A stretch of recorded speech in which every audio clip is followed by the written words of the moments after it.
Good morning. Thank you, Nate, literally for the 36, and 2-bit player thank you the 53, man.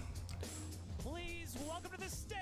Why did the paladin wear chainmail? It's holy armor. Holy dudes.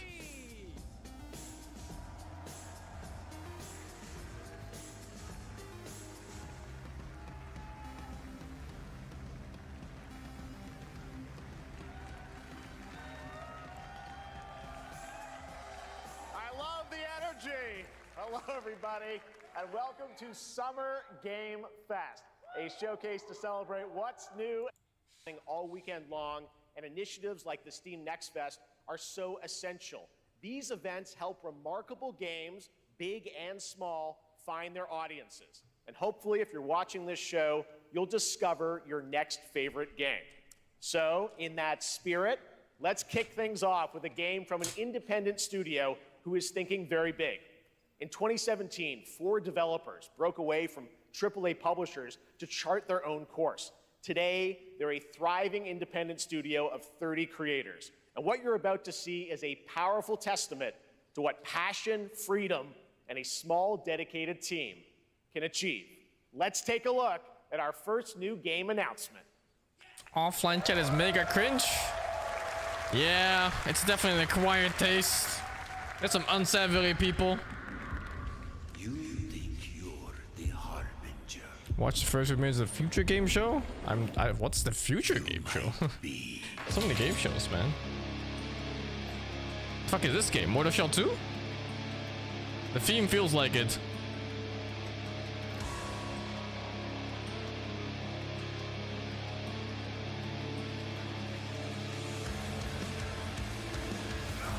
They know naught of your nature. You're a weapon, child. Oh, maybe it's not Mortal Shell. It's London Simulator. I always appreciate a game with cool finishers for enemies. As long as it's not overly repeated in the same game.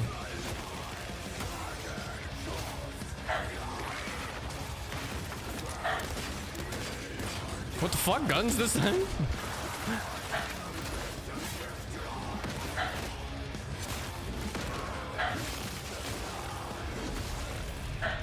They'll worship you until you fail.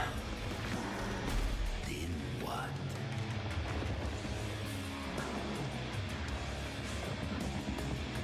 You're no god, but neither have they.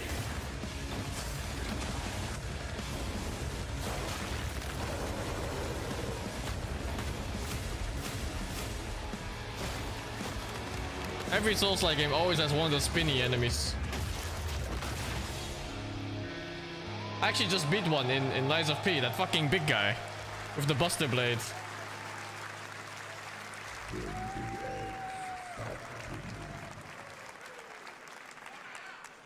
All right, didn't that look great? Well, we got lots more to come, but right now, the end, the Nexus War, Galactus Fight, or even live at Risky Reels. Over the years, Fortnite has innovated with mass-scale live in-game events. And tomorrow, Fortnite is set to do it again across console, PC, and phones. The Death Star's super laser is charged and ready to decimate the Battle Royale island.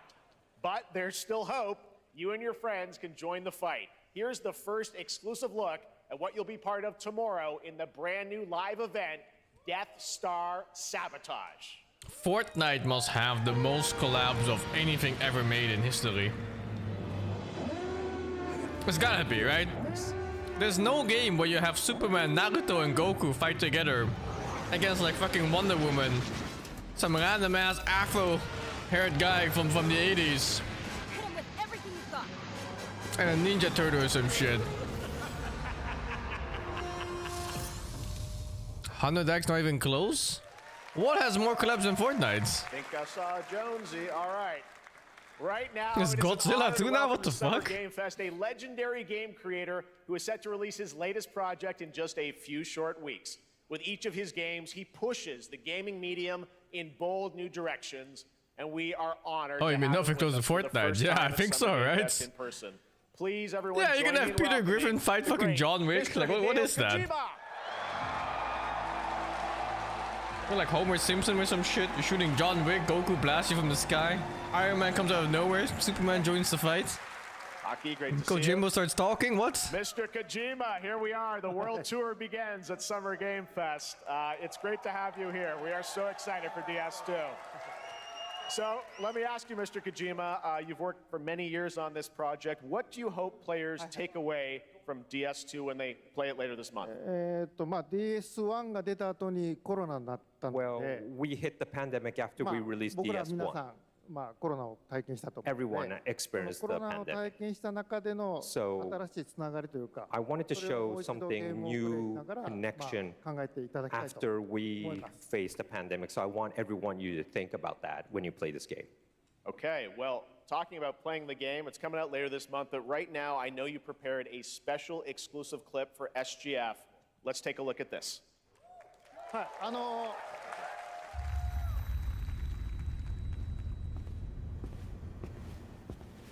Ano! Didn't he have something else to say? Doesn't Ano mean like, you know, like, and here's more?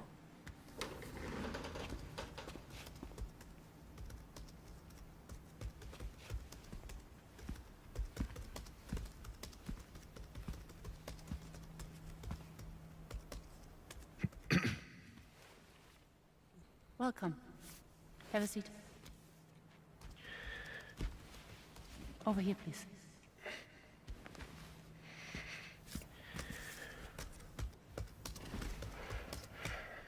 Trying to remember Death Stranding 1 story. What the fuck was it?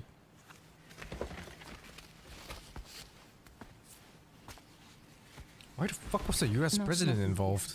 God, that was so weird. And the vice president? Like babies everywhere and shit? So you are Neil Varner. Mm-hmm. What do you do?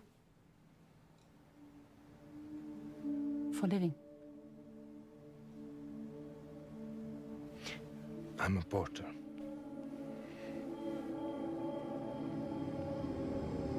Oh, and the name Sam Porter Bridges. So thank you.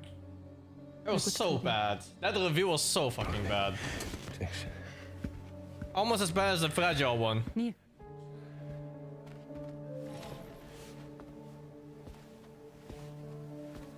What?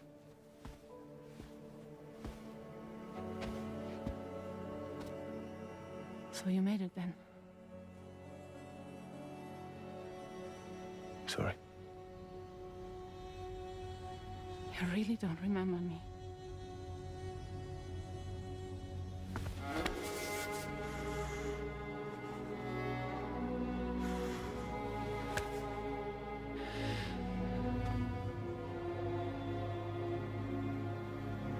The girl.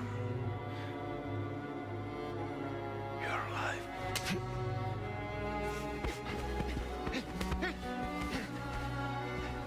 Stop! Stop! Stop! Stop! Stop!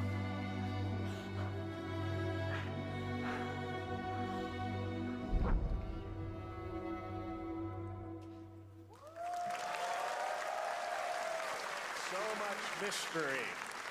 Well, that was a clip from the game, a cutscene. We saw a first glimpse of Neil and Lucy, and we met them in the trailer back at South by Southwest, but we got a little bit more of them here. Tell us a little bit more about this clip and the characters of Neil and Lucy. Mr. Kojima. DS2 で非常に重要なキ In ャラクターです。 It's a very important character, ニールとルーシ Neil ー。 and で、 Lucy. ちょっと詳しくは言えませんけ I ど、 can't really say because there'll be spoilers. 手にカニ座の刻印が You 2人ある saw the cancer mark on both of their すごい hands 深いつながりがあって So they have これが this 物語に deep 大き connection く関わってきます。 and Cancer reveal mark. 前回 throughout the ク story. リフっていう人気キャラクターがい And ま last したけ time ど on マツさんが DS1, やって we have Cliff, で who was 物 played 語 by 的には Max. 彼はもういなくな And った of の course, で、 by story, you まあ know, 2では出 he せ will ない。 not be in で今回 DS2. ニールっていうのが But マツ this さ time, んの代わりというかそ Neil の will 同 be じような like 役割を担って playing like the role that 登場 Max します did for DS2 で、 this クリ time. フすごい人気あったので、 And Cliff was a very クリ popular フを超えるようなキャラク But タ I ーを作ろうとして、ルカさん We に have お to 願い kind し of て like top that character. So Luca Marinetti was a great 非 actor, 常に and I 心に think 残る演技もして it いた was だき great. ました He did a great performance, so I think you'll like this new character, も Neil, う too. 20日後にゲーム出るんで、 Well, the game's going to be out in 20 days, so I'm not going to give any spoilers, you know. That's I know. what I brought today. But there is more to share, and you won't have to wait very long to learn more about the game. Actually, this Sunday, as part of Summer Game Fest, you tune into the DS2 live game premiere, where Hideo will be joined by many members of the cast. He'll be sharing a new demo of the game, live gameplay demo, alongside Elle Fanning and Troy Baker, and I'll be there hosting it. And let's just say this is not the last that you've seen of Neil this weekend, and we'll leave it at that. ニールのゲームプレイシーンっていうの Yes, を出し I'll ます show you ので the gameplay scene of 見 Neil. に来てください。 So hope you enjoy. Will join us Sunday too. Excellent. All right, thank you so much. Hideo Kojima, everyone. Great to see you, Mr. Kojima. Thank you. All right, and now I'd like to introduce my co-host for Summer Game Fest. She's along for the party, a veteran game welcoming. We here think new project. Here lead Tom. Shalt not kill. Thou shalt not kill. So the priests tell us. So the Lord commands. Medieval Resident Evil? Ambitious men do not listen. I sought no war. Wait, this is even Resident But Evil? war found me. It's that.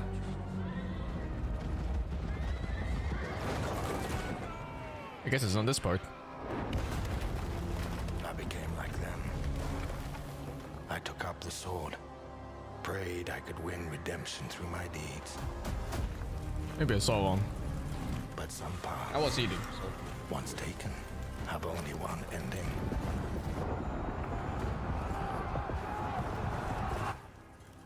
I shall find no peace. On this road, there is only death.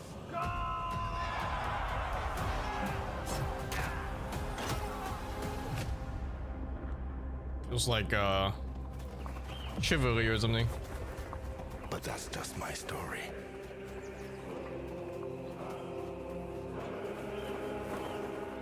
Go write your own.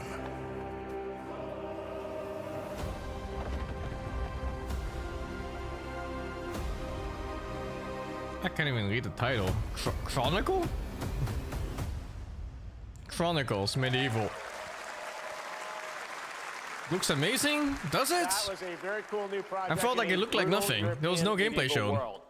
Now it's time to hang on to the edge of tomorrow.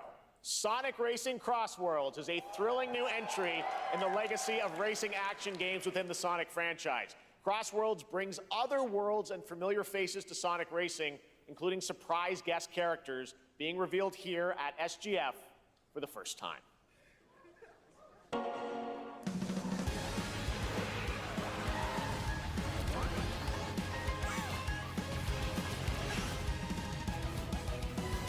It's like Bannerlord with better graphics. Let's exit out, man. Of my entire life of living, there's not many games like Bannerlord, let alone Bannerlord with better graphics.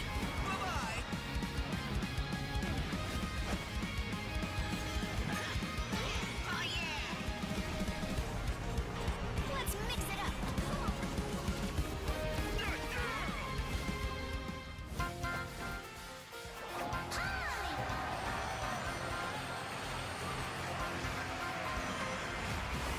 What the fuck? Ichiban? Huh? This collapse between games is getting crazy. Fucking Persona guy? Well, he doesn't even know his name. Fucking Joker. Gonna have to update emote soon. Ichiban fucking humping Sonic from the back instead of Knuckles.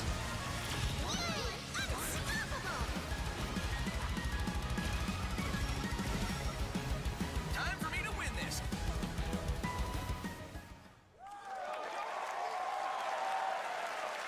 Coming in September, but that is not all. We'd like to introduce the man behind the creation of everyone's favorite blue hedgehog, Takashi Iizuka. Thank you, Jeff. I'm honored to be here to talk about our latest Sonic Racing game. Sonic Racing Cross World is It's a the really next nice blazer. generation of the Sonic Racing series, developed by Sonic Team and the Sega Arcade Racing Team. You can feel brand new experience from the new future Travel Ring, which you can warp in the race. Also, unlike another kart racing game, this game will have online cross-platform matchmaking. So you can race against all of your friends across all of the platform. Lastly, I have one more thing I'd like to show everyone here today. Take a look inside of the travel ring.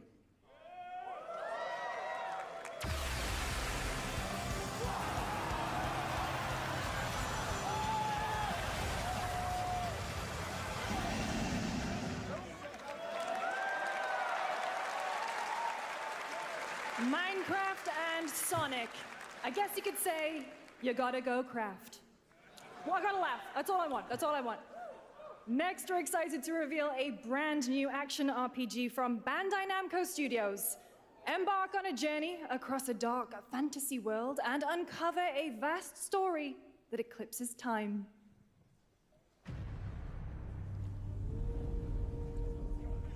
Cold Vein. The art style, right? It's gotta be.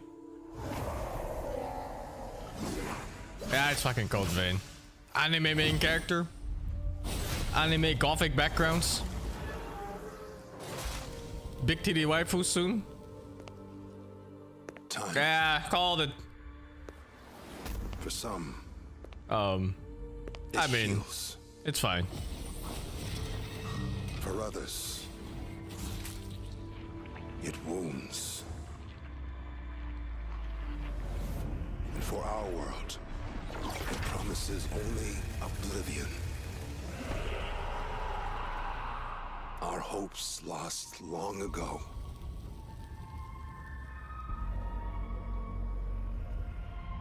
But you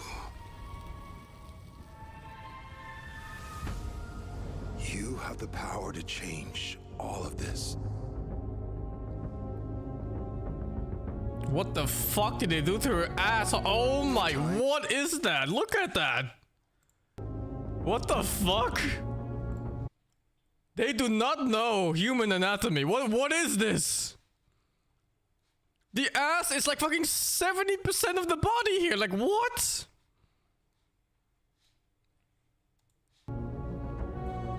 If time were a weapon to wield, could you undo the sins of ruin? In this time, or maybe the next, you'll find how to save us all.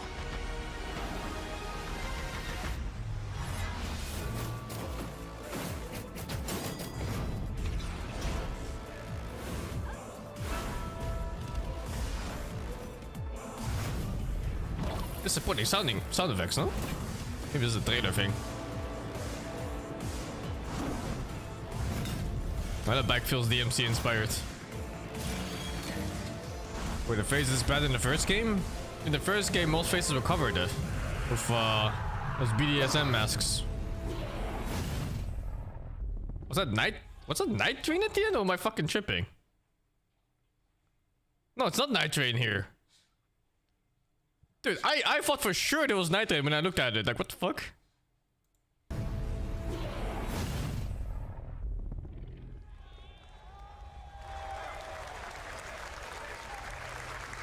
If I can also make it for the 71 months, Slender faking the 50 months, I can't enjoy faking the 51 months as well, man.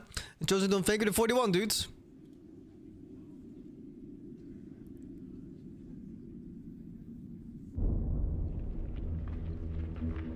I'm scared.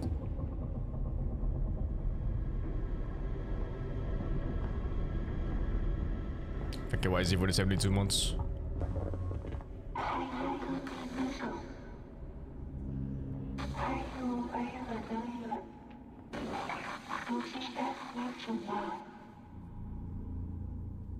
Cool theme.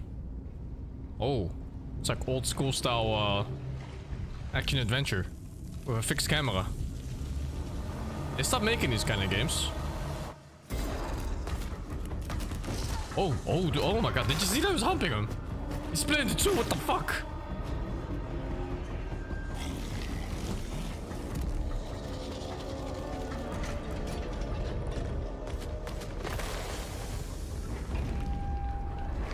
Looks like that Castlevania boss, the one with the giant mass ball of corpses. You kill him off and just like 1,000 corpses fall down. You start fighting those two. End of Abyss.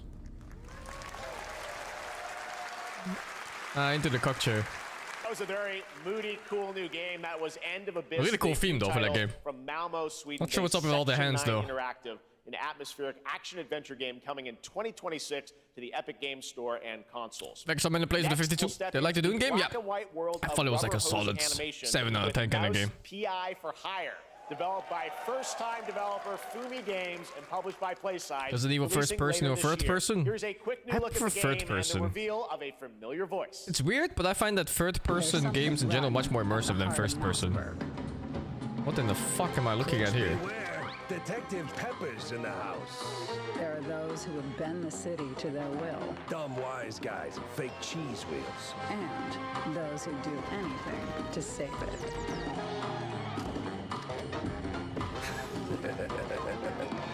They won't even know what hit them. Oh, Troy Baker. Here we go. This voice acting here. I feel like Troy Baker's everywhere. Every second game, Troy Baker's in this. And the other half is that that's not all from the fucking FF16 main character guy. Another ambitious project from this independent Australian developer. We've been talking to them for a while about this project, which builds on their recent launches of Kill Knight and Age of Darkness. But this takes things to a whole new level. It's a premium, real-time strategy game built for PC based on one of the most iconic fantasy franchises in the world. Any guesses? Let's take a look. Warhammer?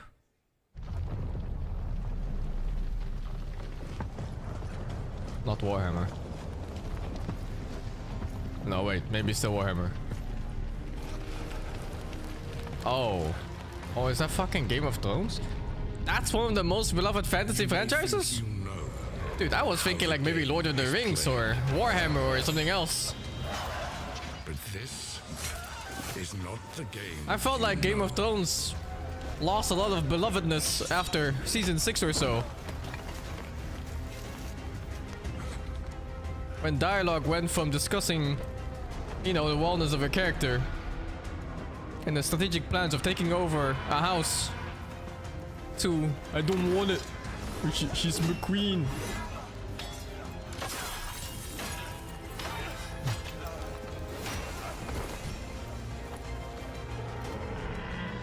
This The books though? I've never read the books of this, but I'm sure they're great.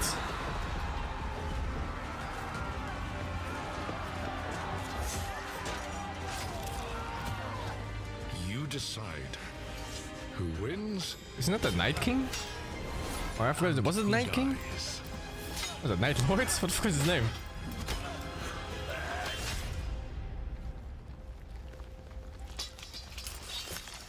That was Night King, yeah. Remember how the Night King lost to Oya? He forgot that she had 2 hands and one of them was free, and that's why he lost.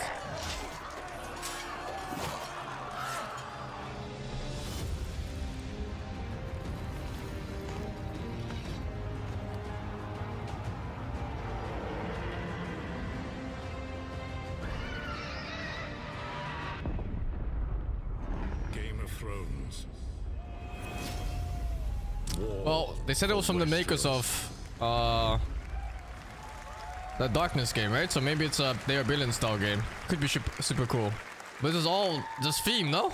We're gameplay. Right, now it is time for the global reveal of an FPS action adventure RPG.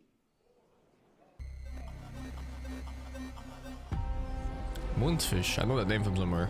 What publisher was that? The great Silkovsky once said, one could count 1,000,000 billion suns in the known universe. So why do we deny other Atomic Heart. Oh, I see. It is said, if they were out there, they would have visited Earth. Feels Bioshock-esque. Yeah, it's definitely Bioshock-esque. Holy. My answer is, maybe they will visit us. But time has not come yet for this. The dawn of a new era. The era of Atomic Heart 2.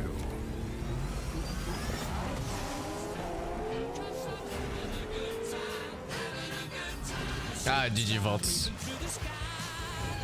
Yeah, the vaults are fucked. Okay, Luke.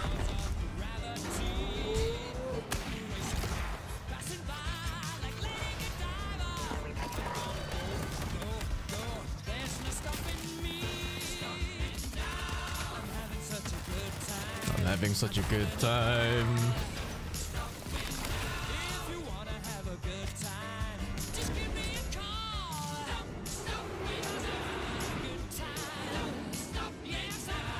Holy dude.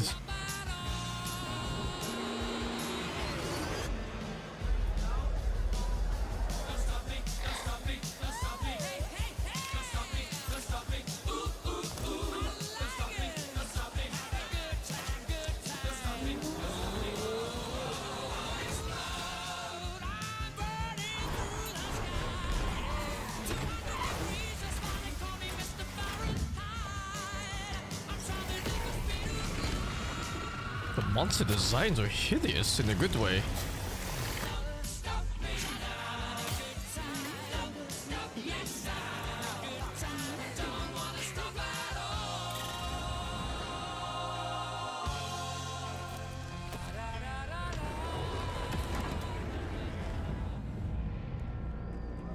Now, that's in 3 years from now, I guess. That's right. Atomic Heart 2 is in active development at Munfish on Unreal Engine 5, a spiritual successor to the first, the first game? with a It was so-so. retro-futuristic world on a Like 7 out of 10 kind of scale, game. No, this time it's with a like greater okay, emphasis nice for on a single RPG playthrough, but elements nothing and special. player freedom. But that, believe it or not, is not all from Munfish today.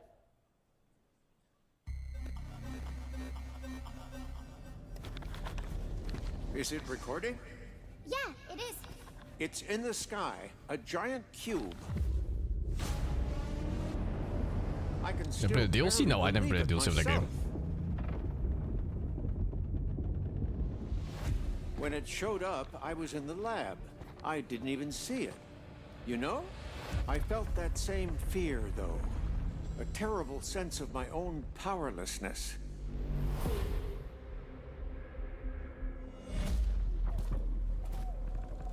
How did the whole of humanity miss it?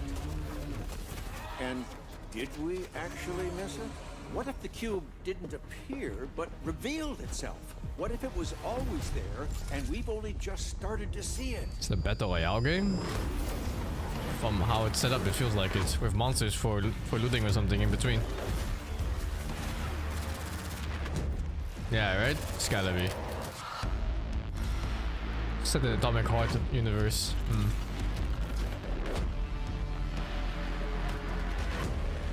These devs are Kumers and sex sells. It's a tale's oldest time. Sex always sells.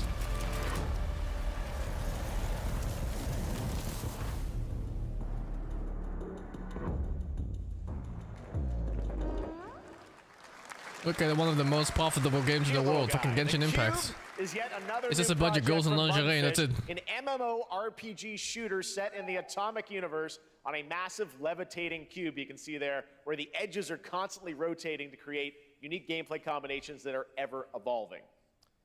All right, let's jump into the Marvel Cosmic Invasion universe. The new retro beat 'em up coming to PC and consoles this holiday with multiplayer fun for up to 4 players. You can pick between 15 Marvel characters to play, but so far, only 7 have been revealed. Well, now it's time to meet the next 2. I can't nobody even for the 32 months.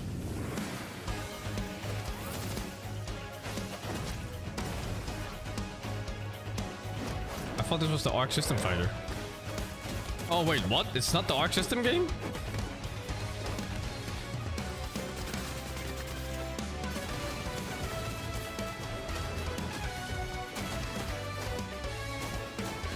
Watch anything good on vacation? I watched Dune. Super nice.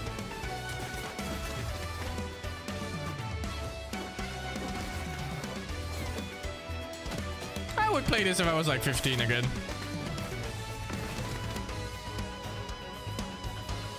Looks right.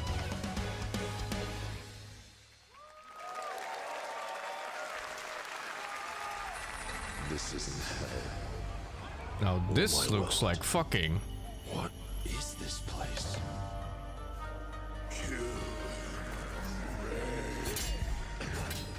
Pairing, I'm sold.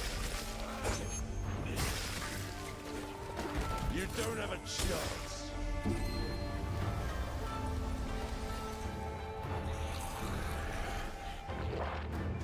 Oh, what the fuck are those?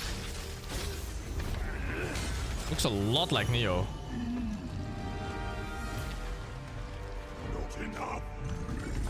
I need more. Pick your battle. Dude, that almost looks like offset attacks from Monster Hunter.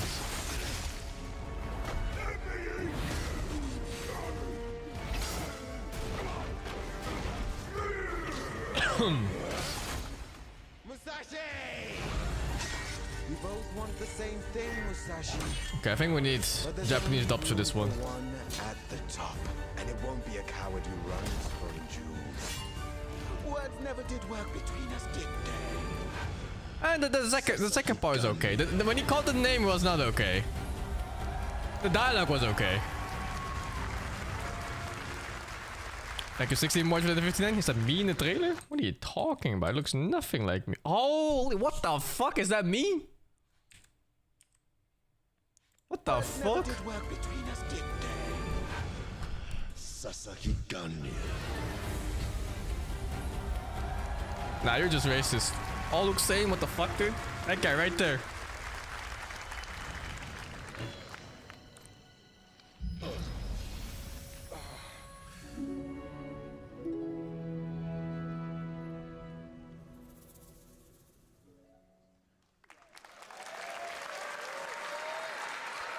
That was a new look at Onimusha Way of the Sword, which we announced back in December at the TGAs. It is coming in 2026 and will be playable this summer. Yeah, back to the cock chair, guys. Strap right in. We're not leaving this chair anytime soon. I love my puppets, and this next project is one I've been tracking for a few years. Secure vibe? Nah, not really. String Studios Besides being like ancient Japan. 5 to create an insane digital puppeteering pipeline.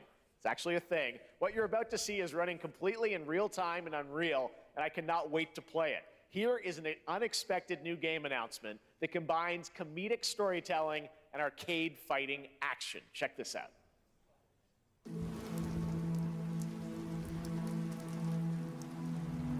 Oh, I thought he meant in-game. Well, it's in-game engine.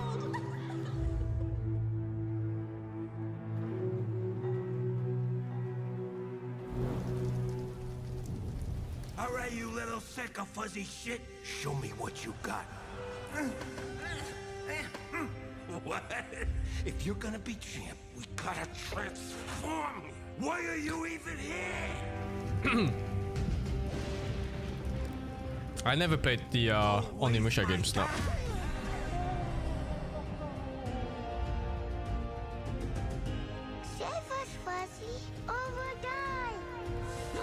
It's been a lot of promising games so far. Even just like, oh, what the fuck? That's the beginning of this. Attaboy. Attaboy. Eat bread, crap, burnt toast, carb load. This mate ain't gonna be itself. I've been taking dumps in there all day. Jeff.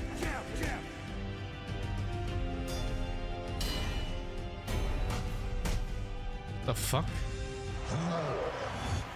What's that old boxing game again? Mike Tyson's Knockout or something like that? Punch Out, yeah, that's the one.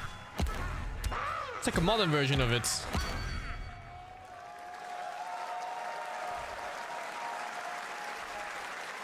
Super fun. Gotta wish list that. Like right? even the gameplay and how it plays there. To see the announcement of a brand new game in Deception We Trust. An ancient white castle deep in the mountains, lost to time and modern? legend. I mean, it's pretty fucking modern with graphics, man. Find their way here, gathered from every corner of the earth, divided yet bound, wolves and lambs. Is it Among Us? In the perilous dance of wits, a game where that's fucking Among Us. Is but a shadow. Enough theatrics. I'll get to the point. Killer N is a murder mystery action game. The killers lurk elusively in plain sight. Kill someone, and a clue will remain. Hair, fingerprints, blood, clothes. The lambs scramble to find an clues. ass, apparently. They didn't mention ass. Asking the culprits. Who is guilty will eventually come to light. Wolves win by killing every lamb. Lambs win by rooting out every wolf. Such simple rules. But there's so much more to this game of murderous mystery. Complete quests to level up. Buy items with the gold you earn. I often find that these games complicated too much. Blow up opponents, poison others, place traps, discover one of your own is a wolf. There's too many options of things to do. Then you'd better escape the castle. Might be next stream meta? Now I don't think so. I think it's too complicated. Are clear. You would do well to remember, deceit and deduction are your strongest weapons in this game of life or death. The thing about these games is that it needs to be simple, because low skilled players need to be able to play. And the moment there's some form of skill involved, a lot of players can't play anymore. Game from Square Enix where you compete in a game of and like in Deceit, the moment you have a guy who can aim, no one else can beat him anymore. It's just over. It was first announced at TGA in 2021. And though it's been a while, their recent tech tests prove that some things are definitely worth the wait. I'm of course talking about Arc Raiders. This is one of the most anticipated I heard this game was really good. Year, and we're excited to share a new trailer which will tell you more about the mysteries surrounding the world of Speranza and the long-awaited launch date coming later this year. From Embark Studios, here's the world premiere of the release date trailer for Arc Raiders. Yeah, Deceit always turns into PUBG eventually. Not in a good way.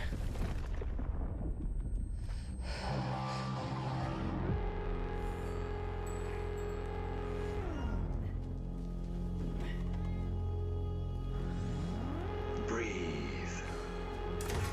Let your body settle into a slower rhythm.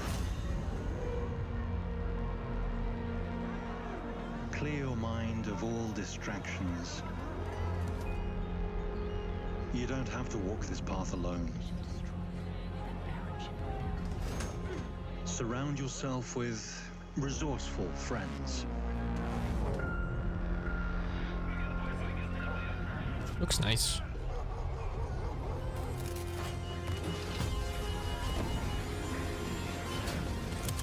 Here, you are in control.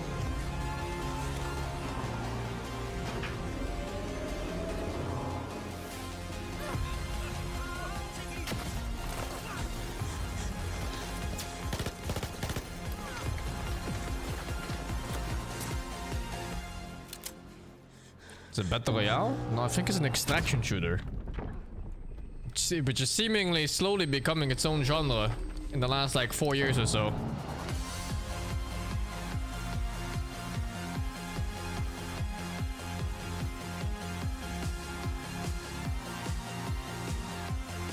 The Tarkov likes, yeah, exactly. That's right, everyone. Arc Raiders is coming October 30th, 2025 for PC and console. Congrats to Embark Studios. All right, Dune fans, now you can finally step onto the world of Arrakis yourself. Dune Awakening combines the survival and MMO genres with a thrilling cinematic story. It arrives on PC in just a few days on June 10th, but you can play it right now in Steam Advanced Access. Here is a brand new look. Oh, this is Dune, right? Nah, it's gotta be.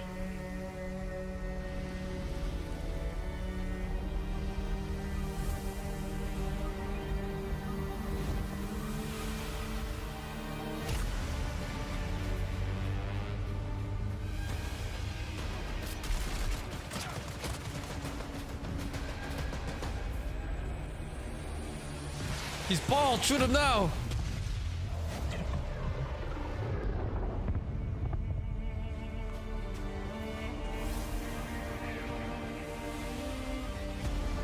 I'm doing no, I'm still playing.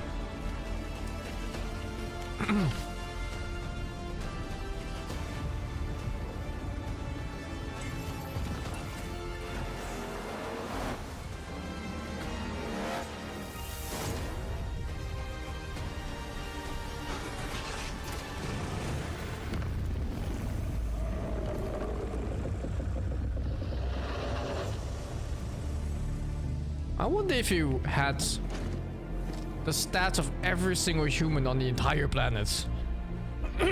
Would bald people be more evil on average? Probably, right? There's no way it's just a stereotype.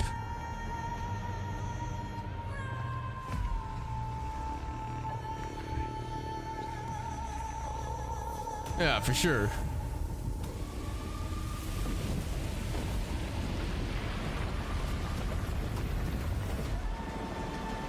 You feel attacked? Look at that guy, he's bald, he's reaching.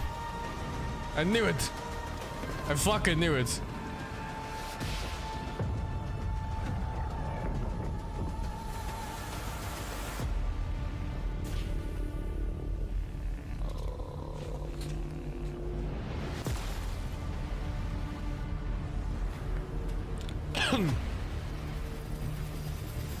I have not digitalized FP DLC. I'm just so busy with random things.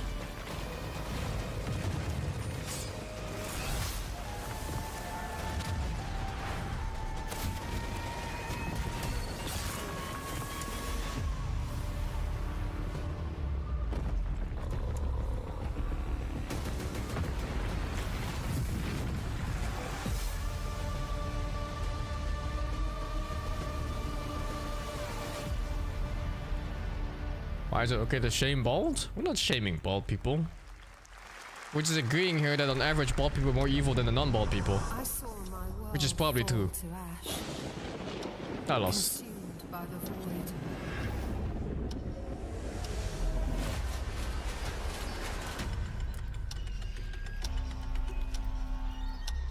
Try as I might to quell their advance. 'Twas all for naught.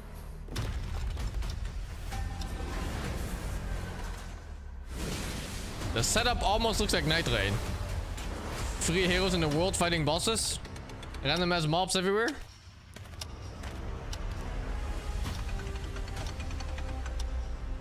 Some say time stops for no one. Neither man nor god, living nor dead. Oh, is this the game Maget was talking about? The Odyssey game. It looks pretty good, even if it's an MMO. Plus, I feel like grinding an MMO anyway.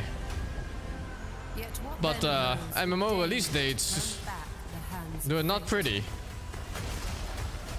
I find that every time I read about a good MMO, it's like early access 5 years and then 5 years of needing updates to be good. Return to the past, where your journey awaits. I'm skipping Peoria.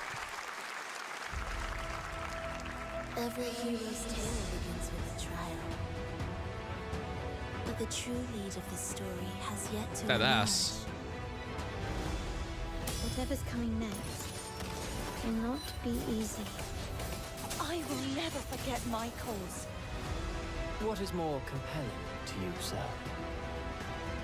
Just as he once came to me, filling that dark tower with light. What happened while I was out? So I hear you're looking for someone? The victors show no mercy to the defeated. People here despise weakness, worship strength, and crave glory. I never doubted that you would end up here. Action Walker and Lingerie. It's all of these games, man. What ending have you penned for Septimont this time?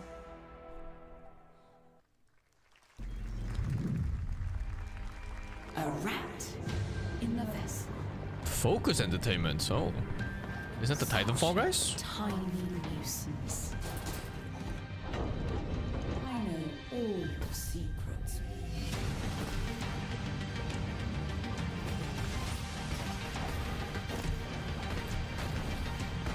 Oh, this one looks really neat. And don't come Mio. Wait, let me add that one.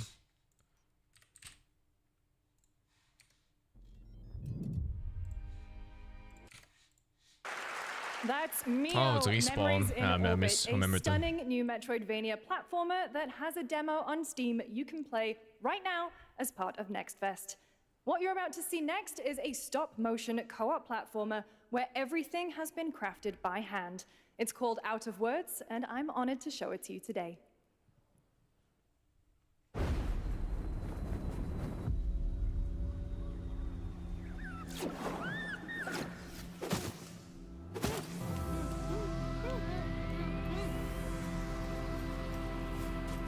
Are you supposed to mute Discord when you play this game or what? To immerse yourself further into the game.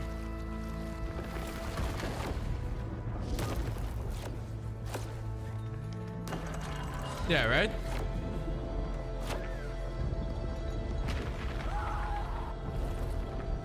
Don't you see? We can't. Come on, follow Come on! Game looks cool.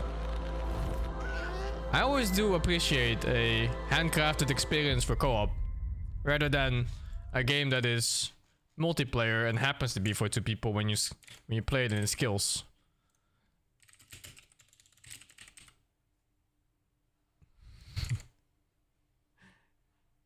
Oh my god, it's Epic Games.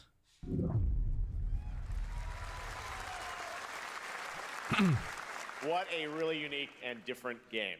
This August signals the release of Mafia: The Old Country, the next entry in the acclaimed Mafia franchise from the team at Hangar 13. It's a gritty mob story set in the brutal underworld of 1900 Sicily. Here is the Summer Game Fest trailer.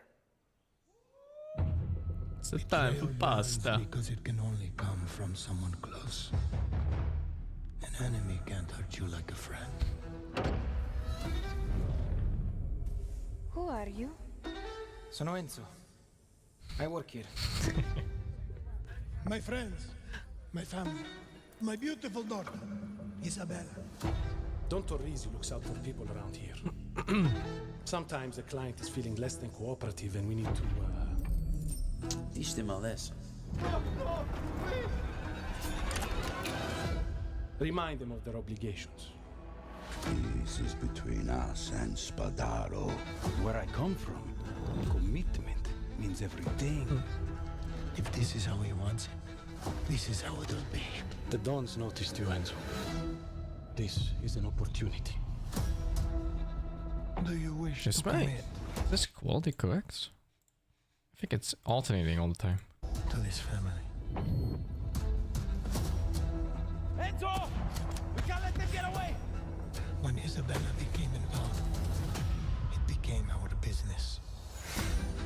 Piggy Puttana! It's family. Loyalty is everything. We do not always get to choose what we do. We can choose who we are. So one of either and one of better bitrate. Does that work? And who are you? And It looks exactly the same, no?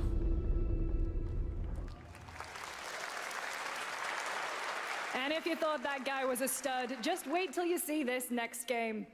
LEGO Voyages captures the creative, hands-on spirit of classic LEGO play and will also support a Friends Pass, just like Split Fiction. Here's the first ever look. It's kind of funny. Her hair is covering her traps, so it looks like her neck is super long. No illusion. Here's the first ever look.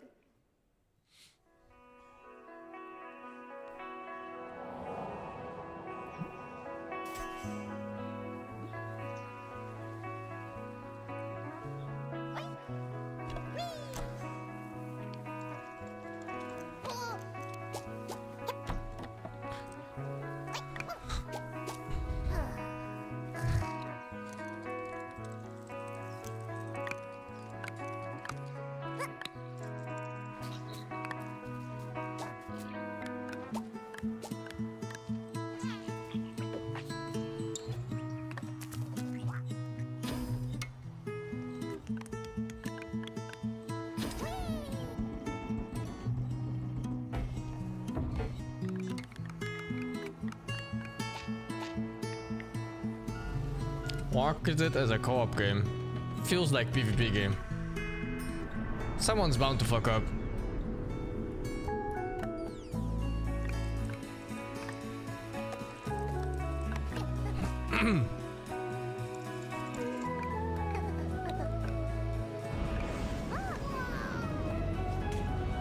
These seem fun? Yeah, I think these games are usually pretty fun.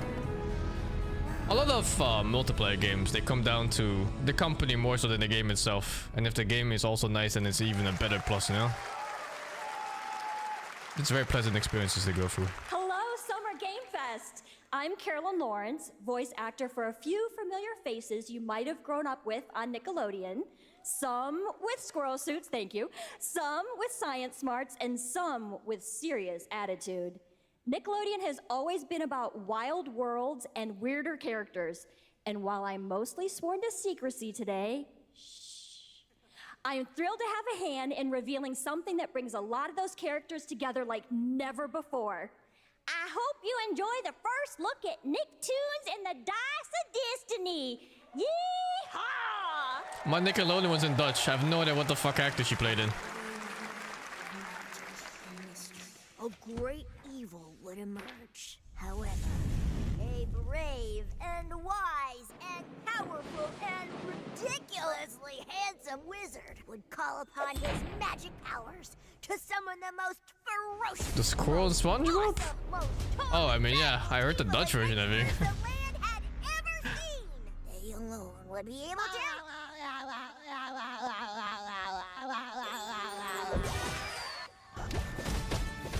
Imagination! Go big, go burn!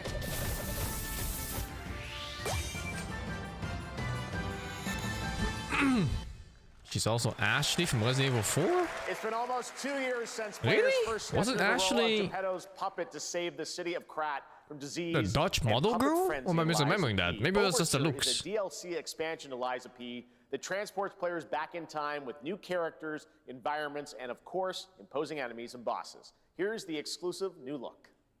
Oh, she's just the face model. Yeah, I see.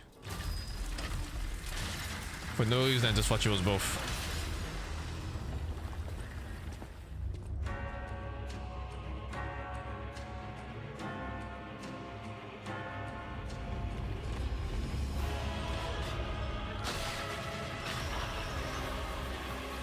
Oh fuck, I'm still supposed to play this. Take it down over the 58.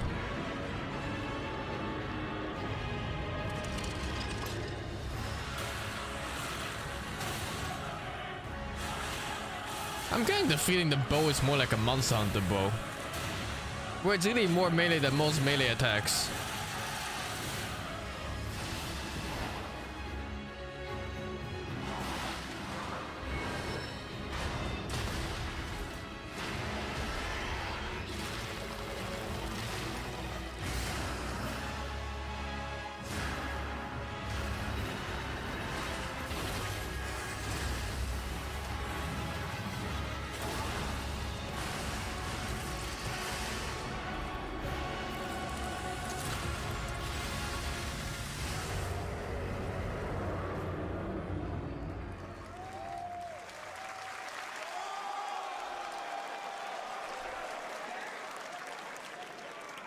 Yes, that's right. Overture is available today across all platforms to play, so enjoy it this weekend.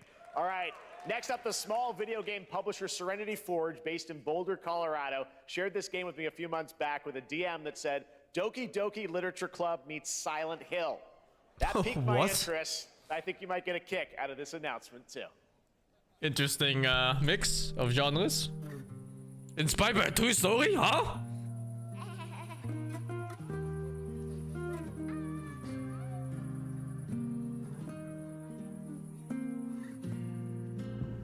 I sit at the front of the dinner table where he used to be.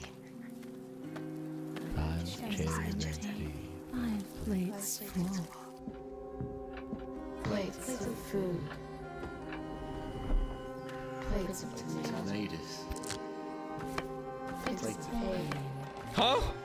Plates of what? Plates of her legs. Beautiful. Broken. Plates of flowers. Plates. The garden is lush and green, and everything's like dinner's ready.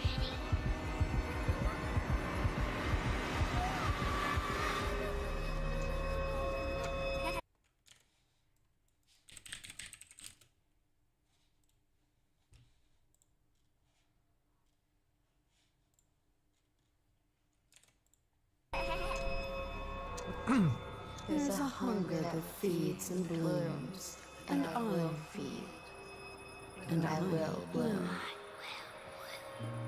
Into the cock corner.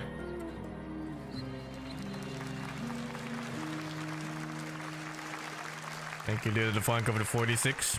You broke up with your video game console. Now it's your ex-boy. Nothing personal, just in time for a Switch. Soul universe. Let's take a look at the rich lore and dynamic action in Blade and Soul Neo, just out on Steam, and Blade and Soul Heroes coming soon. Blade and Soul?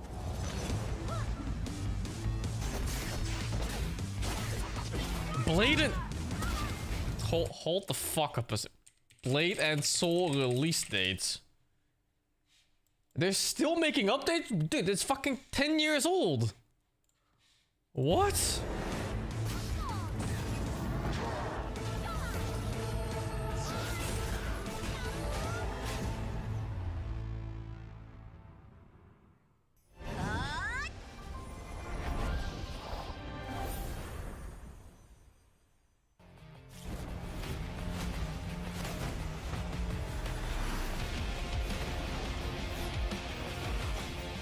It's a reboot of updated graphics.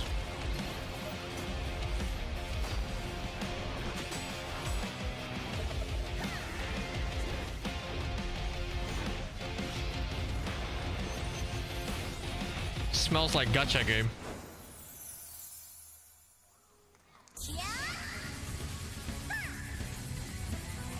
American hunting.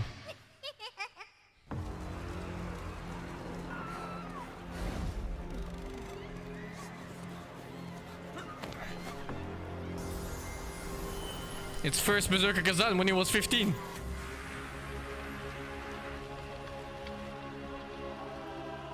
Wait, is that a One Punch Man guy? I'm pretty sure that's a One Punch Man villain from the first season.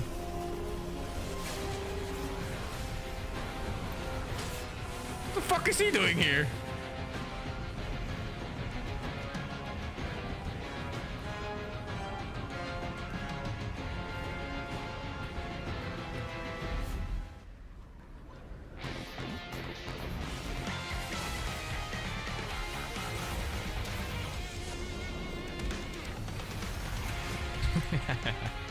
They don't show how he gets obliterated. Crystal of Atlan. Is that an existing game already? It must be. Another mobile gacha game. Huh, okay. Ugh, the gacha games are so... This is such a Kuma anime. When I saw like the first season, I was in love with this fucking anime. Like everything was so fucking cool, like the fights and the characters and everything, the introductions of villains and main characters. And then, oh my god, as it progressed, it was so fucking bad. And the main character, he's straight up a fucking sex offender. He's constantly randomly groping girls and shit.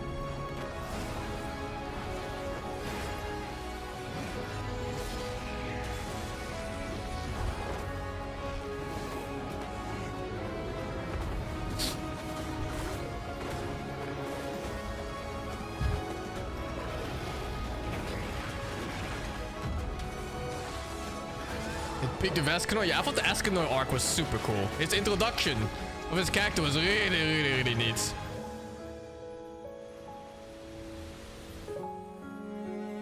But big fucking pedo vibes, man, from this show, for sure. Need the manga ending? No, I didn't.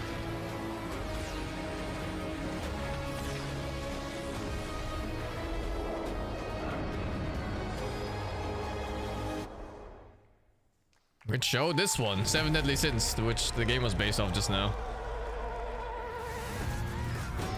Ah, Jesus Christ, I thought it was some kind of Witcher crossover with gacha games.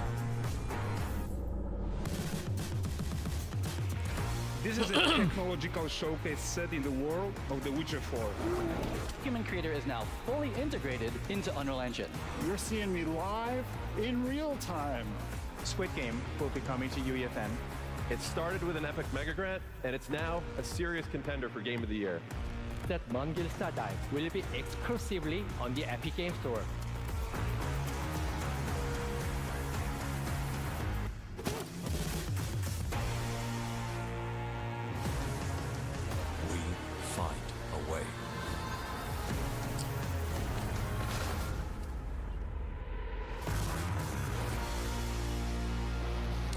I don't think I've seen any trailer for Expedition 33. Maybe just the first one? The course of nature. Unleashed genetic power across continents. Now it is up to us to nurture what we have set free. Hey, yo, I love these theme park games. Find hope within this chaos.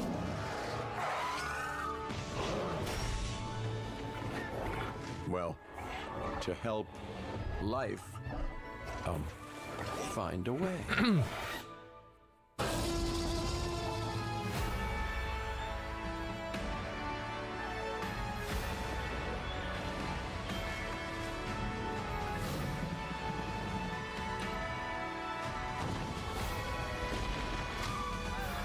I need 2-point museum continuation. All of it at some points.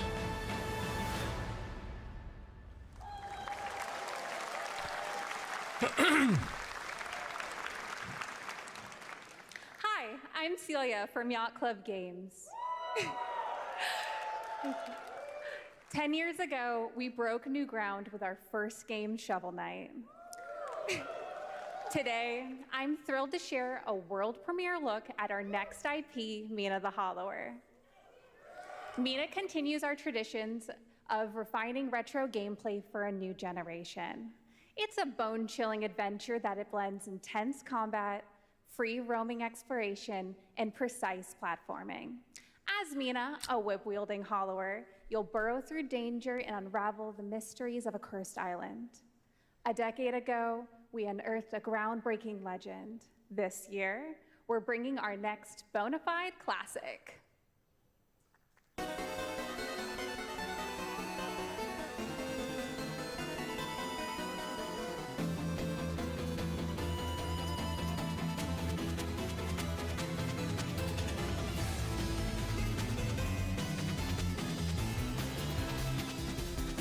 I always like the music in these kind of games.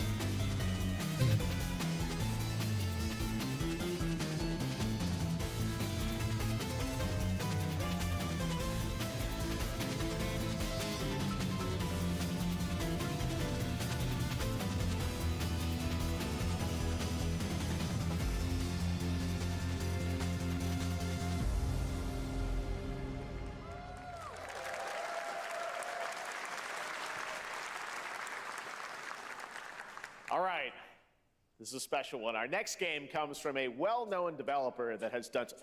Yeah. Oh, Kyle Bossman, everyone. You just got money. Chinese New Year. Kyle Bossman. All right. Well, let me see what this says.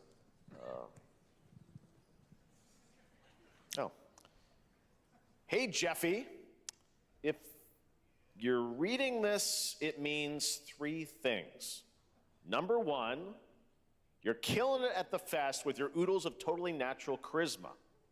Debatable. B, I'm at your house playing long darts with the fam. And 3, you're gonna do me a solid and skip that Silk Song trailer so you can pimp my revolutionary VR gaming venture that will shock the industry probably. A wet one on the lips, comma, wait. All right, let's take a look. Ooh, Red Band trailer. Hell yeah.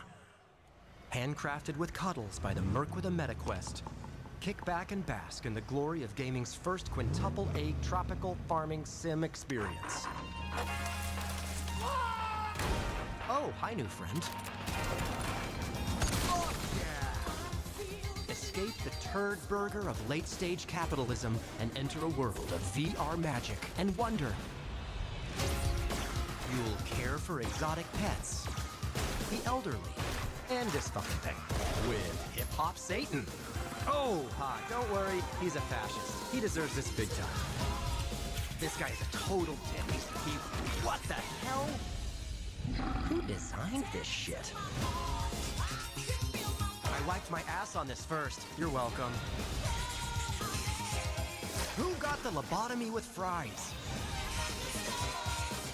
All your dreams of being inside me come true in VR. Huh? Spider-Man gets Insomniac, and I get this shit? I'm craving Korean barbecue now. Is that weird? Whoa!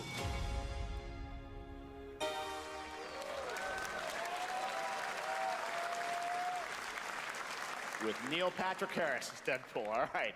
Last year at Gamescom, we announced Dying Light the Beast, the culmination of a decade of Techland's experience building survival horror games. Kyle Crane is back as the player character in this title that blends open world and action survival horror.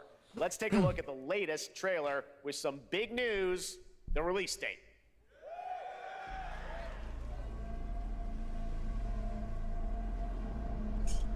Did you play that? The Deadpool game? No, but that's more because I don't like using VR gear in general. It's very straining on the neck because the headset is heavy. And it's uncomfortable around, well, you know, like the whole area where the gear covers. So like the ears and then like your scalp and everything. And it's also very sweaty if you play for a long time. So yeah, it's like multiple layers of uncomfortable moments.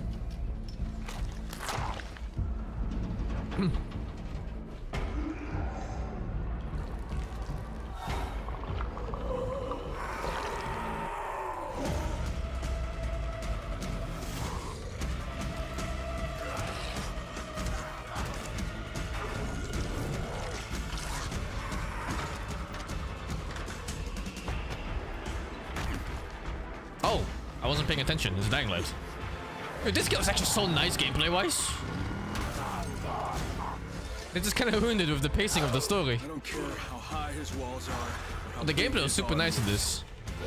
That fucker will pay for what he did to me. All the years he took from me. All the agony he put me through. I didn't think Dying Light 2 was dog shit. The gameplay was nice. The story was not great. And the story was such a big part of the game too. Like it was like fucking. You played like 40 hours or something. 20 hours was the story cutscenes.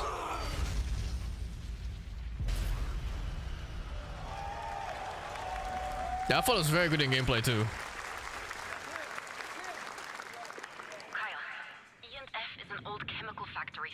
They didn't give you games or your friends co-op upgrades? I don't remember that. Then I'll go there and fucking kill him.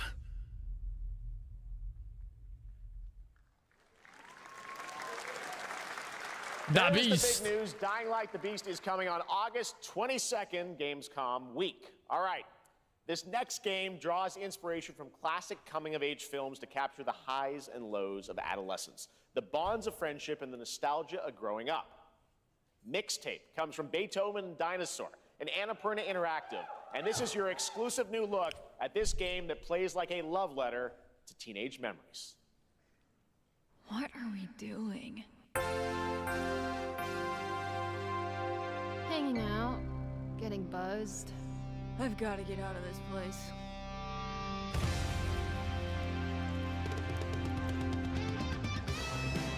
At the end of My childhood memories did not look like this. Everything's about to change. It's The fuck? time to look back on your greatest hits.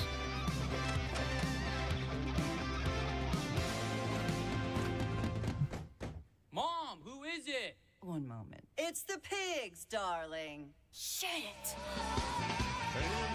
This year, Mine's also just playing Dota until 6 a.m. No other. Beethoven and Dinosaur invites you to relive the teenage riot, to spend one last night together before school's out forever. God, I can never get the movie voices for And these with lyrics. a soundtrack this good, it's gonna be one hell of a night. And The Cure. I love The Cure.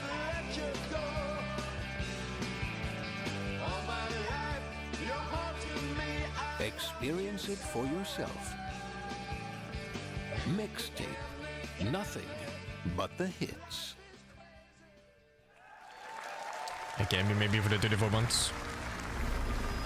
Trust you have seen it. What a 180 in theme. A beautiful world where harmony reigns. Will you struggle until your last fleeting moment? Your destinies are sealed. There is no escaping them. That is why we must end you. Right here and now. On your guard. This is gorgeous. Take this! Looks okay. Just getting started. Let's put it into action. The surge of power. Savor each moment. Now, Seems to follow Hades' gameplay loop. everyone, are you with me? We will live on in this world. Is that No a matter what what the hardships await. dude? What the fuck? We'll live Is that on a in this giga world. muscular fish man? Skaters are going too far, man. It's too far. No matter what hardships await. We fight for a future filled with hope.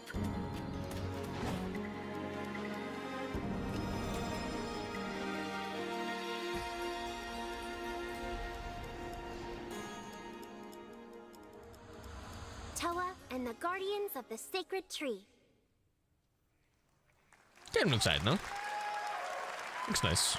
A beautiful game. That was the global announcement of Toa. It looks co-op a new too. roguelike from Bandai Namco. But I'm not sure if they were like AI Brownies, a companions or game not. drawing from classic Japanese art with a whimsical spin on Eastern mysticism.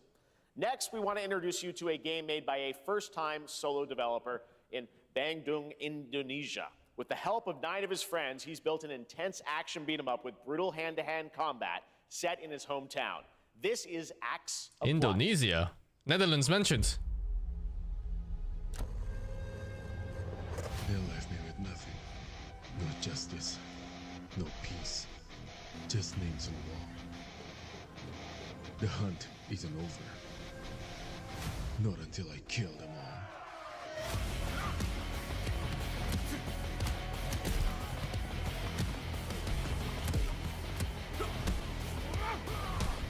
It's like the fucking dude from the raid. Feels similar, the setting.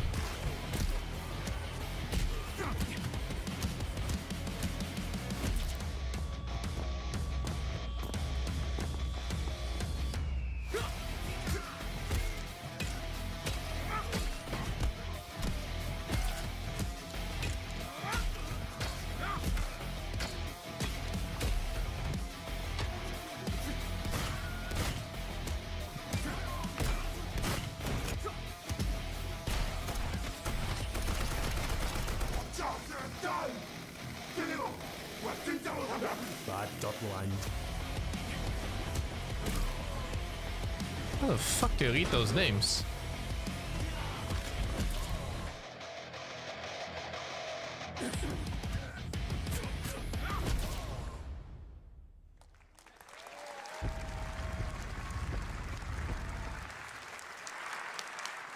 Amazing what these solo devs can do today. Now it is time for the reveal of the next game from Montreal-based Tribute Games, the makers of TMNT Shredder's Revenge and Marvel Cosmic Invasion, which you saw a little bit earlier. If you're like me, you've been waiting for more than a decade for this reveal.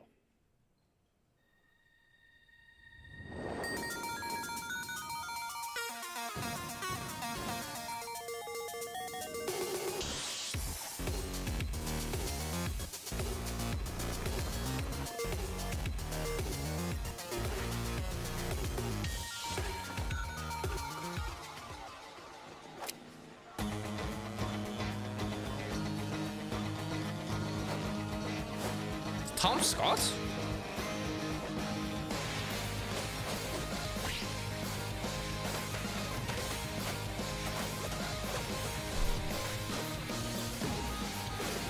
Fuck? Oh, not Tom Scott. It's Scott Pilgrim.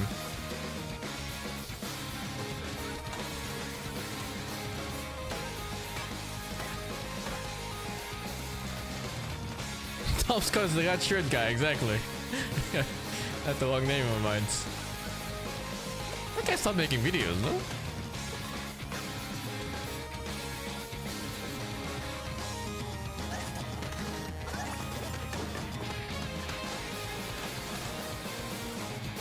I made one yesterday. I guess it makes less.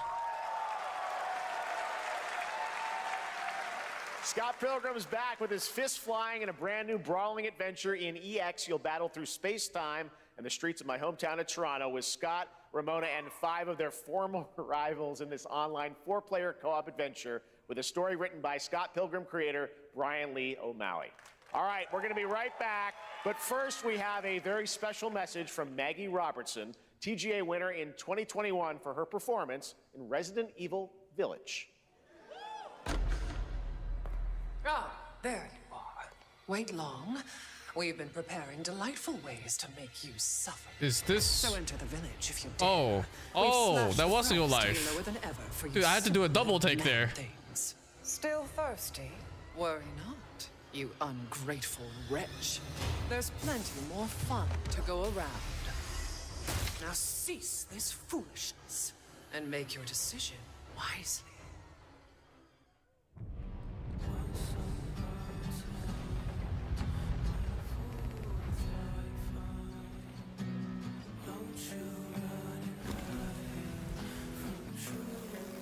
Fucking Coomer games.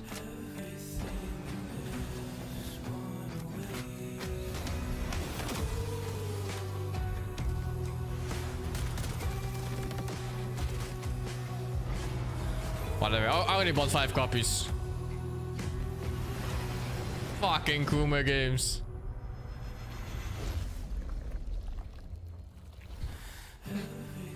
It's free to play? Ah, shit. I don't even know what game this is. First Ascendant. Wasn't Maget playing this? Since the dawn of time, humankind has been obsessed with the hard.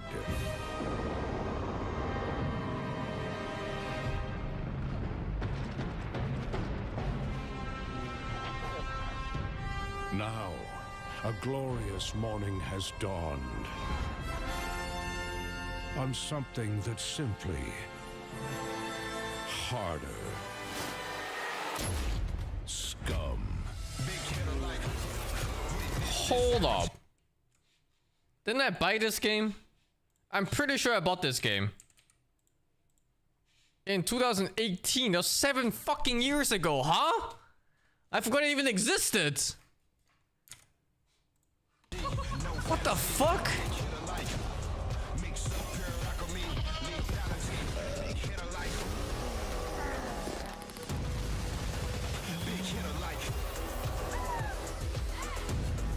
Seven years of beta. You're hard. With Gork? I don't remember who I played it with. I think it was Baguettes.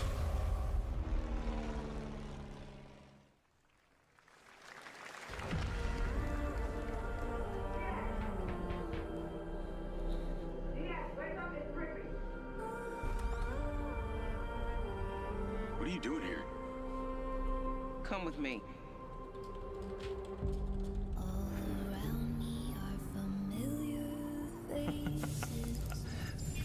At first, I thought it was just broken synapses in my head. Keep your lens feed on. Check reviews. What's the game called? Mind's Eye?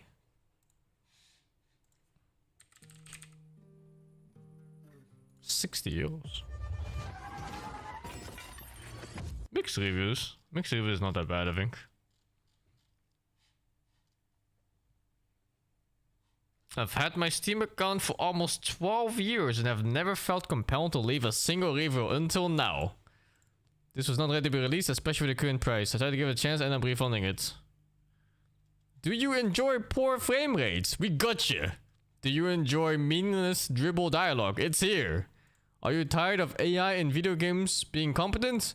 Well, here's a game that avoids all of that and more. It is the worst possible game I could have imagined it to be. Seriously, it's impressive how bad this one is. There are almost no enjoyable moments, and every moment I have enjoyed, it was because I was laughing at this game. Avoid at all costs, even for free. What the fuck? Holy, hated this fucking game. Oh, that's fucked. I've been seeing things. Like a part of me that's been buried down deep feels like it's just knocking to get out. Maybe it's one of those games for December, end of the year. Charlie, maybe this is. What game was this one? It's the first time I hear of it. You were a good soldier. I'm always suspicious of games that don't have gameplay in the trailer. I don't want any part of your future.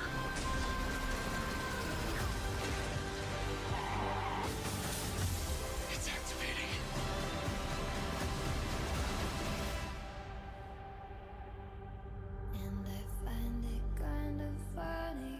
Oh, did they give... Oh, Cold Carnage was sponsored play it and he was told not to play it after booting up the game? That's weird.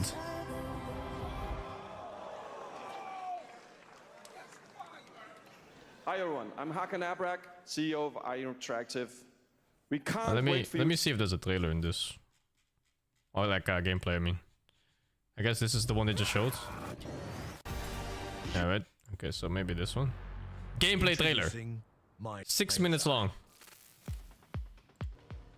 In a future that's closer than we think, Doesn't look that bad. technology takes care of almost everything, so we don't have to. Of course, sir. Artificial intelligence connects every device into one all-knowing system. But you are not part of the system. You are Jacob Diaz. What starts out as a personal quest as you step into the lead role in a conspiracy involving criminal valuable gameplay. endangers the survival of humanity. Oh, this is like a Sony game to me. You have expert skills making you extremely valuable to some, but highly dangerous to others. Is it a Terminator? Did you find Diaz yet? No, still out there. When we find him, I'm the one who ends him. Boss has a better idea. Remember that girl, the hacker? Yeah, Robin Hood. Yeah. Turns out she's been holed up downtown in some kind of safe house. Can you drive? Can you shoot?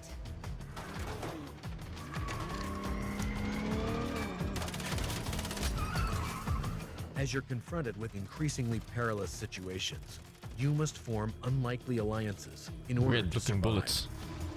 Coordinates are in the GPS. Now drive! Your talents at the wheel will be called upon as you find yourself both the hunter and hunted.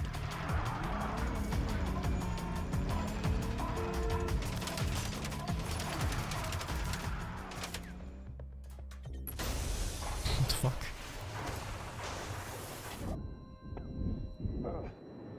Dramatic new twists explode onto your screen with a variety of unique situations to solve, Don't give up on us! involving protecting others, defending assets, and even making space in the stratosphere. These things don't have much fuel, so be careful. Precision is vital. Your journey means you must battle your way through Red Rock's sometimes extravagant, fortified, Is he a Terminator? secret, and treacherous locations. You'll have a wide array of tools and weaponry to engage with, ranging from the conventional to the exotic. You will reactivate the Mind's Eye implant, which is fused to a companion drone. Is he just AFK allowing sitting you there now? A whole new perspective. Yeah, he is. And a strategic advantage in reconnaissance and combat. I feel like he had the same vision when he just stood there on the balcony.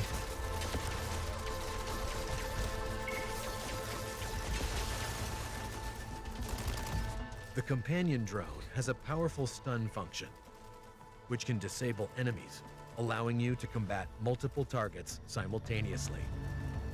It can also be used to allow Jacob access to otherwise unreachable areas. As your enemies become stronger and more aggressive, you can upgrade the drone's abilities, increasing its potency. Use the drone to take over robots, turning hacked enemies into tactical allies.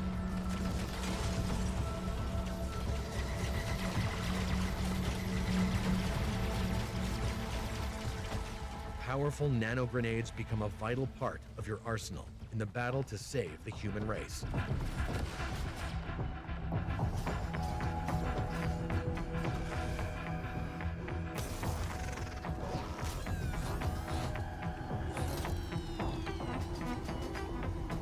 As the threat expands exponentially, time is running out.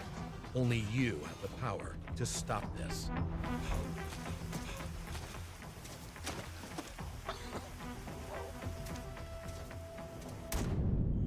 kinda fucking nuts. Portals. Rips in time. Mind's Eye's unique content delivery system, entered via portals in the campaign or at any time through the menu. Try this game. Enables access to the open 60 world euros for a game like this. continuous, ever-expanding stream of new And gameplay. more importantly, my time spent. If it turns out to be like, what the fuck? Like a horrible game, I'll save it for end of the year. This is the home of infinite entertainment. End of the year, I play the worst games rated of the year.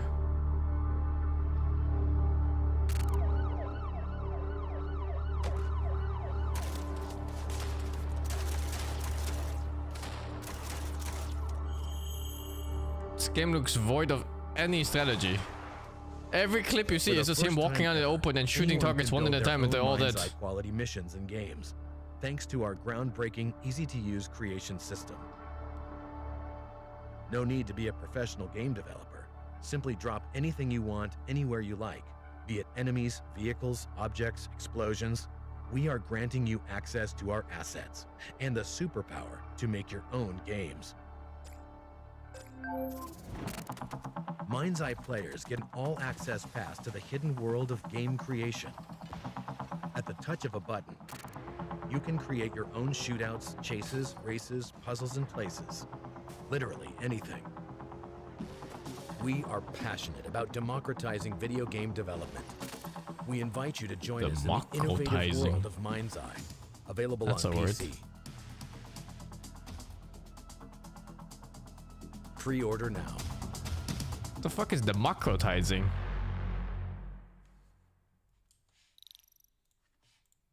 To discover Mind's Eye when it launches on June the 10th from Builder Rocket Boy and IO partners. And yes, you may have noticed Agent 47 will be contracted for a very special assignment in Red Rock City. This week,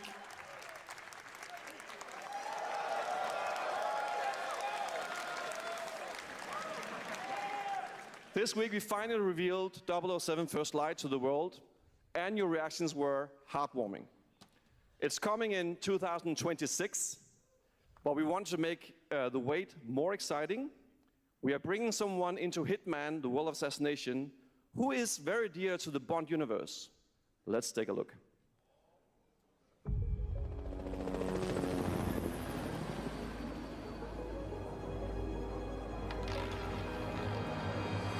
Target is the elusive shadow banker, known only as Le Chiffre, a financial mastermind with suspected ties to the criminal underworld. He has arranged a high-stake poker game at the casino. I enjoy how he's Paris. starring in video games. Have deemed this unacceptable. I've invited these people for a reason.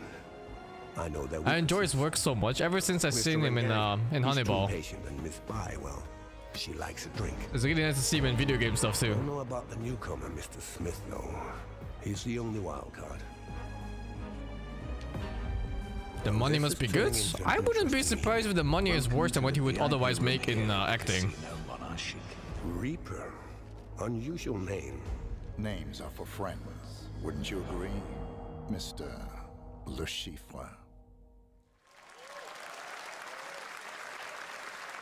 I get the feeling he's doing video game stuff. Hitman and 007 are coming together in just a for himself, for fun. But yeah, it's just we know our projection. Players waited a long Not time sure. for 007 First Light. It's just around the corner, coming out next year. However, Hitman is live right now. So I thought, why wait? And I asked a fellow Danish friend to join me here. As a matter of fact, he is here with us today. That's right, everyone at Summer Game Fest, please welcome the great Mads Mikkelsen. Oh, what the fuck, they got him to be here? Holy.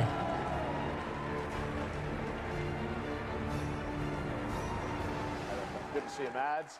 Thank you for joining us, and thanks for coming to Summer Game Fest. Mads, you are Cliff, but you're also Agent 47's next target as Le Chiffre, the villain we know from Casino Royale.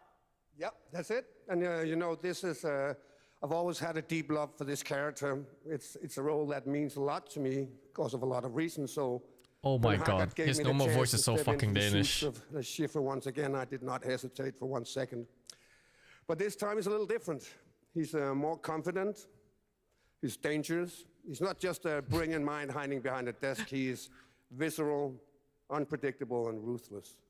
And let's just say this time he doesn't outsource the violence anymore.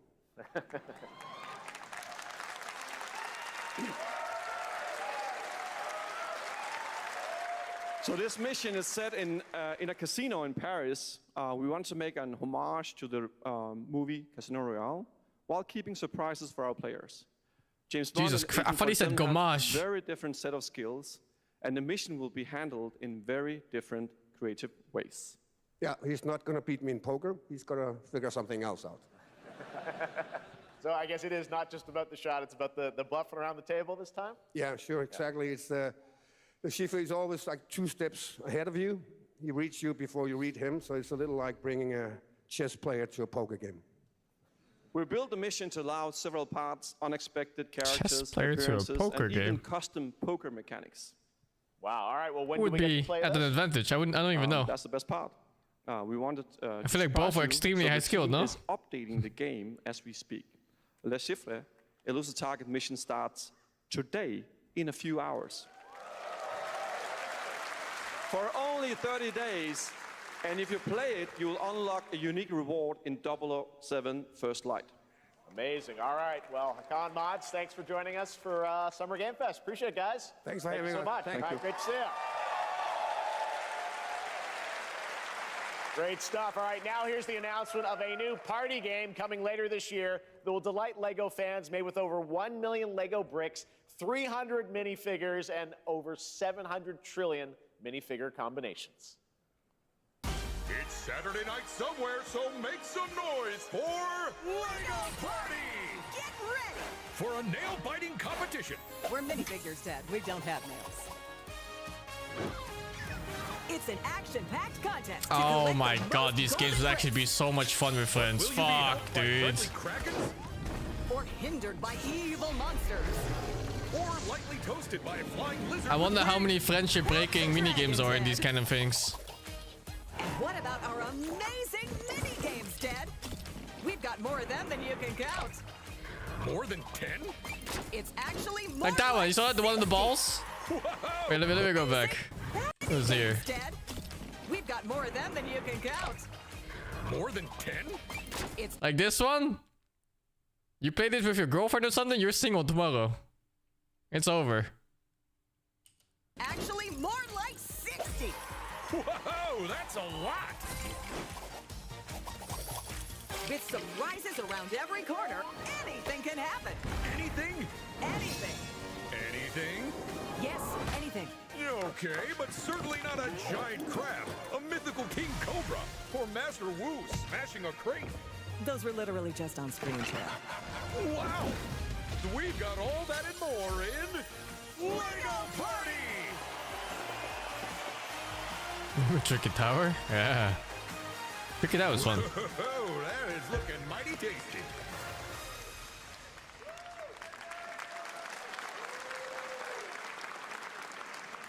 All right, next, a new look at a new team shooter from Dreamhaven and Moonshot Games. 20 players across 5 ships venture into the most treacherous region of space, hoping to get their hands on the artifact. The game is called Wildgate, and the open beta starts next week during Steam Next Fest. And we're also very happy to announce the game will launch on July 24th for PC, PlayStation 5, and Xbox. Let's see what it means to get into some serious space shenanigans.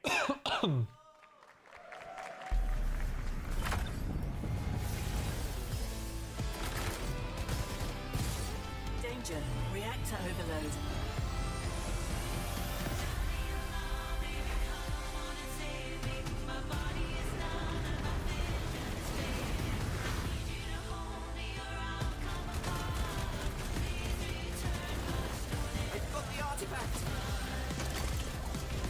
It's another extraction shooter? Laser round installed. This feels bad. Game from X Blizzard devs? When you say X Blizzard, I really wonder, like, what kind of X Blizzard devs are you talking? Are you talking about Blizzard North? Or are we talking like, you know, the Overwatch devs or something? I think there's a pretty big difference.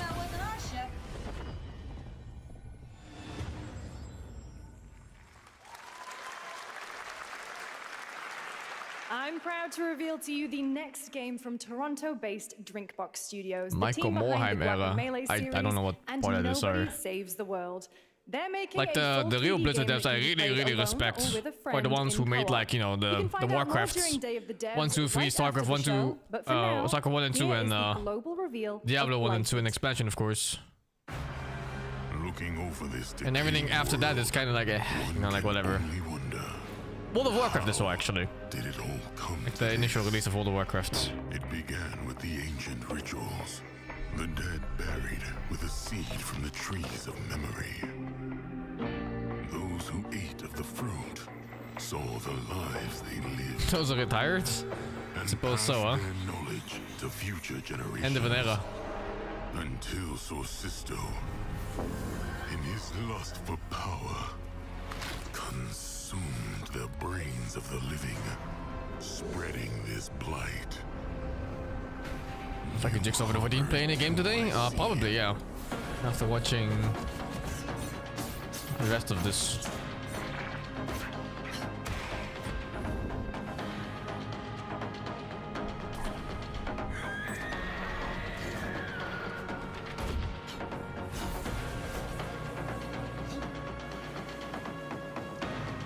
Should you fall, pray the vultures consume you. It's the co-founder of Blizzard? Old dev team. Oh, interesting, dudes.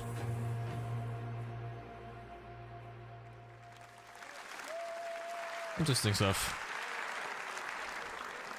There is more Blighted coming up right after the show in Day of the Devs. All right, next is a first-person survival action horror game from Team Clout. It's a new team of 50 with founders in Canada and Armenia. They partnered with the new Munfish Powerhouse label to bring this insane Unreal Engine 5 game to life with unpredictable monsters and visceral dismemberment. Here, I checked the Xbox one already. Yeah, I checked it yesterday.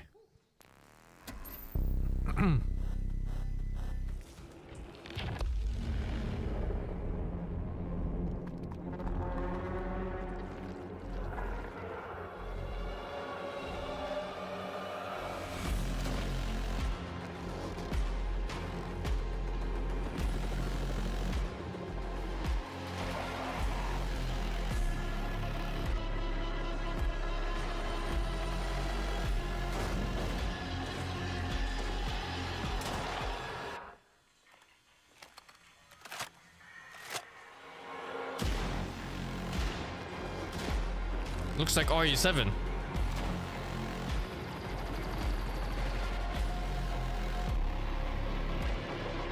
What the fuck?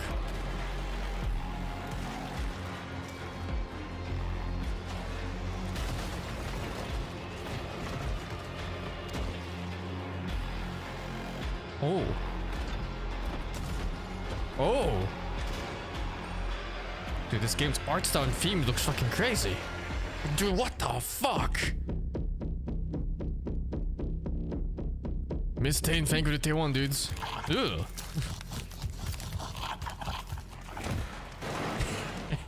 You think that's a South Park reference?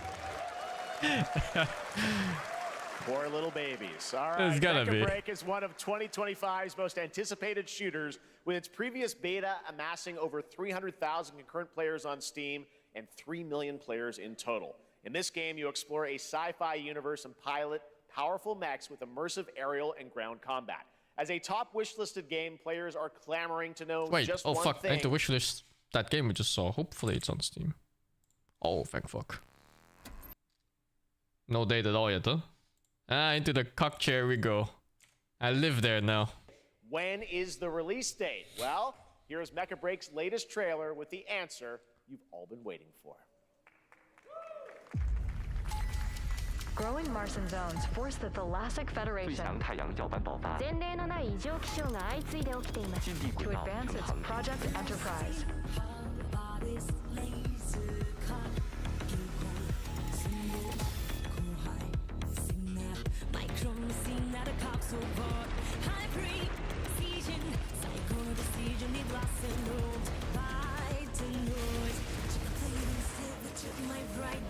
Gonna see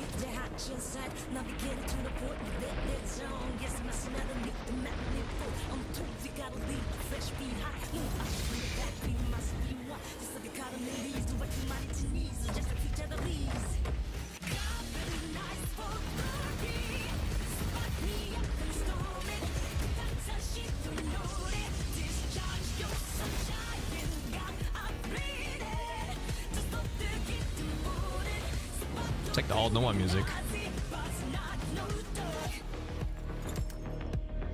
Sounds really nice. Oh, it's the same composer as the old Noah one? No wonder.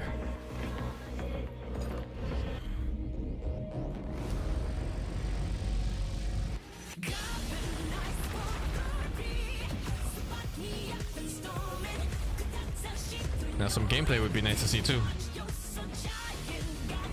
And Attack on Titan? Oh, no wonder. That band or composer has a really good knack for making like this hero type music, you know?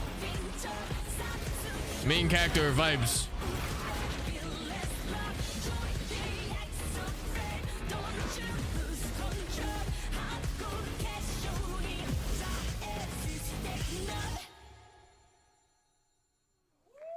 I want to see gameplay.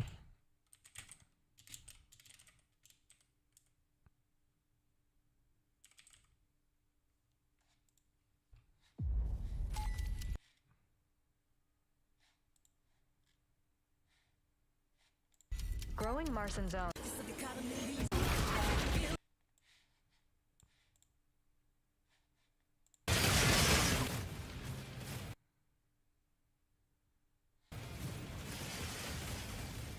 It's fucking Armored Core and crack or what?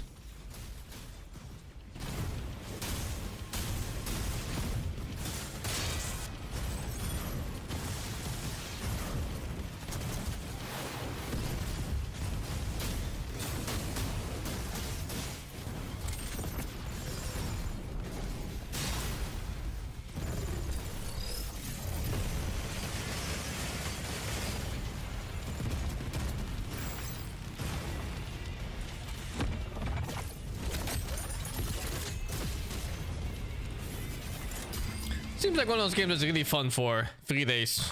You play with friends.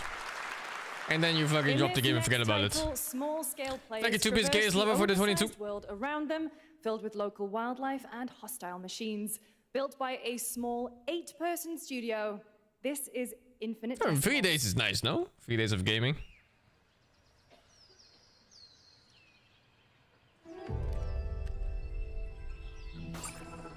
In a good way? I think it's nice, man. I don't think all games have to be play forever games. You could just have a nice experience and just be done with it.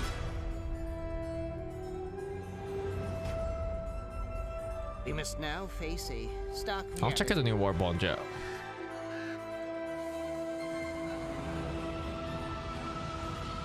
The industrial civilization we were expecting to join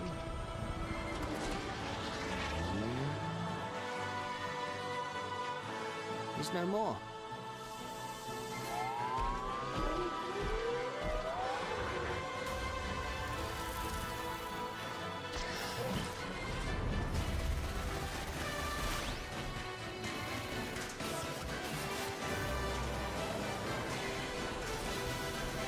This looks cool thematically.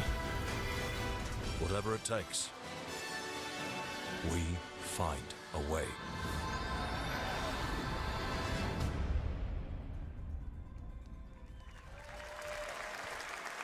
I had trouble reading the title. 2026 marks the 30th anniversary of a legendary video game I also hate games that try to be forever games, for sure, man. Very well. They always try to extend gameplay hours by doing menial shit tasks. So I appreciate games when they're just like, you know, high quality content for some, say, 15, 20, maybe 30 hours. Happy birthday to you. Thank you all for the mouth for the 37. Happy birthday. Oh. Happy birthday to you. And to celebrate early, a special message from Takeuchi-san.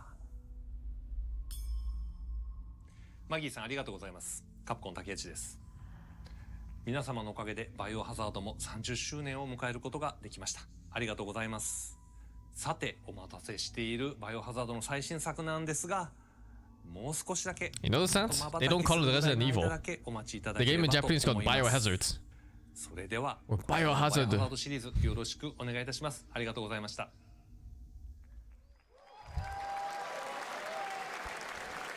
need a glass of wine too. All right. Thank you, Takeuchi-san, for that very special message. We cannot wait for when the time is right to share more leading into the anniversary of Resident Evil. What? Now it is time for the Didn't they say what? Okay, next big dude. update for Now, that's gotta be something.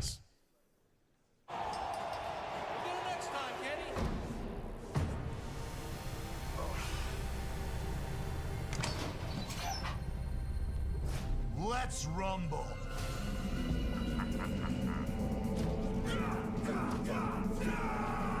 Alex. All right. The hell?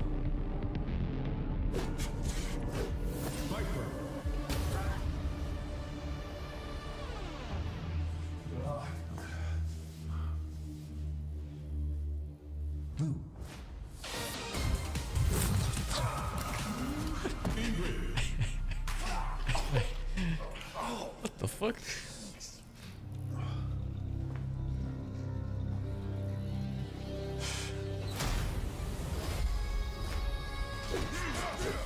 Sagat? This Sagat? What the fuck? Street Fighter 6.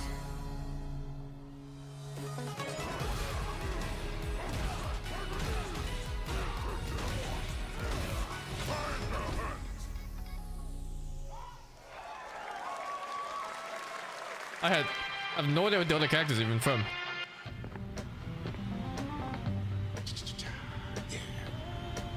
Flag time, baby.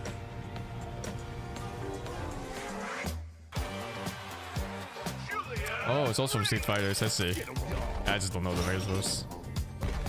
What kind of game is this? PvP? Capture the flag, PvP.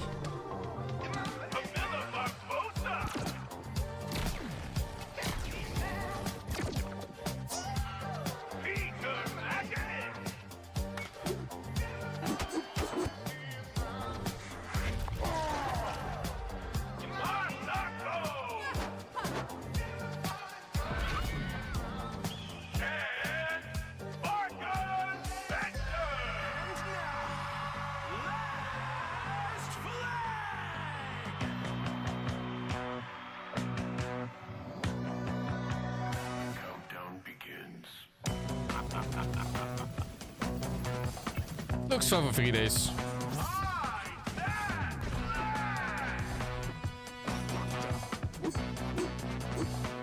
Try this Maget? Yeah, why not? I'll ask him.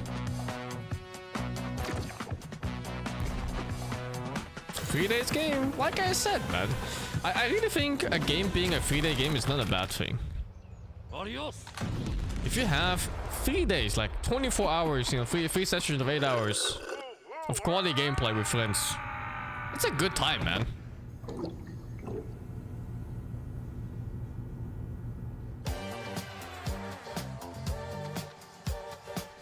Wish list now.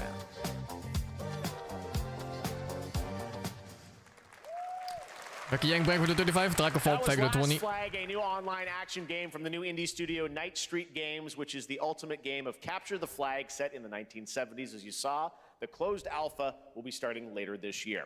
Next, we have a beautiful new trailer for a Souls-like action RPG game developed in China by Lenzi, Wuchang Fallen Feathers, which is launching on July 24th. Here's a look. There's so many games with similar names. Wulong, Wuchang. There's one more. No, there's two more. Is this Wukong?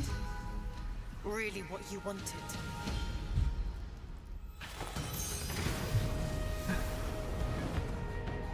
Pretty sure there's one more somewhere in there. It is all set in stone. You can't change how it ends.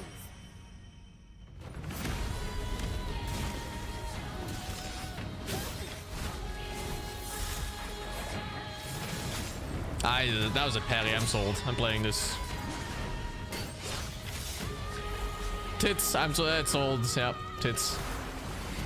I think I've seen this one already, no? In the other trailers.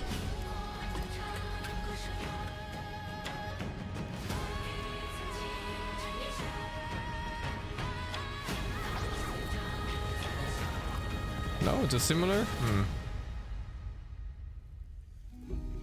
What will it take to finally awaken you? Game Pass, perfect.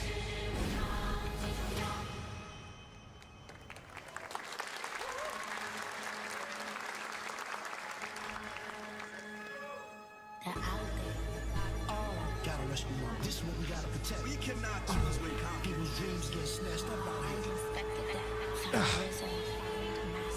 Find Jill, find method, find you find capital, find Ghostface Killer. Where is the Wu-Tang Clan? Are we playing Wu-Tang now? Find them. It's the next game. Actual Wu-Tang after Wu-Chang. After Wukong.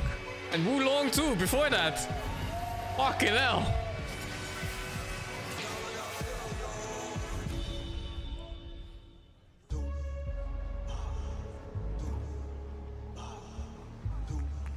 It's actually called Wu-Tang. Oh my god. I was kidding.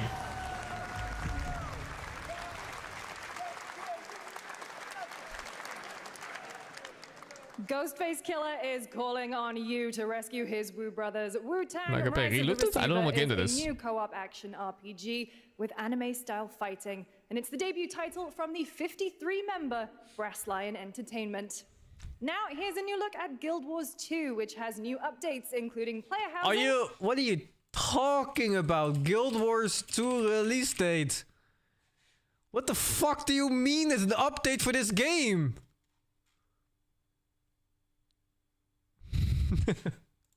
What is she talking about? And it's free to play. This weekend, to celebrate SGF, you can take advantage of double XP all weekend long.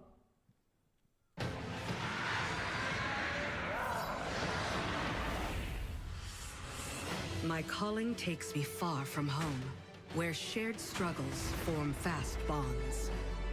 My greatest advantage? Adaptability. Their greatest weakness?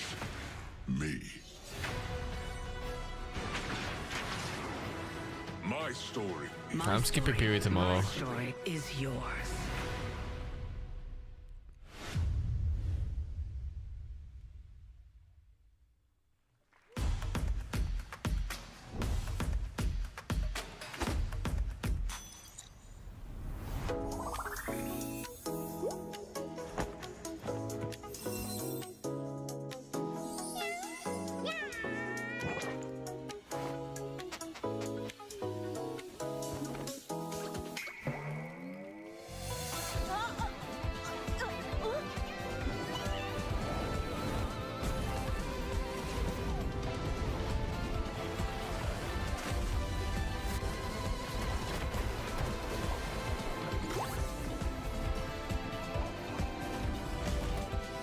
They're called Mongil?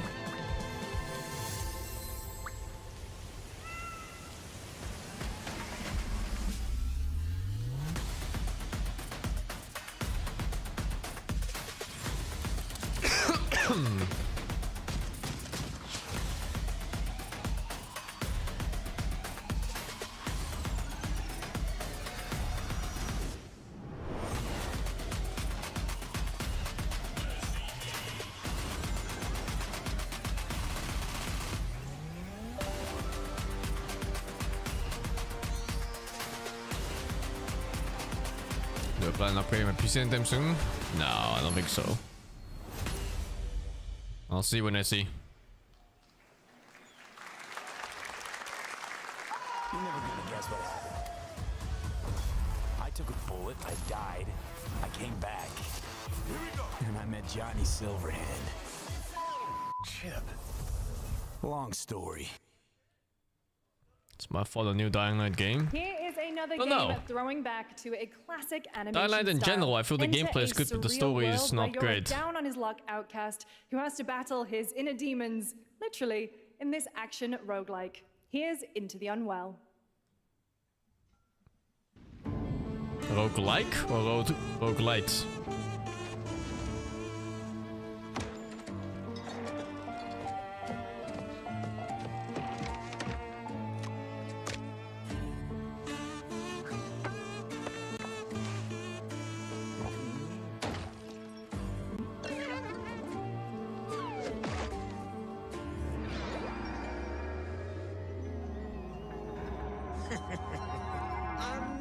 memory lapse, huh?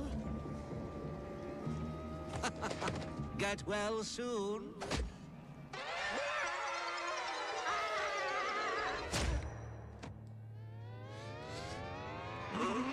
I haven't played a UFC game.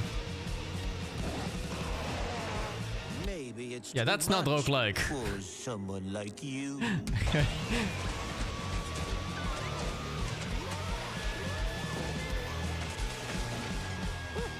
Delusional. It won't always be so easy.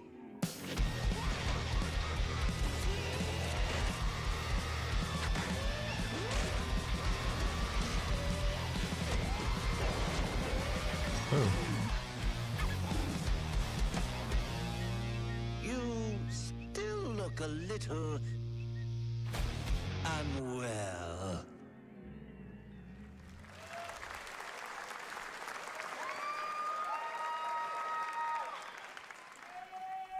Hey guys, I'm Ian Prue, the co-founder of 1047 Games. When we started Splitgate in our dorm room, we just wanted to make a game we could play with our friends, and 20 million of you played with us. Now, with the help from our amazing What fucking community, game is this? we've built Splitgate 2. Why? Because I grew up playing Halo, and I'm tired of playing the same Call of Duty every year, and I wish we could have Titanfall 3. With Splitgate 2, we asked ourselves, how would we take portals to the next level? What if you could portal to entirely different worlds? So we combined the action, movement, and gunplay of arena shooters with the scale and intensity of something much bigger. Splitgate Battle Royale launches free right now, and it's fucking awesome.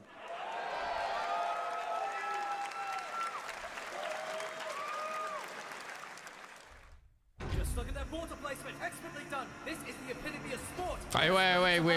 Wait. I've never heard of this game. There's a first one, apparently. What is 100,000 reviews? I've never seen this game before.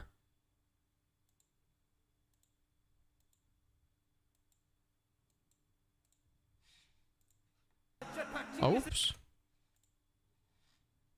The fuck?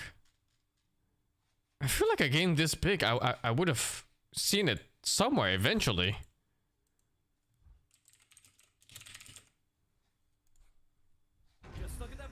Oh, this one's mixed.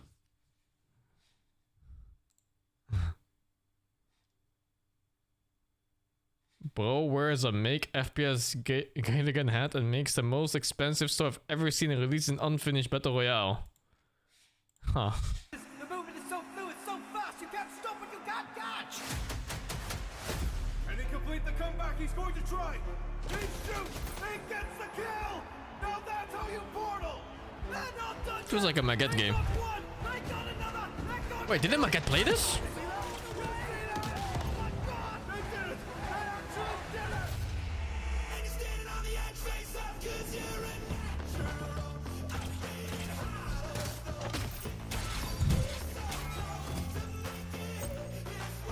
Maybe I did see it before, yeah. Just don't remember the name.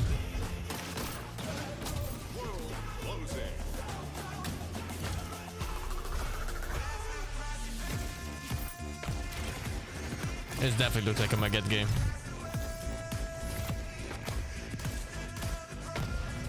Damn, do players ever actually master something like using the portal like that? Seems really complicated. Especially for a game where the time to kill is like 2 seconds or something. Like, that's not even 2 seconds, that's like half a second time to kill. This is Splitgate. People are insane? Really? They do master, that's crazy.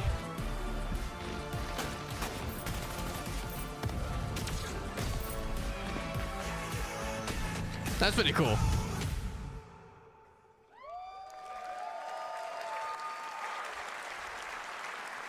Now we are honored to showcase the latest project from the talented minds at RGG Studio in Japan.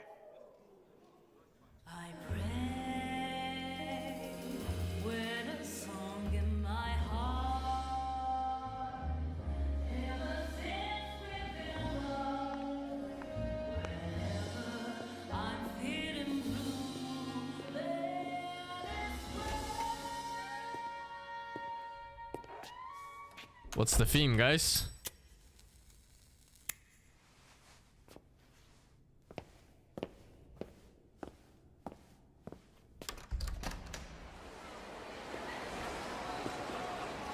It is Japan.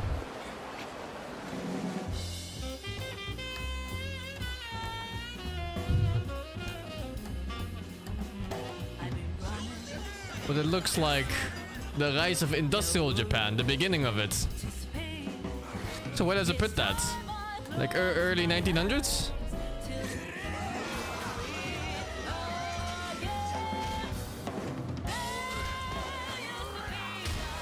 $1943. Okay.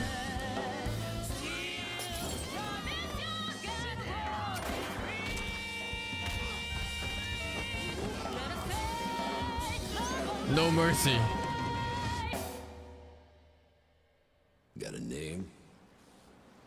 Mako Daito. Why am I watching? Man, I'm reading chat and watching at the same time, dude. I can miss stuff. Chill. Don't I look like one? You're not? So, what are you then? Sana. You read 50 words per fucking 5 seconds and watch at the same time.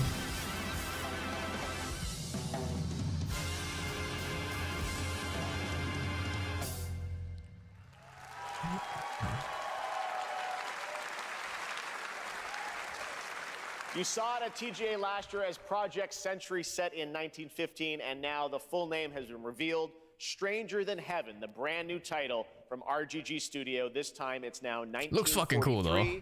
And knowing RGG, I'm sure more surprises are surely on their way.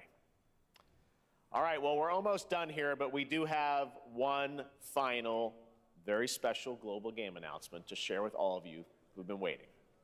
Today, we've showcased a lot of projects from teams around the world, including many brand new studios, and we're proud of that.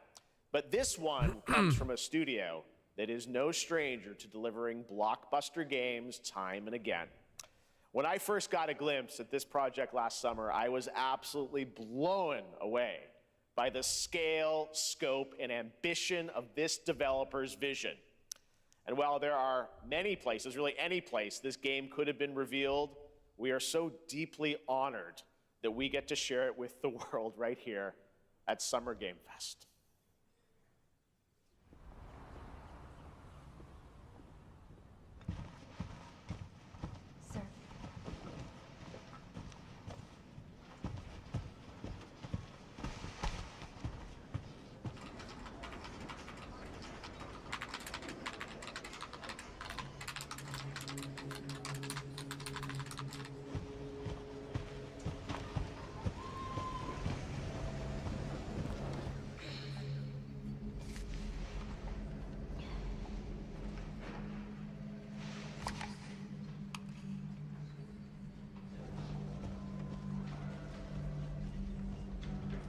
Grace.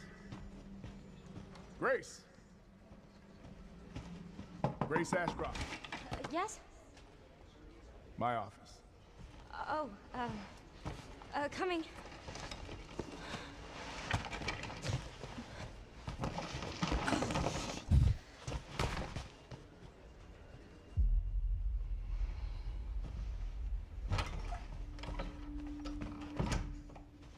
If this is about the report you asked for yesterday, it'll be ready in 3. No, 2 days, tops. Put a hold on that for now. We found another body. One that exhibits the same pathology as the others we've been investigating. Now, I need a good technical analyst on this. Okay.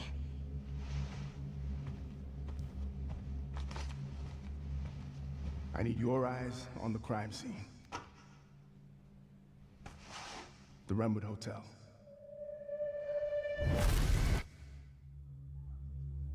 I know that's where your mother was murdered. Alyssa died 8 years ago. Perhaps it's time for you to face the past. That sounds horrible. What? Grace.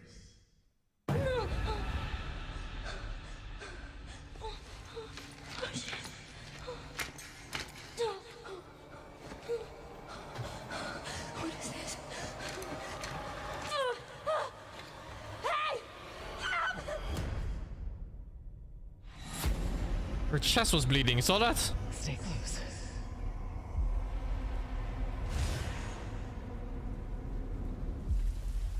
They're coming. I know now that you're the one that I've been searching for. The special one. The chosen one. Miss Ashcroft. Investigating all these strange deaths, huh? We need to keep our voices down. Have you seen the same shit I've seen? Please know that you are my hope. Everyone's gone.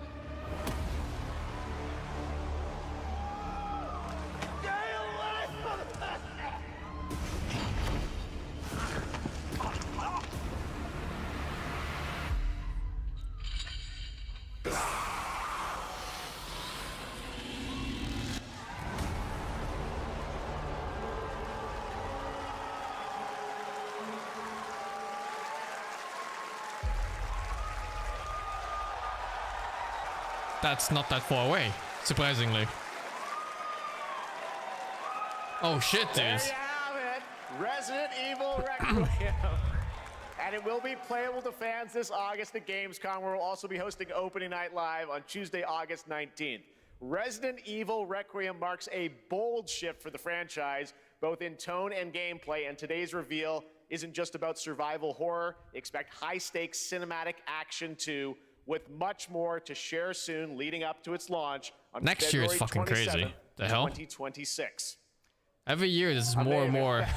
Thank you, Capcom. That was ginormous amazing titles coming announcement. out. Glad we kept it a surprise. All right, that's going to do it for our live Summer Game Fest show. Let's thank our co-host, Lucy James. Didn't she do a great job, everyone? What is this then? Good job. Lucy got to see the trailer for the first time. I know. Oh, I can't believe it. You kept that so secret. Very top secret. All good. All right. Well, there's much more Summer Game Fest to come. Make sure to visit summergamefest.com to see a listing of all the digital events this weekend. You can watch and to highlight even more games, including the Xbox Games Showcase on Sunday. And stay tuned online to see coverage of many of the playable games at Summer Game Fest Play Days that's taking place this weekend in LA. And make sure to stay tuned for Day of the Devs, which is coming up next with additional new reveals from incredible independent studios around the world and deeper looks at some of the independent games we showcased today. Thanks so much, everyone. Awesome, and thanks to you, Lucy. Great job co-hosting. All right, that's going to do it for Summer Game Fest. We will see you at Gamescom on August 19th. Thanks, everybody.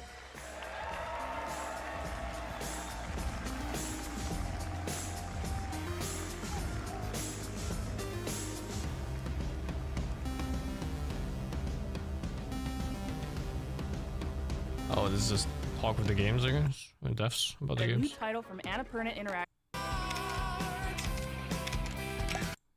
To be a nice way to hang out with your friends in a video game, and we hope you like playing it as much as we do. Thank you for watching. Goodbye. Bye. Goodbye. Goodbye. Oh, that, I mean, there's still some games here.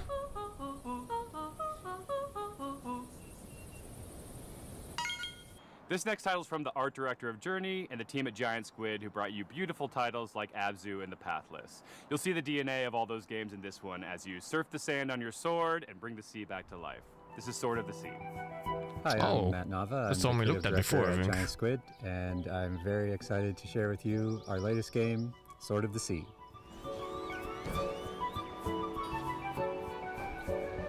Sword of the Sea is a atmospheric adventure game where you surf on a sword. Which they like the most? And Ill it and is trying Resident to Evil give was super you cool. The kind of spiritual experience that you Definitely get most memorable. as a surfer, a snowboarder, a skater. It takes a lot of what I've done in my previous games, going back all the way to Journey, Abzu, The Pathless, and you're going to see those elements in the game, but it's going to take you somewhere new. Sword of the Sea is all about movement, getting into a flow state, and that's something that as a snowboarder I've experienced myself. I feel like there's this kind of magical experience that you have with these extreme sports. When you're doing it, you actually find this kind of meditative quality. You are moving very Play both quickly. October next year. but you Resident get Evil to 9 will play understand release. nature in a way that you can't otherwise. You get to see the whole mountain at once, and that lets you kind of connect with the world in a deeper way. And I think that's what we want to do with the game.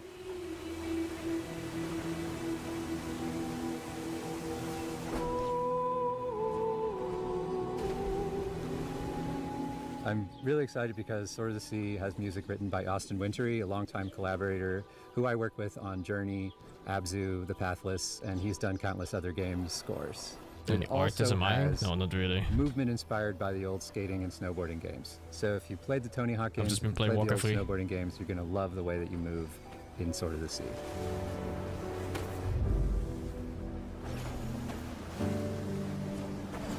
We can't really guarantee Some that Warhammer the Skulls game will events? be a spiritual experience for check players, it. but what we can do is create the environment, the conditions. I do want to try some under demos which today. you might have one.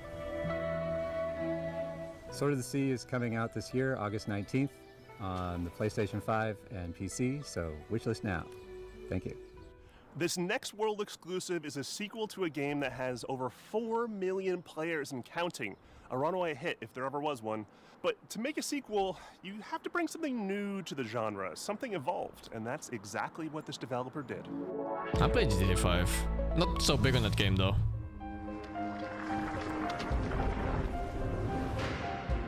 Take the Crimson Deserts? I'm not sure.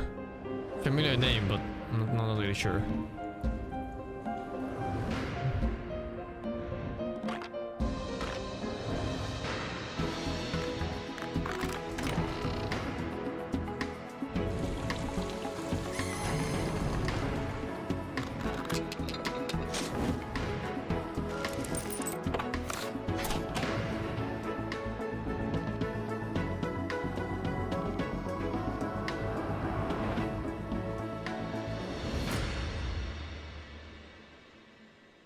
Hi, I'm Wyatt with Coin Crew Games, Never seen and we're here to popcorn. announce Escape Academy 2, Back to School, the sequel to Escape Academy. Back to school? Escape Academy 2 is an open-world escape room game, where between your escape room classes, you can explore a living and breathing campus that functions as one big escape room. We felt inspired by games like Animal Well and the Legend of Zelda series, and how they leverage free roam puzzle solving, so we're really excited to bring that into the Academy. Our background as a studio is in building immersive narrative escape rooms. So when we started making a sequel for Escape Academy, we asked ourselves, how can we push that even further? We looked at feedback from the first game, and the #1 most requested feature, by a huge margin, was more Academy, to really get to be a student at the school. This time around, we're going to let you explore the campus, to go to classes, Subjects meet are that good other or bad at students, school? and most importantly, I know. I find never lots felt like I of struggled rooms with to anything on lock school. yourself up in. Went to high school What though. was once a 2D level select map is now a fully realized explorable space. Whether you're returning to the Academy or stepping in for the first time, you'll find yourself in a world full of unique environments, from dusty puzzle archives to hidden rooms in unsuspecting places. The campus is designed to reward curiosity with secrets tucked into every corner for players to discover. From lighting and atmosphere to environmental pursued a higher storytelling, education, no. we've pushed I went straight every into Podota. element to heighten immersion and mystery. For Escape Academy 2, our approach to narrative is to really lean into the roleplay of embodying a student at the Academy. You can talk to your fellow escapists to unlock quests, discover lore, and naturally get hit with a deluge of groan-worthy puns. Apologies in advance. Over the course of the game, you'll puzzle your way through character-driven quest lines that string together campus challenges and escape rooms, taking you through your second-year curriculum and the game's central mystery. If you want to get a sneak peek at the game and help us unlock its full potential, join our Discord and sign up for a playtest. We'd love to borrow your brain. Wishlist Escape Academy 2 today on Steam, and we'll see you when you get back to school. Oh my Devo, god. Smashing Pumpkins, Lush. All these bands are part of the 80s, 90s vibe that is mixtape, from the prolific creators of The Artful Escape. But this is not a music game or a game about music. It's a game about life and friends and the music that gets us through it. Oh hi, I'm Johnny Galvatron from Beethoven and Dinosaur, here in Melbourne Rock City. This is our secret hideout where we make video games. This is one of our artists, Arden. Fuck off. We're the BAFTA award-winning team behind The Artful Escape. But who cares? What's next? We're making a mixtape. thought we're in Jeff Keighley's theme. We're in Day for Devs too.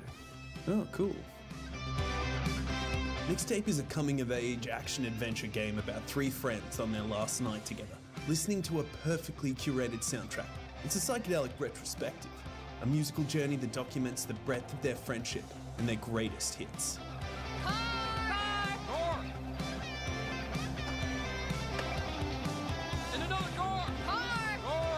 I already saw this one.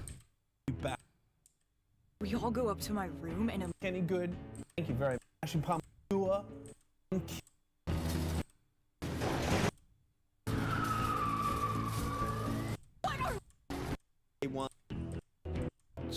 Drinkbox Studios just announced their next title, Blighted, moments ago at the Summer Game Fest. Well, now they're here to give you an in-depth look at the game.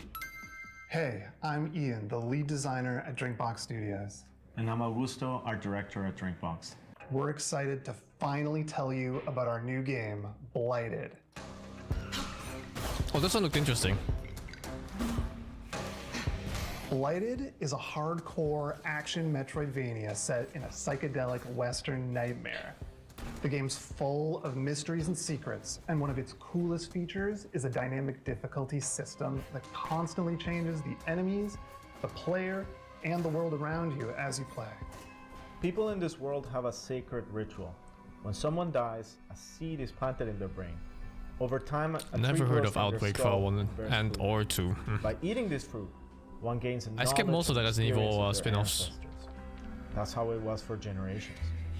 That is, until the one they called Sorcisto defiled the ritual. He discovered that by eating brains raw, he gained immense power. Sorcisto ate the fruits, destroyed the trees, and devoured your entire community. And in doing so, he released a reality-altering disease known as Blight. As the lone survivor, you have a singular goal. Hunt down Sorcisto to reclaim the memories of your people. Now, like the rest of the world, you're afflicted with Blight. It's constantly overtaking you, making enemies aggressive and unpredictable, and changing your perception of the world. You can find ways to suppress it, or you can harness it to fight back even harder. With practice, you'll be chaining together finishers, taking out huge blighted beasts, devouring their brains, and using their memories to fight and explore.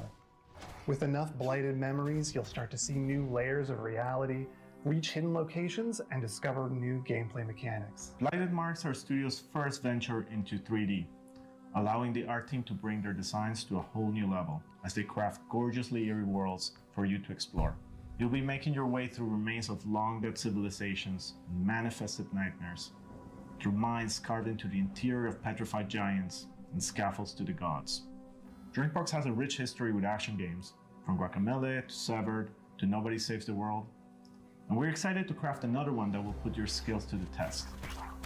Blighted will support full co-op like many of our past games, and we're working with composer Jim Guthrie to create a soundtrack you'll never forget. We're excited for you to try the game, and we're aiming to have a playable demo later this year. Wishlist the game on Steam and follow us on social media to make sure you don't miss it. This next title is from a bona fide Day of the Devs Looks cool. alumni, Outer Loop, whose games Thirsty Suitors and Falcon Age have both been previously celebrated in our showcases. Outer Loop prides itself on being a minority-led studio with a mission to create accessible but meaningful games about underrepresented cultures and themes, and this title is a beautiful and vibrant example of just that. This is Dosa Divas.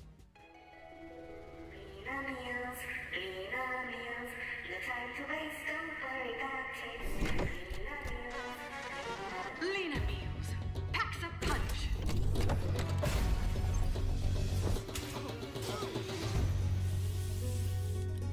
No one cooks anymore. Food in tubes? Yuck. I'm so hungry.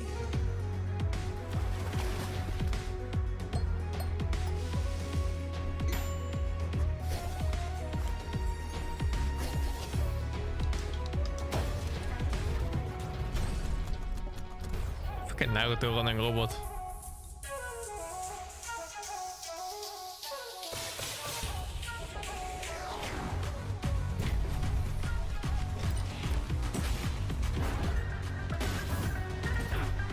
Ah shit, turn-based games with with active parries.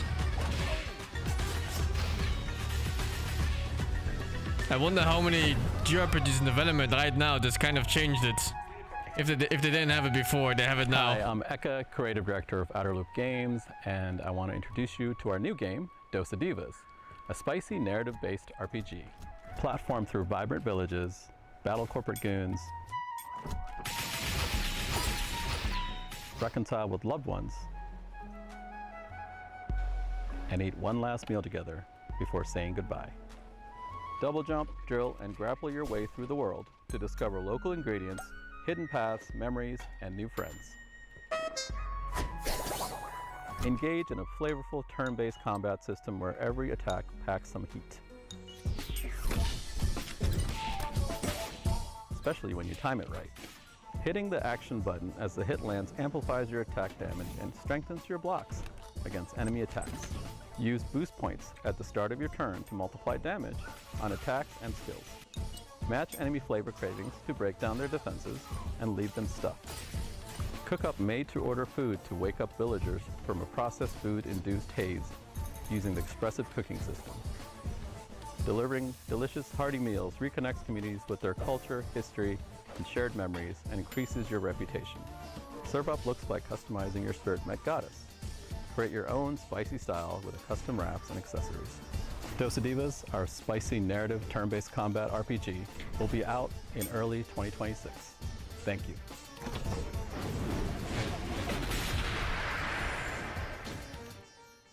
Our pals at Heart Machine, creators of Hyperlight Drifter and Hyperlight Breaker, have teamed up with our buds at Devolver. They're mixing things up with surreal, interdimensional demon horror. It's a genre, right? Or is it a genre? Probably should be a genre. Spinal Fake with the 43. That's self Fake with 89, man.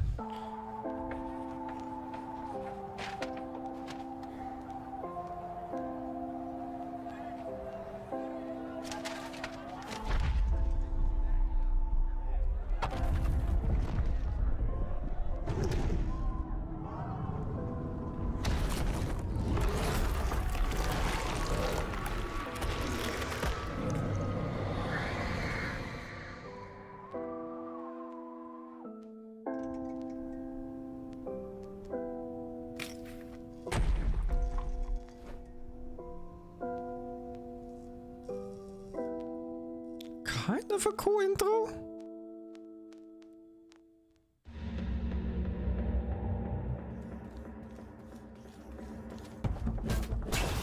I wonder if that guy becomes a boss fight. Oh, this skin looks kind of neat.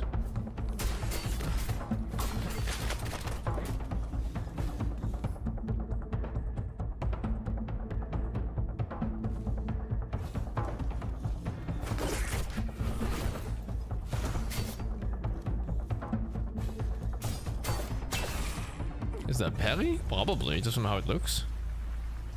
Hi, I'm Miriam, producer at Heart Machine, working on Possessors. Possessors is a search action game set in Senzu, a corporate What did she call city it? which has been overrun by demons. What you've just seen is one of 4 animated short we made with Powerhouse Animation. They each tell the story of how a character or a creature from Possessors survived the attacks of the demon, or how they perished. Search action, in right? Possessors, you play as Luca, a teenager from Senzu who was Also injured known as in the Metroidvania? disaster. I have Luca was never forced to heard make of a deal search with a action demon before as named Ram for Metroidvania. both of them to survive. And I've Ram played the possessed genre her, before, it was a healed her, genre. and made her strong. Now Luca and Ram are stuck together and forced to get along. They'll have to climb Senzu's skyscraper and fight through hordes of feral demons to escape the city. It's called like that in Along the Japan. way, Oh, that's so Luca and Ram will interesting. discover what Senzu's corporate master were hiding and piece together what happened by sharing their memory of the past. On behalf of the team, we're all very Doesn't she excited kinda to look like the better what character? happened Nah, it's just the sharing hair. their memory of the past. On behalf of the team, we're all very excited for you to play Possessors, which comes out later this year. In the meantime, you can wishlist Possessor on Steam, or try Luca's new demon power for yourself. A demo of the game I played will Tyranny be before, yeah. available That's a pretty cool later game. Today. Moonlighter hooked me with its novel shopkeeping gameplay, its clean combat, and its satisfying dungeon to market gameplay loop. I could seriously play it all day, and I did. The developers at Spain-based Digital Sun seem to have made some ambitious upgrades to its sequel, including an expansive 3D world, a big change from its previous pixelated form. I hope you're as excited as I am to take a peek at Moonlighter 2: The Endless Vault. Hi there, this is Isra from Digital Sun. I'm beyond thrilled to share this event with you and show what's in store for Moonlighter 2: The Endless Vault. Moonlighter 2: The Endless Vault is a sequel to our beloved shopkeeping roguelike. As in the first game, here you venture into ever-changing dungeons to fight enemies and find relics. Then you go to your shop, sell your loot, and turn it into a profit to get better gear. I should play the first game of this. Is what made the first game so special, and now we're bringing it to a whole new dimension of quality and ambition. Talking about new dimensions, this entry begins in Tresna, a plot-brimming town.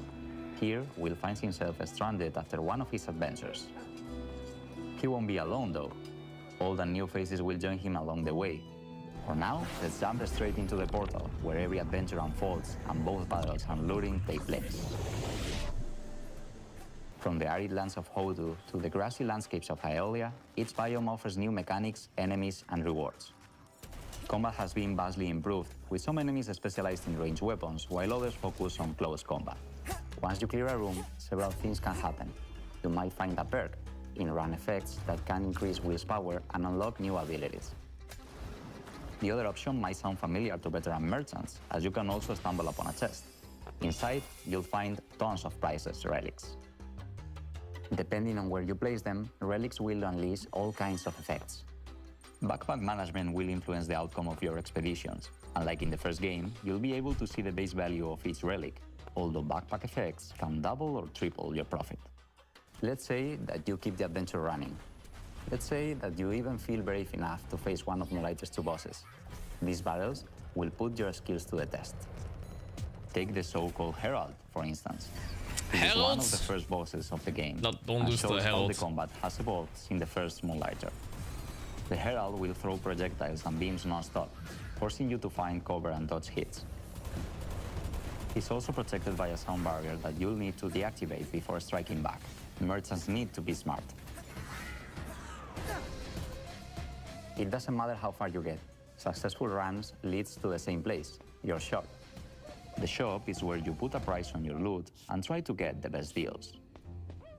There are ways to influence the outcome. For now, all I can say is haggle hard, sell harder. Well, there's actually something I can already share with you. Just like the perks in the dungeons, you can Looks also too unlock easy? special It's the first effects boss, each time man, you chill. open your shop. They can potentially skyrocket your profit, unleashing powerful synergies and selling streaks. You never know what will happen when you open your shop. That's why we call it a shopkeeping roguelike after all.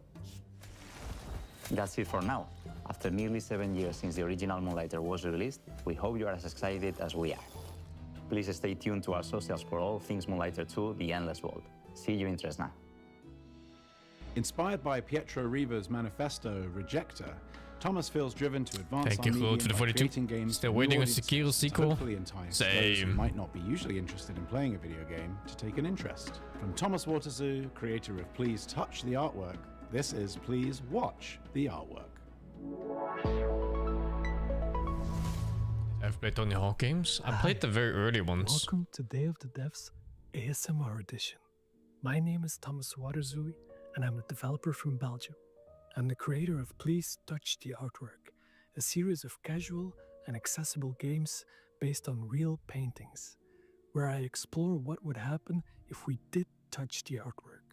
I usually start by choosing a painter I like, and then think about what gameplay could fit their Waterzoo art is a style. crazy name. For my Waterzoo just third means game, water mess. I fell in love with American realist painter Edward Hopper, but this time you're not gonna be touching artworks. You're just gonna be watching them. At night.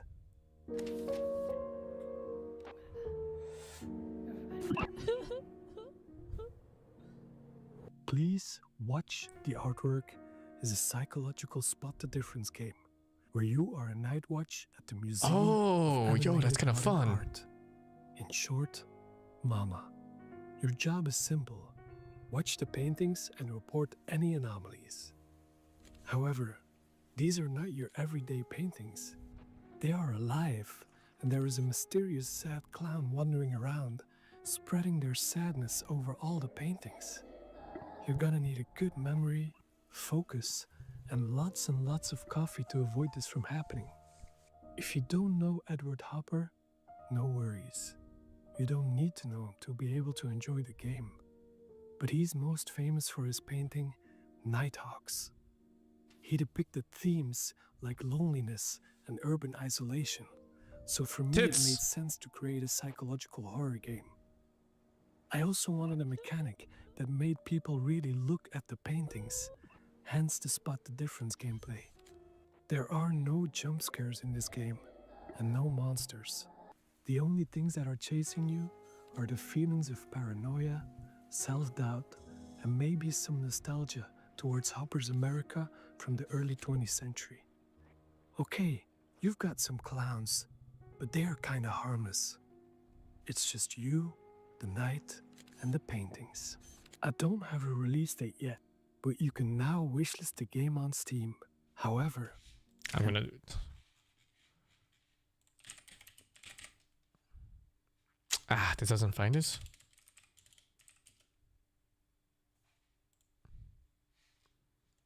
Looks neat. Don't tell this to anyone. It's probably gonna be around Halloween this year. Shh. Thanks to Day of the Devs for giving me this wonderful opportunity, and I really hope you like this bizarre little thing I made. Bye-bye.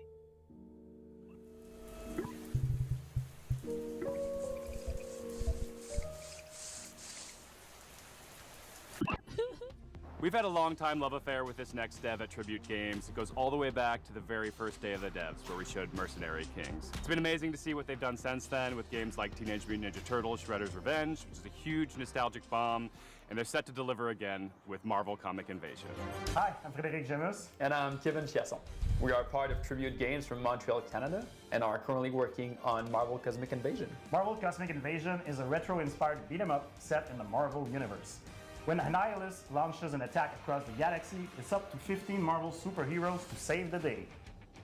So far, we've announced Captain America, Spider-Man, Venom, Wolverine, Storm, Nova, Phyla-Vell, and we've just revealed that Rocket Raccoon and She-Hulk are joining the fight. Each heroes have been designed around their unique strengths and powers. Some of them can take on airborne enemies, while others can deal devastating damage closer to the ground. We also introduced an exciting mechanic, the Cosmic Swap, a tag team system allowing for instant switching between two heroes, creating powerful combos and unique strategies. For level design, we recreated iconic Marvel settings such as the Mutant Heaven of Genosha, the high-tech mobile base of S.H.I.E.L.D. Helicarrier, plus a thrilling roster of legendary locations across the cosmos.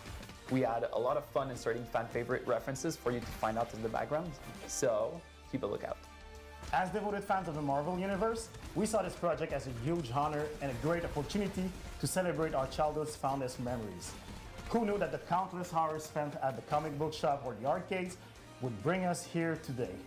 We hope that Marvel Cosmic Invasion is a true love letter to all fans who grew up with the Marvel Universe. Marvel Cosmic Invasion is coming to PC and consoles this holiday. And now for something of a moodier persuasion. A horror fantasy life sim co-directed by the pixel artist from Celeste, with haunting and lovely music from Disaster Piece, composer of Hyperlight Drifter, It Follows, and Fez. And to boot, an amazing group of human developers from Vancouver. Human developers? As opposed to what?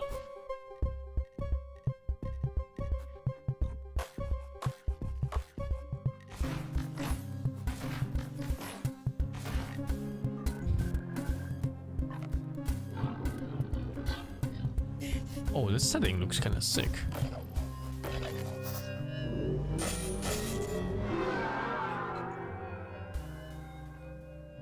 Hi, I'm Isa, programmer and writer of Neverway.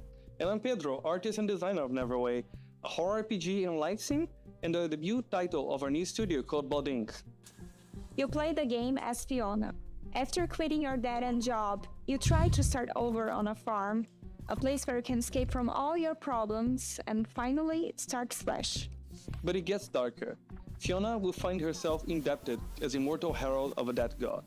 With your sword, you can fight in a fast-paced combat, and you can choose your secondary gear to change how you fight, like a hookshot you just crafted. But remember, you still need to keep your new life on track. You can do things like shopping at the Cellmart or paying your mortgage using your very own Luna OS computer. You can also befriend or even romance more than 10 characters, each with their own special cutscenes and routines that can interact with each other. And as you get closer to those characters, you can use those relationships to unlock new combat abilities that change the way you fight. You can farm, fish, and cook, but Neverway doesn't play like a regular WehSing RPG. Time progresses in 3 blocks: morning, afternoon, and evening, and you choose when to advance by doing things like eating, sleeping, or reading a manual. The idea is to let you set your own pace, so you can choose when you want to fight, or when you just need a break and see your friends. You will eventually start searching for the Neverway, a decaying, nightmarish reality that is slowly leaking into yours.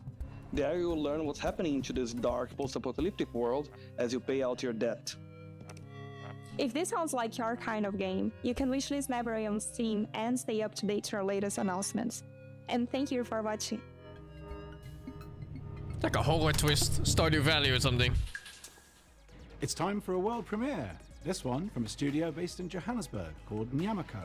Their previous title, the postmodern platformer Semblance, earned them a place on Forbes Africa's 30 Under 30 list back in 2018, along with a host of other accolades. And since then, they've been hard What was at it work called? I don't know. I actually and stay up to date with our latest catch it either. announcements. And thank you for watching.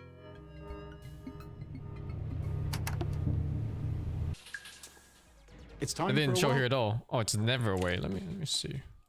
It's not Steam yet. Oh, it is.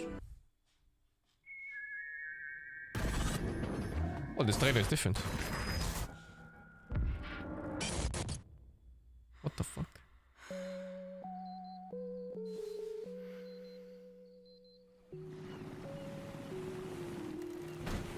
No, it's the same here, no? It's a little bit different.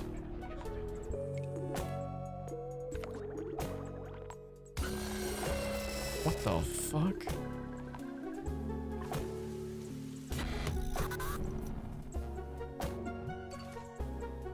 Well, it's slightly different. It definitely has the same slides of the other presentation. Sounds terrifying.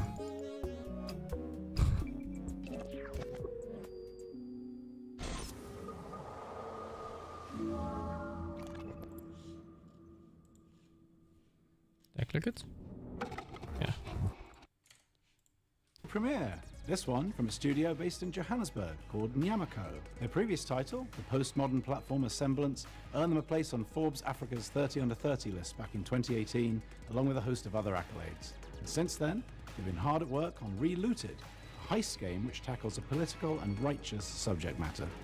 Please take a look.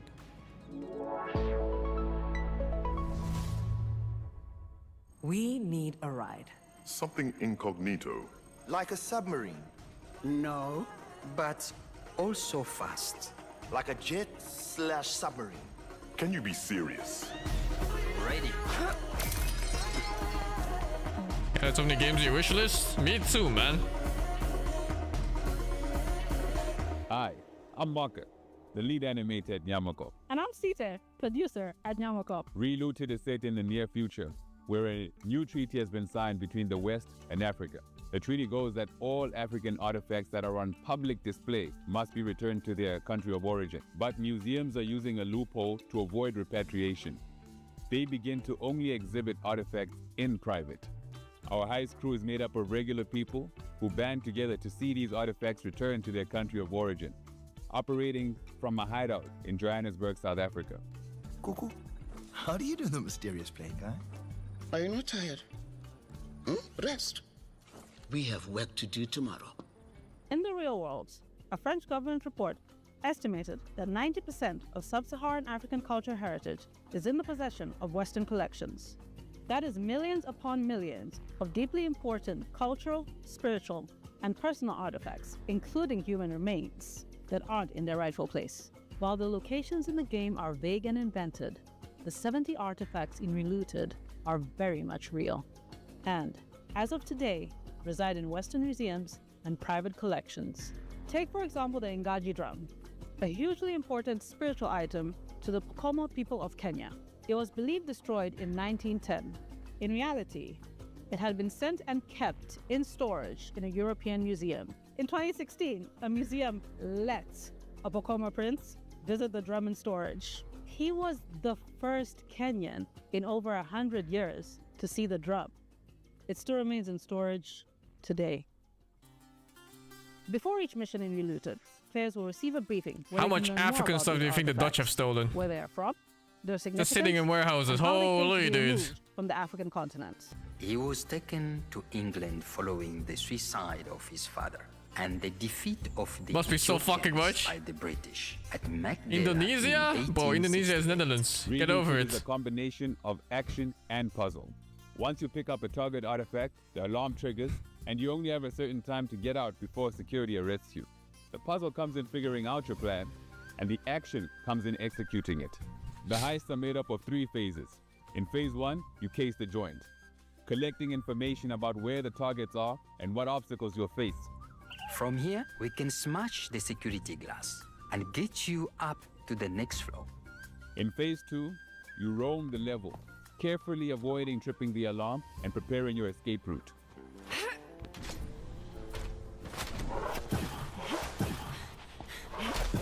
What was the table for?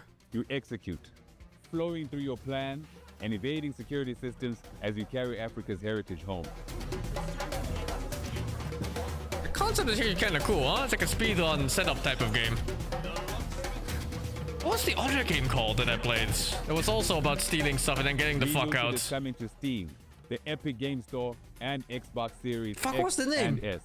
You can Tear It Down, yeah, that one. Remember Patapon, that same game concept, but different theme. Dudes walking around doing stuff and making music. Well, there's a sequel. Well, kind of a sequel. It's a spiritual successor. It's the core team from Sony Japan that made the OG game. Fun game. Coming back at you with more charming little dudes doing stuff while making music. Oh, a more in-depth version of this. パタポンの原作者であり、現在ラタタンの開発をしております小谷博樹と言います。そして私はラタタンのリードプロデューサーを務める坂尻和人と申します。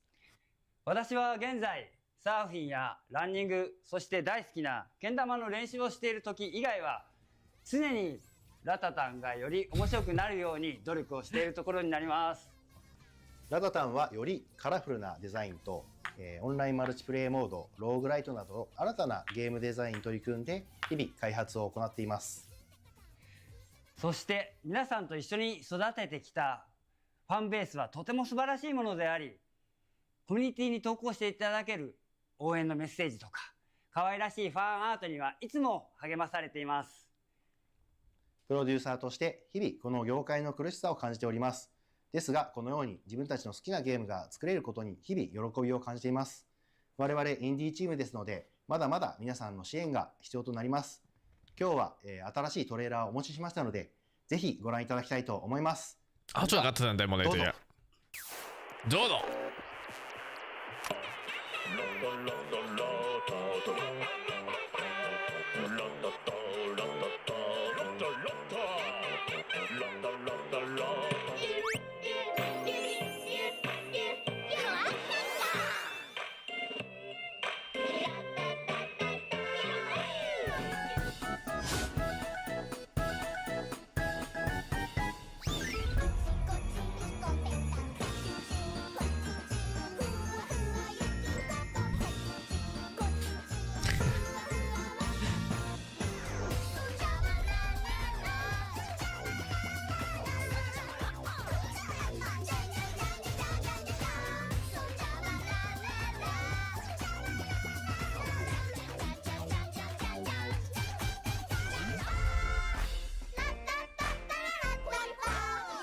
God, this game looks so amazing.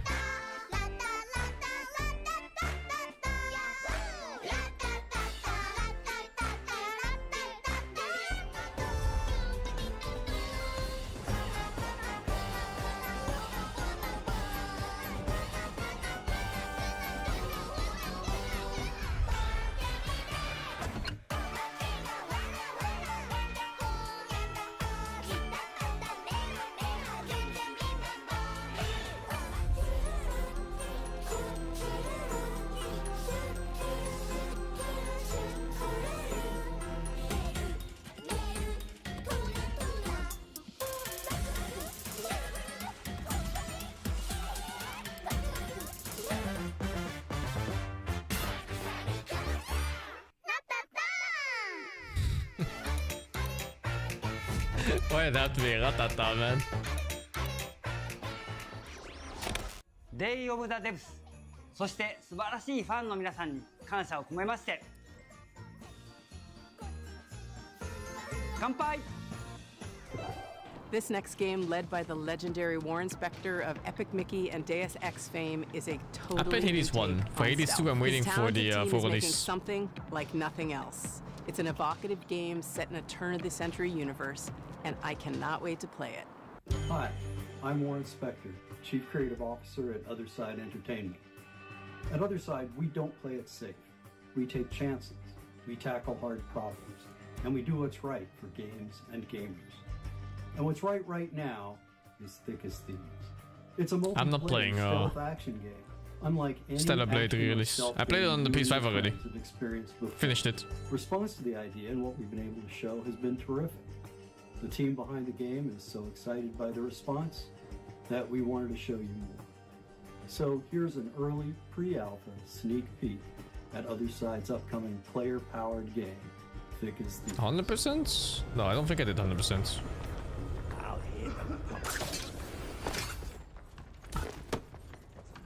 So we're trying to have all the bells and whistles. Wait, a of an board game? I don't immersive really have stealth one. game, like I'm not big hiding on board games. shadows, understanding NPC No real life pathing friends. and vision cones and timing your movements with them and lockpicking your way through a guarded location. The X factor to me, however, They're like SB? is What's probably SB? the presence of other players in the same game. Bonk. The thing is, I could study Oh, AI Stellar Blade. all day long. I could study Never heard someone the call it SB levels before. all day long. But the Yeah, other it was thing it's is, it's an okay I game. don't know what another player It's is nice for gonna a do. single Are they playthrough. gonna actually pickpocket I was me, thinking making, Spirit Breaker as well, but there's no way he meant situations this that are so Spirit fun. Breaker. Something that won't happen in another match ever again. I think that's the thing that I'm looking most forward to seeing players do. I can feel like a real master of stealth or deceit or cunning because I'm not just outsmarting NPC AI, which can be satisfying, but it's an I've never actual played any human being tabletop that I'm getting the best of. D&D. So one of our core design pillars in Thick as Thieves is to play with your ears. And to me, that means a lot as audio director because you understand your surroundings at all times. You understand where you are on the map. You can hear where other thieves are. You can hear other threats like guards. You could also be able to tell like, oh, I'm in this quiet environment and then I can hear outside it's very loud. So I'm thinking to myself, wow, okay, if it's raining and there's a thunderstorm, maybe that can mask some of my sounds so I can kind of go in undetected. And a lot of this is not faked. If you hear a train in the background in the distance, there's actually a train passing by in the world. Every thief for themselves, right? You know, thieves going at it 1v1v1. And one thing that I really like to do is kind of stay back in the shadows and watch everyone go at it. People are falling into my traps and then just waiting for the right moment to swoop in.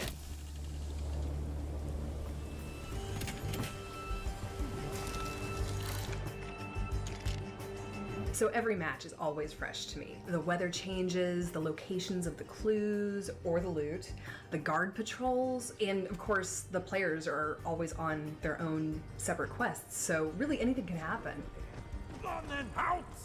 That's far enough. You know, we've been working on this game for a while now, and I'm just totally stoked that other people are excited about it too. I really want to get this game in front of more players as soon as we can, and I'm hoping that many of you will sign up for a playtest. We'd love to get your feedback on the game, and we'd love to show you what we've been putting together over here. I think these kind of games are so hard to pull from off. A longtime collaborator of ours, both at Double Fine Presents, where we published our game Kids, and here at Day I of feel the like the Devs, where we multiplayer is highlight gonna titles be like so Time dead Flies. so fast. Here's a first look at their new game. We'll see, I Pocket guess. Boss. It's like once you run into a couple tryhards Hi, and you're a I'm new Mario. player, it's just like, I'm ugh, roughly you know, half like of what are you a small doing here? studio called Playables, based in Zurich, Switzerland. I worked on games like Plug and Play and Kids, but now I'm looking forward to show you something brand new, Pocket Boss. Pocket Boss is a short game about the small joys It might be really of fun though, for like manipulating data. the release days, As a the first remote week or so, worker, first 2 you're weeks. in touch with your boss through a chat interface and will get all kinds of requests. Be smart, erase competitors with one swipe of a finger, navigate the stock market without crashing, and generally find easy solutions for hard problems. Your boss will verify if everything looks correct, and most importantly, beautiful. Maybe you can just play with friends? But as you do all That sounds that, okay, if you can. Charts start to get a life of their own. They were kinda vague about it though. They go wild. Alpha game perhaps, that's why. Will you be able to tame them? Or maybe even find your own satisfaction on your way to success? Pocket Boss is an intimate encounter with data exploring the secret life of charts. The game will come out later this year. This is a weird game. You can find more information and a link to the Steam page Okay, it's like at maybe for the 7 months. pocketboss.ch. Thank you. This autobiographical game is all about food and our complicated relationship with what we eat and what we see when looking at the scale. Its unique gameplay unpacks the frustration and even the strange humor of cooking, eating, working out, and more.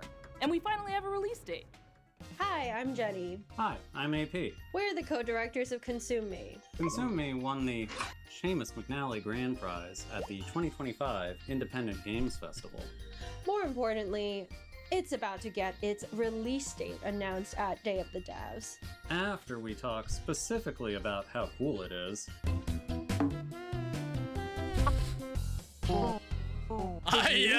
Did you see that?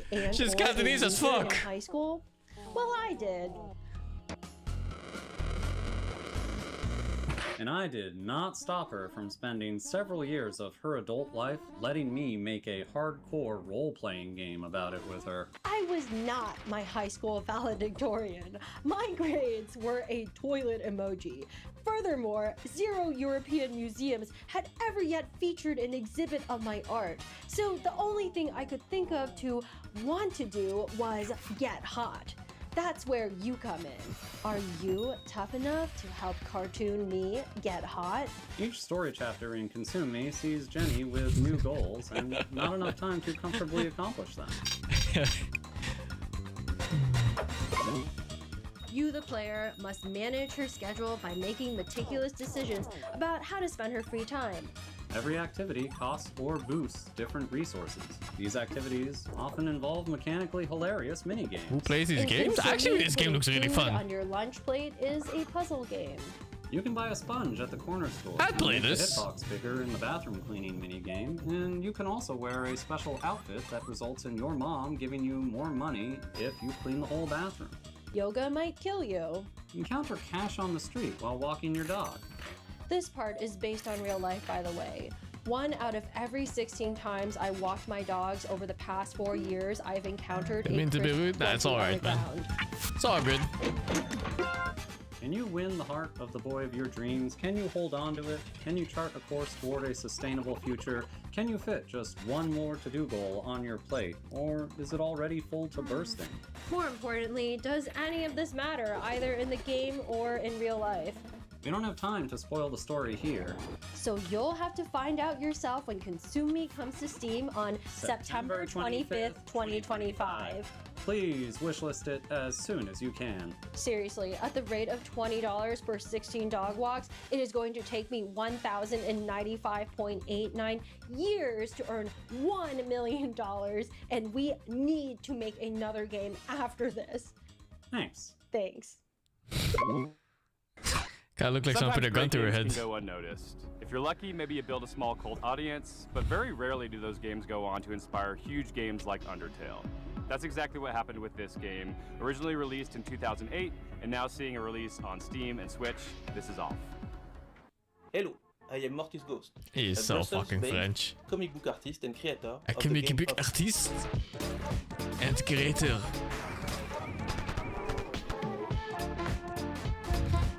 Off is a game I made 15 years ago when I was still a big, sweetie, drooling crybaby. It's a Japanese-inspired RPG where you control a baseball batter chasing ghosts in a cubic, strange world. I made this game with no other ambition than to create something funny to show my friends and a few people on the internet. But it got out of my control and became very famous. The reason is that the game is somehow cursed. It harbors a diabolical force that I can't describe. I ask you please not to play it. Never heard of Look Outside. Is that a word joke? Hi, I'm Jack Murphy, a dev on Off. I'm Ryan Allier and the studio director. It's been a pleasure to work with Morse Ghost to bring Off to fans old and new. Off has inspired many indie RPGs over the years, such as One Shot and Undertale. Hey everyone, it's Toby. Off was a big inspiration to me and Undertale, and I hope you will take this chance to play it either for the first time or the 100th time. Oh. Off celebrates its 17th anniversary this year, and we've worked hard to preserve its original spirit as we bring it to modern platforms. In addition, Morse Ghost has designed 6 new bosses for returning controllers. Plus, we have a new soundtrack, which you're hearing right now, and revamped combat.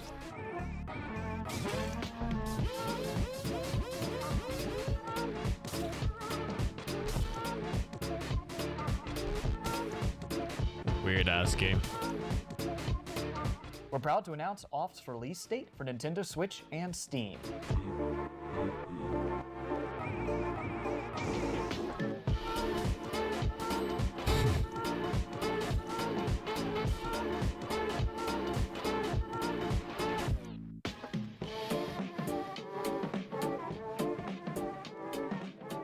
And now, a world premiere from a studio based in Quebec called Game Team 6. This is their second game together, and it's one of those where the title kind of tells you all you really need to know and has you sold before you've even seen a pixel. Please enjoy your first look at Tire Boy.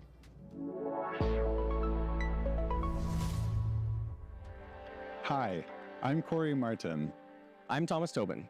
And I'm Andy Chmelenko. We're co-creators of Game Team 6, a small studio from Canada making heartfelt games with big ideas. We're so excited to introduce you to Tire Boy, a playful action-adventure platformer about a tire person. Fuck? Tire Boy is fast and nimble, leaping through lush environments, solving environmental puzzles, and taking on heroic battles. All while helping locals and uncovering his own past. What do you Tire Boy may mean be the last of locals? his Did you kind. see He was that? lost as a What the child. fuck was At the start that? of the game, we learn how he was raised by a large owl named Nestwick, and doesn't know much about his family or ancestors. It's a story about connection and curiosity as Tire Boy journeys through a vast, unfamiliar world, searching for This feels like purpose Sonic and with extra traces steps. of his forgotten origins. Many of the locals have grown fond of Tire Boy. They'll often ask him for things ranging from small favors to the game's main objective, which is to repair a giant radio transmitter to help the local community make contact with long-lost travelers. In spite of its silly premise, we're striving to make the world feel really grounded and genuine. Another thing we've emphasized throughout development is being playful with the scale of things in the world, wanting to make the player feel small and make you feel like a kid, giving you that childlike experience of feeling like everything around you is impossibly big. And that has a meaningful impact on gameplay, given that you move fast Why and a it feels tire? more satisfying to do so in a big, There's a sprawling penny! world. I'm sold! Tire Boy is weird, heartfelt, and full of little surprises. And we've built it to feel like a place you'll want to come back to, whether you're chasing big moments or just soaking in the quiet ones. That's the Wishlist worst Tire joke Boy I've on fucking Steam seen, now, Uker. and follow In my at life. Delete it now. tireboygame.com on Blue Sky to keep up to date. Thanks for watching and enjoy the rest of the show. Who doesn't love a vacation? Toem took us on a delightful expedition, and the This is sequel, what it Toem says. 2, Is takes this- us even further. is this an from 2D to RPG? 3D. A Something we made from role-playing Sweden game. does it again. Hello everyone, I'm Lucas. And I'm Niklas, co-founders and developers at Something We Made. Some of you might remember us, or even better, our little game Toem from 2021's showcase. Making Toem was an adventure on its own. We never thought it would bring a whole chapter afterwards filled with love from all around the world. And that's why it's exciting and honestly a bit scary returning to something so dear to our and others' hearts. We teased the game at Wholesome Snack in December, and we're beyond stoked to show the game for the very first time.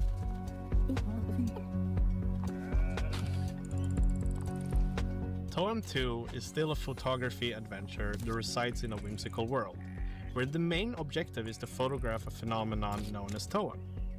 Set a few years after the original game, our protagonist now jumps into their biggest adventure yet. And what the phenomenon is this time, well, you'll have to discover that yourself. Along their journey, they'll stumble upon special NPCs we call friends, each with their own personality and questline. These friends allow deeper relationships for the player, aiding them through fears and difficulties, hence becoming friends. Each friend gives the player what we call a camera tool. These tools allow new and interesting ways of interacting with the world for your camera. I must have For misheard example, that. the scissors, which cut things.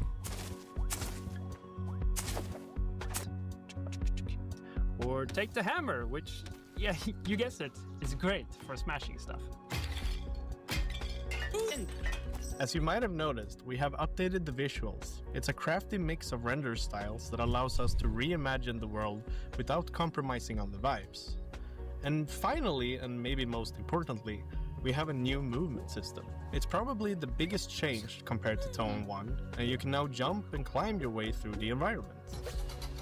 It adds a Still lot of checking out games, yeah, it's almost playfulness over for us when though. designing quests and regions. Ultimately, Although the making 40k world feel more Warhammer free game ones and looks open. interesting too. And don't you worry. How many games have come the out? I handy think from camera this show continues to be 0. the main gameplay component. This show was all This games for time, next we year made or it like feel a later bit this year. faster and snappier. And tying that in with the new movement, we can't wait to see the photos you'll take. So to recap, more story, Unselfish updated finger visuals, sweep. What the and fuck a is fun this? new movement system, This is but certainly a still game. the very same shield and coast experience. I'm definitely the target whole audience for team this is one. working so very hard to make Tone 2 something that can stand proudly besides the original game, celebrating what worked. Naturally uppvägde du får man. So if you're interested to How many learn games do more, I have? Like go 1,000 wishlist plus? the game and join our Discord. See you all real soon.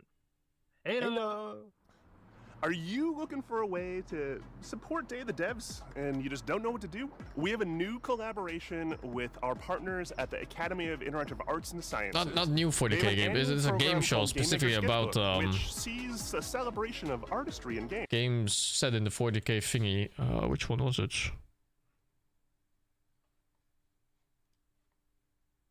Is it even here? I don't fucking know. Skulls.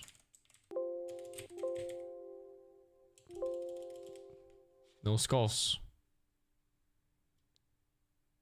I don't know, I'll check it later.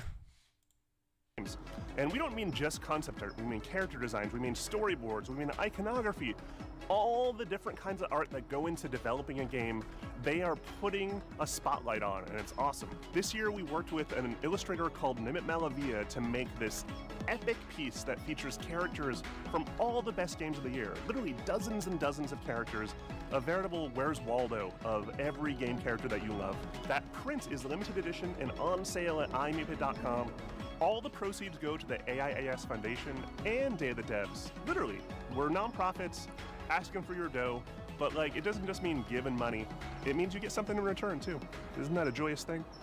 We want to give a huge shout out to our flagship sponsor at Xsola, who really helped make Day of the Devs happen this year. Xsola is a global video game commerce company that aligns with our mission to help developers I saw the connect audio directly trailer, yeah. with players Super and sell cool more stuff. games without giving up control or extra revenue. Launching today is a new Day of the Devs activation on the Xsola Mall to spotlight some of our favorite games from recent Day of the Devs showcases.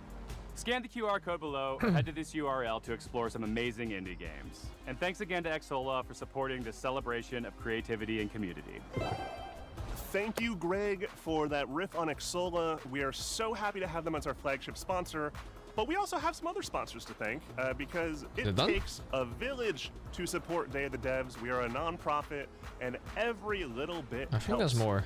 We got our founding sponsors, Double Fine Productions and I Am 8-Bit. We have a whole list of other folks that have been contributing throughout the last year, and we just want to give them a shout out. Annapurna Interactive, Blumhouse Games, Devolver Digital, Idea Xbox, 47 Communications, Panic, PlayStation, I saw ill, yeah. Razer,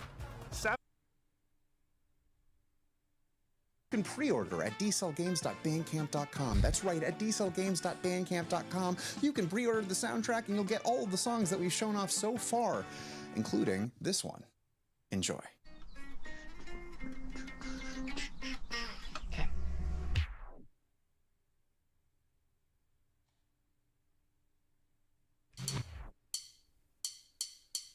Has your voice been truly locked away?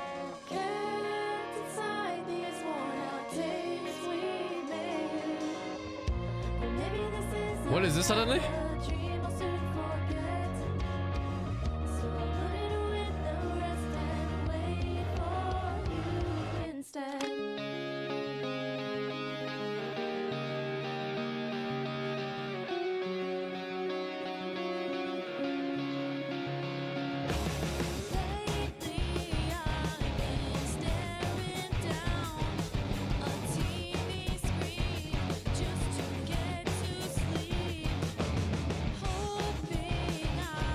No, Digivolt.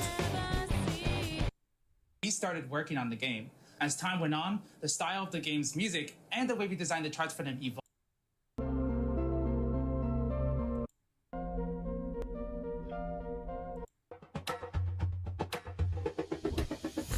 Hey there, I'm Kenny-san, and I'm coming up with my new game, Ball Pit. And this is how I imagine my studio would look like if Devolver Digital gave me enough funds to make my own studio. Are you the only one here? Yes, it's just me. There's like 5 of us, Kenny.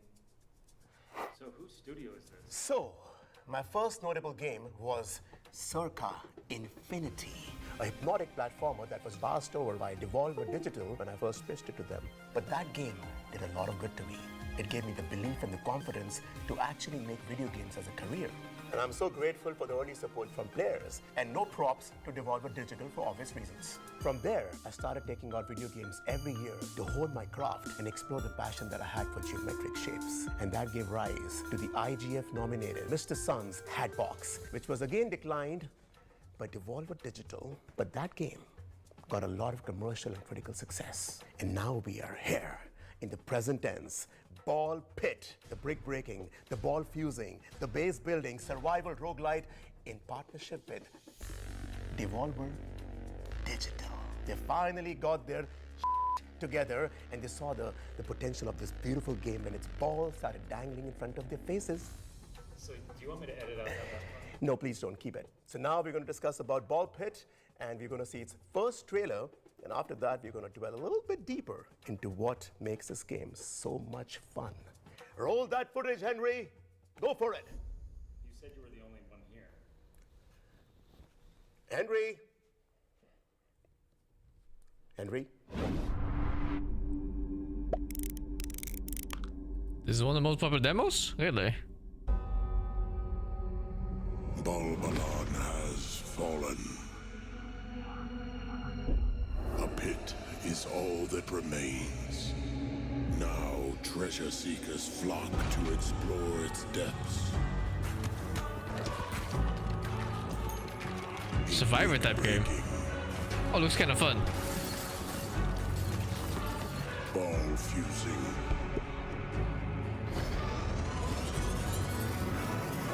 Base building. Survival roguelite.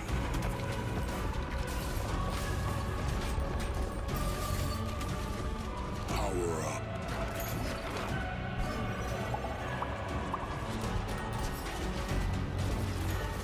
Rebuild Balbalon.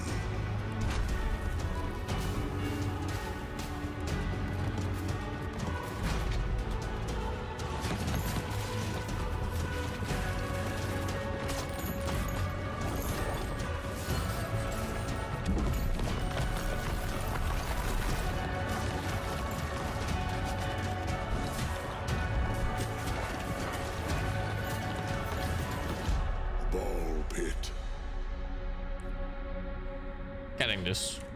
That looks fun. I guess it's this one, huh?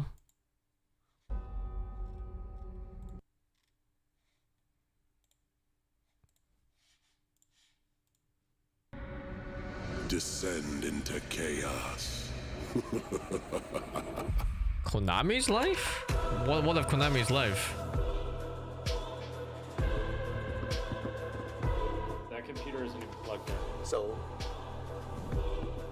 the Steam Fest? So anyways, listen. When I first started work on Ball Pit. When we started work on Ball Pit. Oh, they have a showcase today? This is kind of over, right? There's not much left. It's guaranteed to be an auction? I mean, I think I will just be the decider for that for myself. Where do you check that? Where do you even check the Steam Fest live streams? You'd think it'd just be here in the font.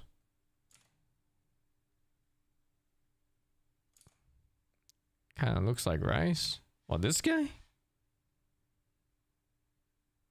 I can see it. Thank you for the gem for the 63. We.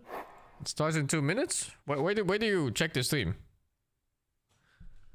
Is it on Twitch? On Steam?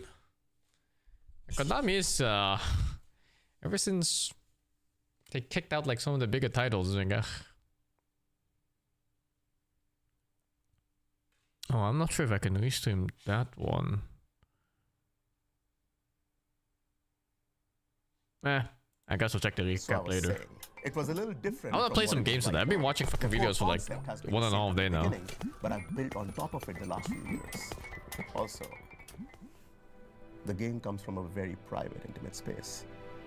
Look, when I was a little boy, I was diagnosed with IBS. Internal ball syndrome. That's not what that stands for. So what that meant was that I would spontaneously spit up balls. These dang balls. No, that was not painful or anything. But the affliction was such an important part of my life that I had to weave it into the narrative of my next game as an artist. And as they say, true art lies within. Ball Pit. The demo is on Steam as we speak, and the full game is going to release later this year. So if that is something that intrigues you, then please give the demo a spin and also wish list the game to be up to date with the release date later this year. And if even then I'm playing rematch, dude. Then I have two folks that I've invited who have been really important for me to bring this game to life. And other people back behind the scenes, team, thank you so much, everybody. Thanks. But these two have been the two stars for sure. Thank you, Kenny. And hello to all you gamers out there.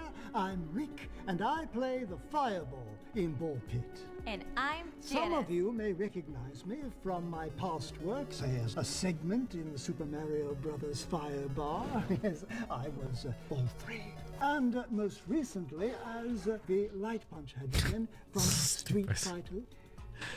So stupid. My co-star Janice, who is new to video games and quite honestly in over her head. That was an unnecessary jab, Rick. So, hello, I am Janice, and I play one of the hunters in Ball Pit, which is just one of the many playable characters. But, well, I'm just so excited to be working on a video game. So my kids love video games, and they just think this is so cool. And I used to work in insurance, and you know, sometimes I handled fires, but not like fireballs. Would love to extinguish that. But this is just so much more fun. Look at me in my dress-up outfit. It's so fun.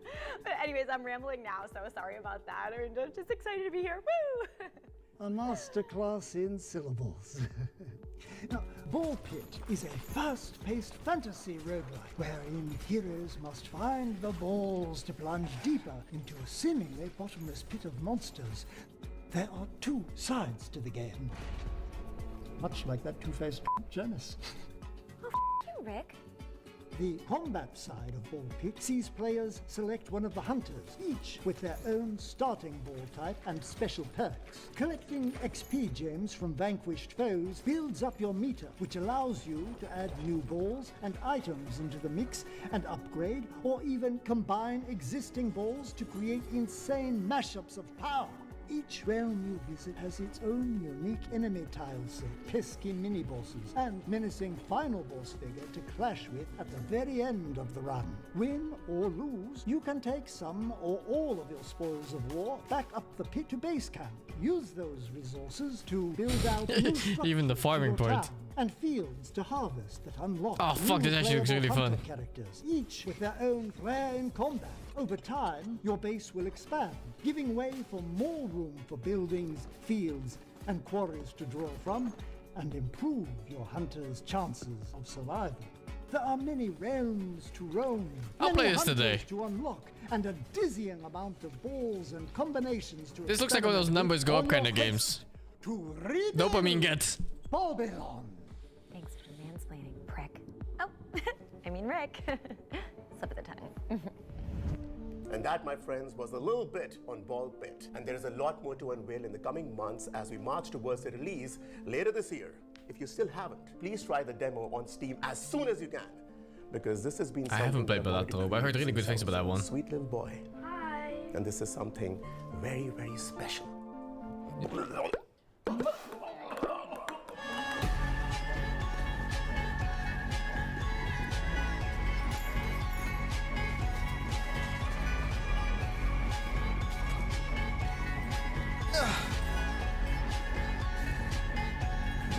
I am gonna play Neo 3 as well, yeah.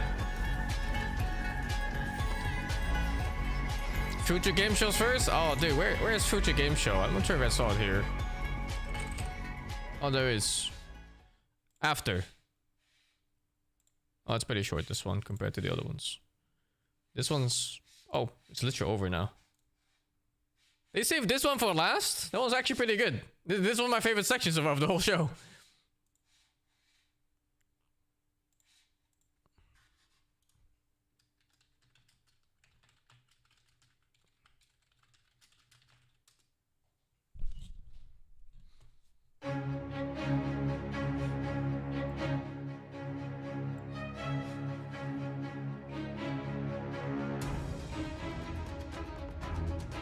How many shows did I miss, man? Holy. And why they're all in like the same time frame? Is summer such a good time to announce games? Maybe to make it before the Christmas sales or what? Your hosts, Laura Bailey and Matt Mercer. Hello, everyone, and welcome to the Future Game Show Summer Showcase. My name is Laura Bailey, though you probably know me best as Abby Anderson in The Last of Us Part 2, or... Wait, I'm gonna grab an apple real quick.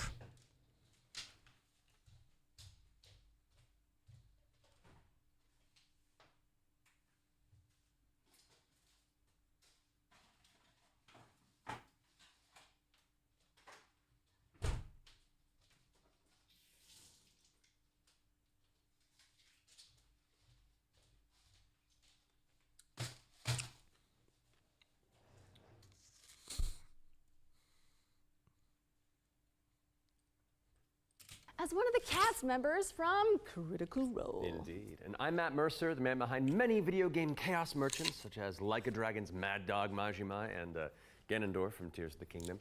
But if it's a Thursday night, I also moonlight as Critical Role's debonair dungeon master, where Laura tries her best to test the very limits of my abilities and sanity. And you love it. But we're here today joining forces for a very different reason. Exclusive video game trailers, and lots of them. Indeed, and like a whole bunch of world premieres, deep dives, and developer presentations. It's frankly an irresponsible amount of video game news that will be beamed directly into your brains for the next 90 minutes, so buckle up. Don't make it sound so scary. This is gonna be fun. Just keep in mind that if you want to wishlist any of the cool games in today's show, then you can head to the dedicated Future Game Show's Steam page. Indeed, and once the show's over, there'll be plenty of follow-up coverage on GamesRadar.com and the Future Game Show YouTube channel. Well, I think that's all of the housekeeping out of the way. So let's kick things off with our very first world premiere.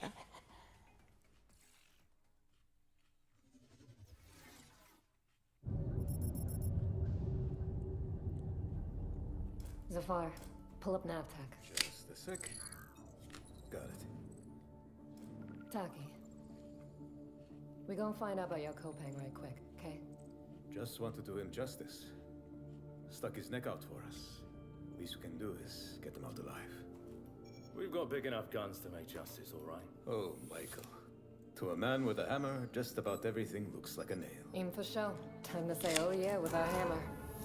Missile range in 1 minute. Brace yourselves. We're going for a spin.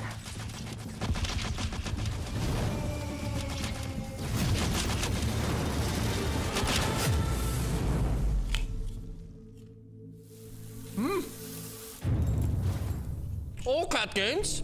All of them.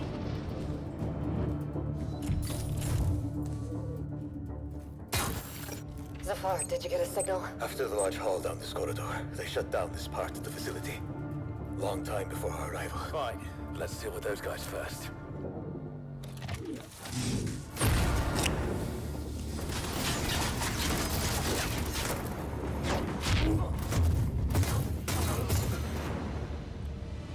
In Yelota. They never look up. Zafar, you were right. They shut down this. I wish it's like 20 games so far. Hold on, I'm coming! I'll cover you.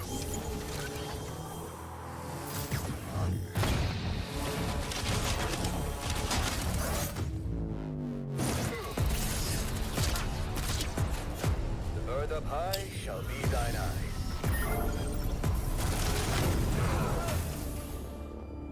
What the hell happened here?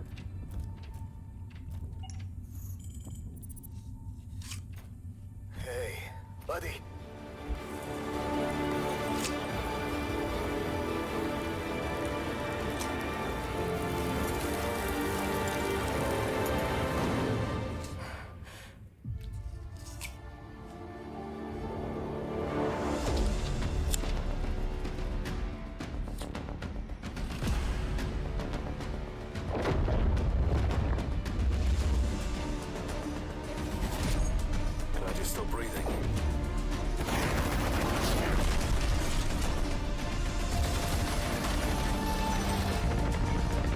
The Gatling slot again. It's a good one. Low cooldown, high damage. Looks nice.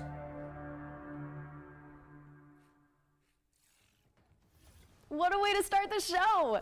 The Expanse Osiris Reborn is an action RPG crafted in Unreal Engine 5, where you can immerse yourself in the universe of the RPG or beloved ARPG? TV series. Make sure it's on your wish lists. Sounds pretty awesome. And we're treating you to another world premiere right now and swapping sci-fi for fantasy in the process. So let's take a look.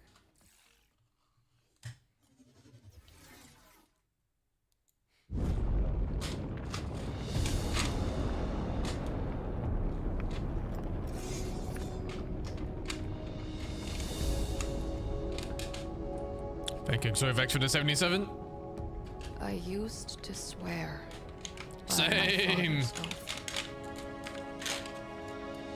To protect the wards is to protect our people. And if it claims our lives, what's one life lost for the sake of the many? And now, what do you swear by today? The only one that matters is my brother. And I will kill the people who took him from me.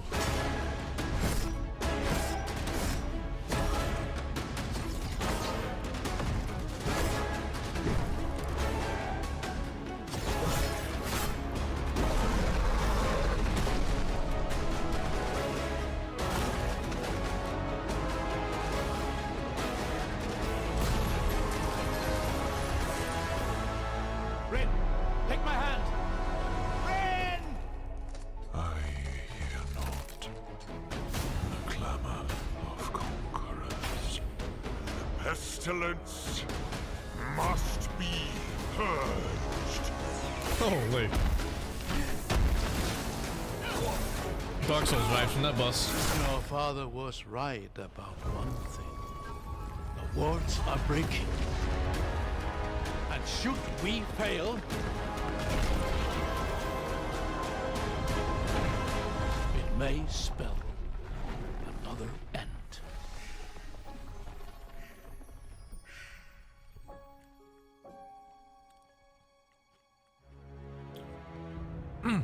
This summer. Huh.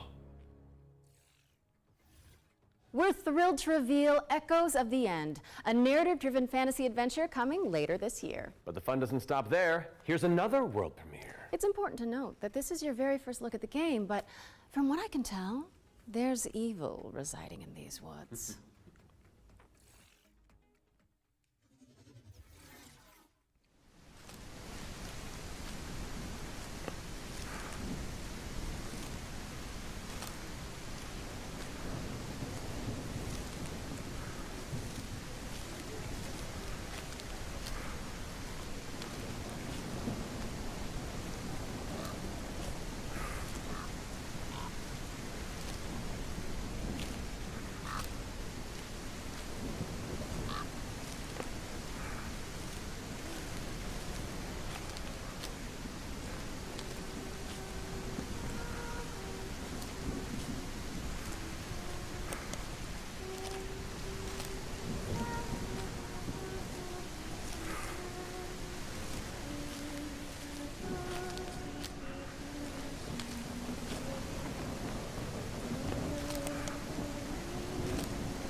Hmm? They fucking cooked us. Ah, into the chair we go.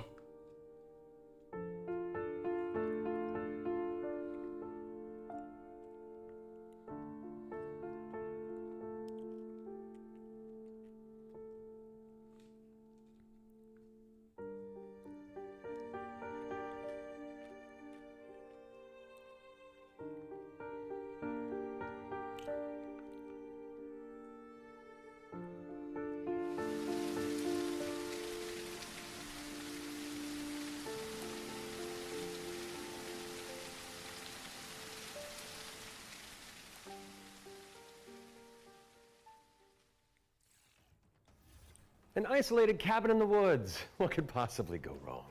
That was your first look at Whispers in the Fog. It's a psychological horror game from a supremely talented solo developer. Be sure to give it a wish list if you like what you see. And next up, we've got a trailer for an open-world action RPG based on the beloved anime, The 7 Deadly Sins. Let's check it out. This one again?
The 7 Deadly Sins Origin is coming soon to PC and PS5, but you can pre-register now at 7origin.netmarble.com. Okay, it's time to learn about what's coming in Season 7 of free-to-play Destructo shooter, The Finals. Let's take a look.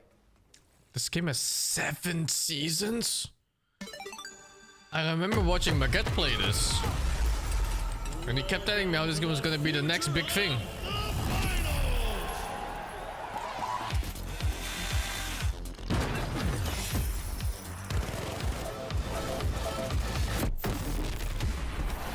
The pressure's peaking. Every second counts, and these plays are next level. This is what the finals is all about. Split-second decisions, teamwork under fire, and victory carved in chaos. I haven't tried Arc Raiders now. The strategy is to just hit your opponent really, really hard.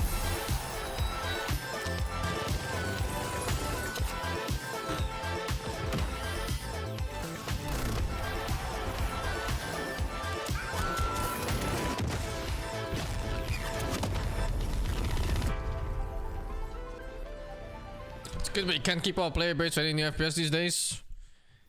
Feels like it, right? Season 7 of the finals launches on June 12th.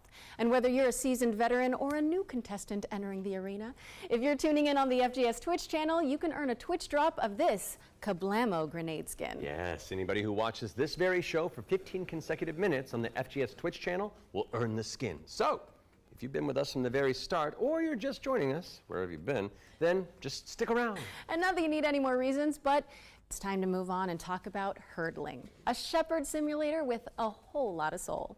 Let's find out when you can get your hands on it.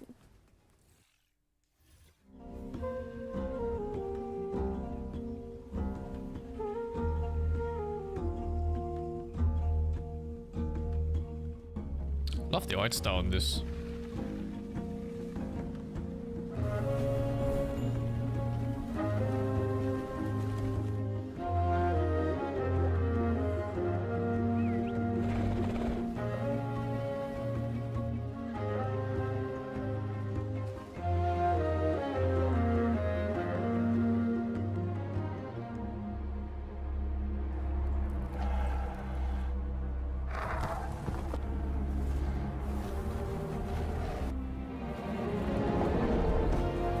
Fucking birds stealing my bisons, whatever they are.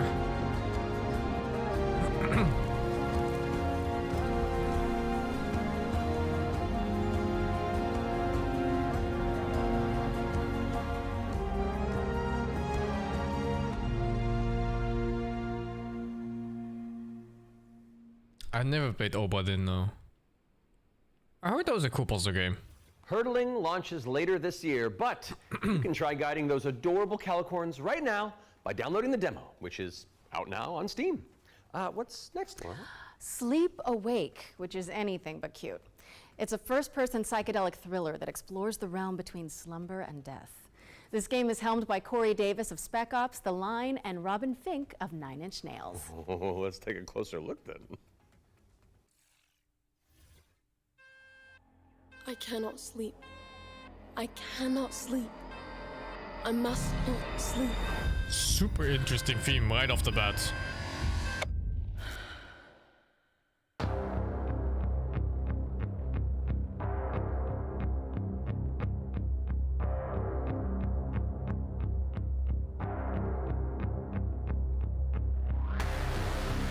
Come along. This way.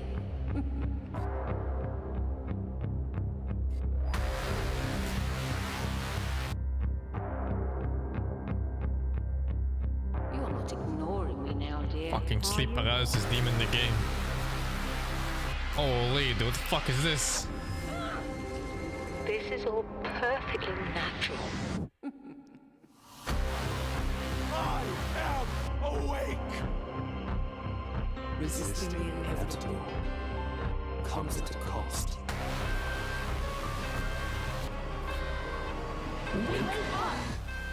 Give me your idea.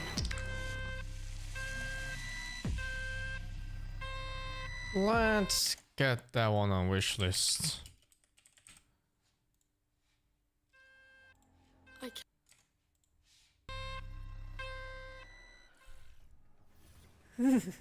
Sleep Awake is coming soon, so drop it on your wish list. We've got a developer presentation for Ericsson, The Stolen Dream, up next. It's a cinematic isometric stealth game set in the year 1900. Oh, isn't that the year you were born? I am a few months younger than you, Laura. I don't think so. No. I must find her He's a lab god. before he does. Eric's Home is a game set in kind of a fantasy version of the early 1900s, and it has a Scandinavian theme style to it. I would describe it as a stealth puzzle game with a very strong emphasis on story, where you play up to 3 playable characters that you switch between, and they have their own special abilities that you need to use together to kind of solve situations and puzzles in a kind of interlaced way where everyone's involved. It's in the setting of a Scandinavian nature, which not only resonates with me, but with the rest of the world because it's so unique. It's always nice to see something new that people can relate to. So I've worked a lot with like lighting and 3D rendering, cinematic lighting, stuff like that. So Anders showed me a rendering of one of the movies. It just floored me. I thought it was so beautiful. Then he said, okay, so Tio, what I want from you is I want you to make this look even better. We play tested the game a lot, and what people usually say is that it feels like I'm playing a movie, but in a great way. River End Games was based on the idea that if you have the right mix of people, then perhaps a really small team can still make something that's actually pretty cool.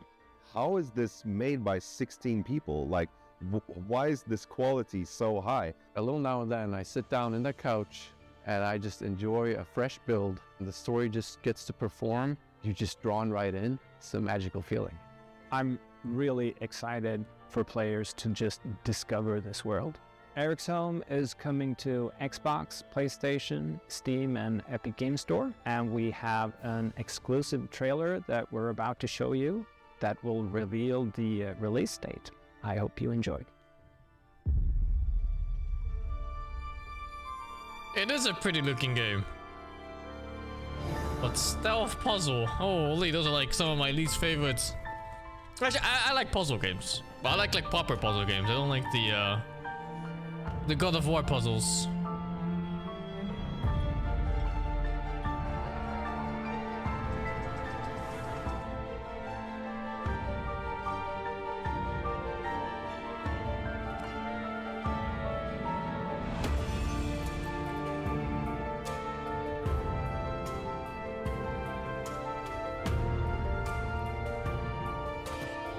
I'll get Silent Hill F, yeah. Lyric played this on stream? Oh, this game's already out? Not really my thing.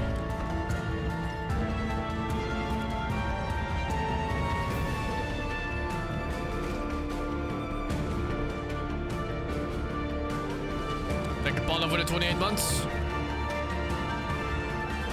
I haven't played Blueprints, no. The streams This section's audio mixing is all over the place. Some parts are super loud and some parts are too soft. Thank you so much to our friends at River End Games for that window into the world of Eric's-Holm. It's coming to PC, Xbox, and PS5 on July 15th. So go wishlist it on Steam. I saw or the Expanse Epic game, Games yeah. Store. Looks super good. All right, now we've got a new trailer for a cel-shaded shooter with gameplay inspired by the Stalker series. Here's the latest trailer for The Explorator.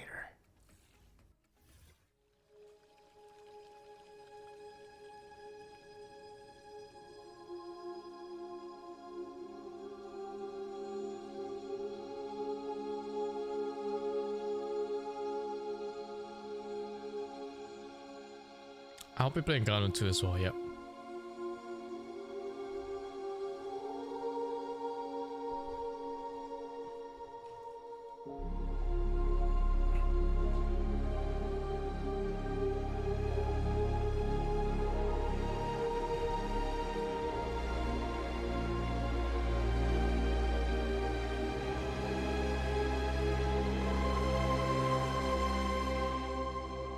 Alone with the homies? I don't think I'll ask like 1 or 2 friends maybe to play. I don't like syncing up schedules for those kind of games.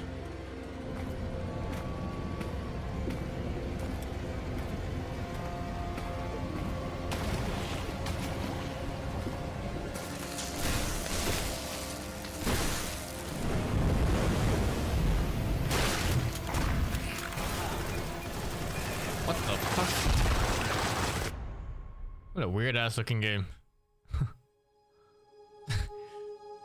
Were those 2D sprites?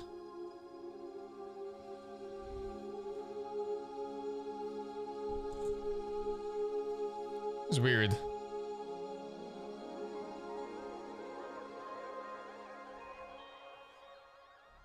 Cell shaded? I don't know what the difference would be. The Explorator is launching into early access today, so go check it out on Steam and support the developers on the road to launch. Constance is up next, a Metroidvania where you wield the power of a paintbrush to escape a decaying inner world. Relevant to my interests.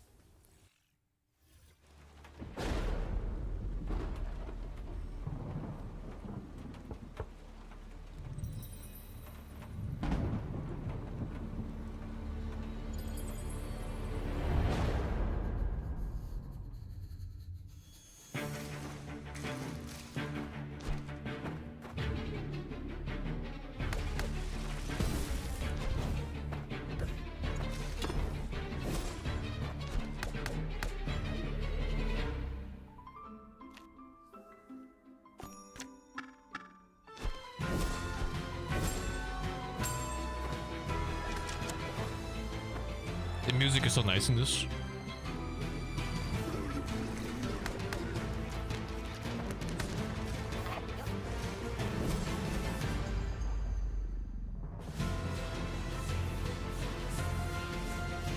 It's a little bit Final Fantasy like even, the music.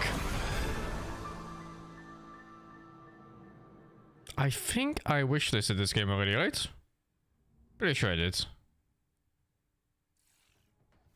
Constance is coming to PC on November 24th, but there's a demo available on Steam if you want to go give it a go after the show.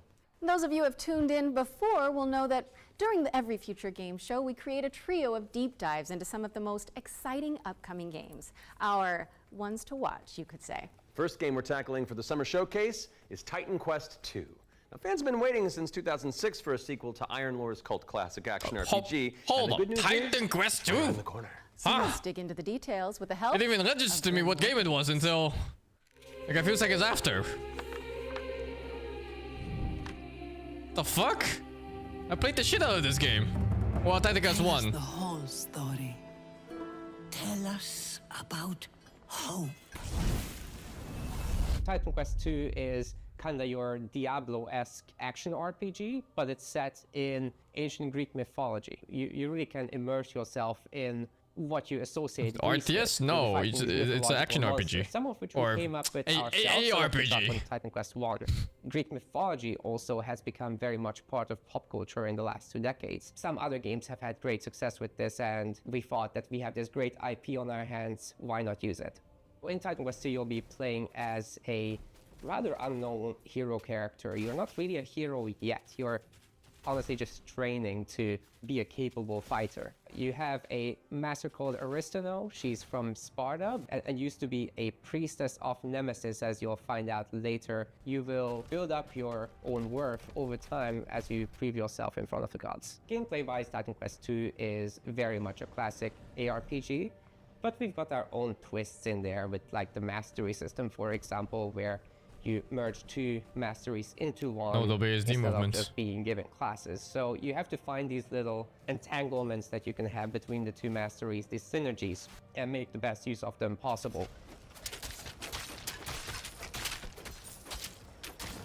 From there, you can take your character in multiple directions. The mixed classes is something we support quite a lot, actually.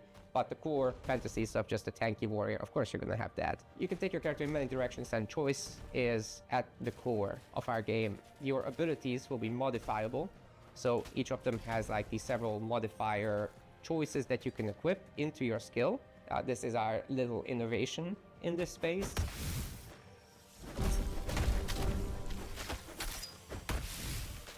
We are not going to be doing any microtransactions in this game because we don't believe in that form of monetization in general. We will be doing traditional DLCs, however. So after the 1.0 launch, we'll be putting out larger DLC packs, which will include additional chapters, so more content, expansion in general, pack bosses, style. Creatures, areas. Is that fucking Righteous Fire or what? Masteries, of course.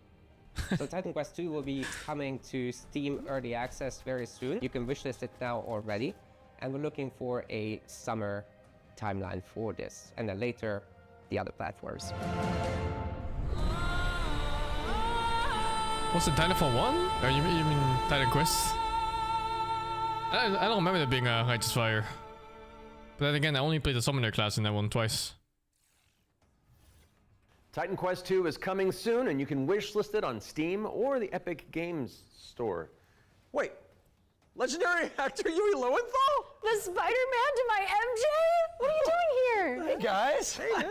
I was just, wandering the sound stages, taking in the sights and smells, and then I heard you guys making noise about video games out here, and I thought I'd join in. Okay, well, I mean, since you're already here, why don't you take the next trailer?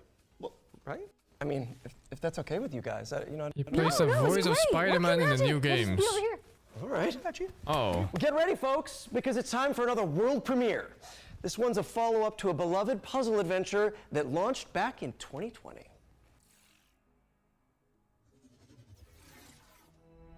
I have seen things that should be forgotten. He's some of the Helldivers? Oh, that's funny.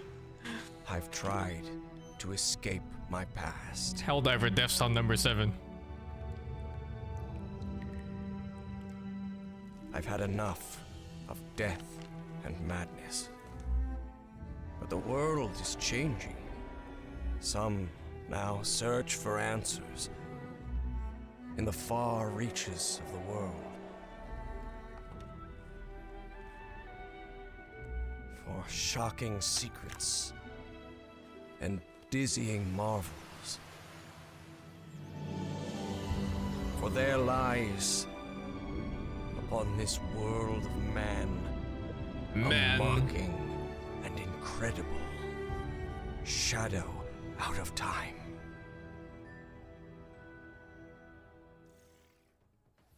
Call of the Elder Gods, starring yours truly, is a Lovecraftian narrative puzzle adventure coming soon to PC and consoles. So get it on your wish lists ASAP. Too much gain on the mic, isn't it? Just wandering the lot then. I mean, I was, but then, it's called marketing, Matt. Yeah, Matt. Classic marketing. Classic. Anyway. All right, catch you later. Bye, I gotta wander. Hell yeah, thanks for coming, man. Bye. See you, bye.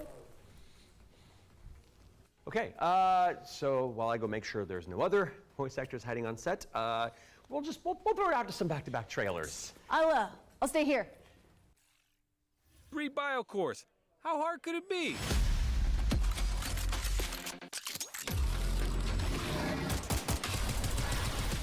Hard. Hard?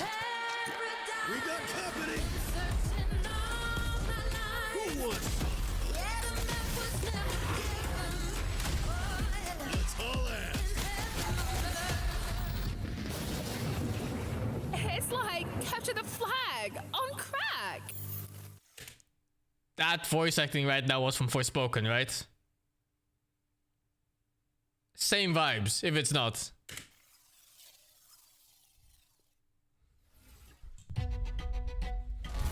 Welcome to Veil of the Witch, a turn-based tactical RPG. Yo, with a yo, what is this? twist. You play as Ash, a shipwrecked castaway with no memories and a big-ass sword. Hey, yo. Let's see if I remember how to use it. 5 years after a bloody civil war, you wake up trapped on a mysterious island filled with monsters, cultists, and a whole lot of zombies. Suffice to say, this whole island is madhouse. Oh, this looks sick. Combat in Veil of the Witch is built for hardcore tactics fans, with an emphasis on speed. Wait. Veil of the Witch. Veil of the Witch. Skies. Lost Islands. Wait, the game's already out? No. Wait, hold up. Wait, is this game, no?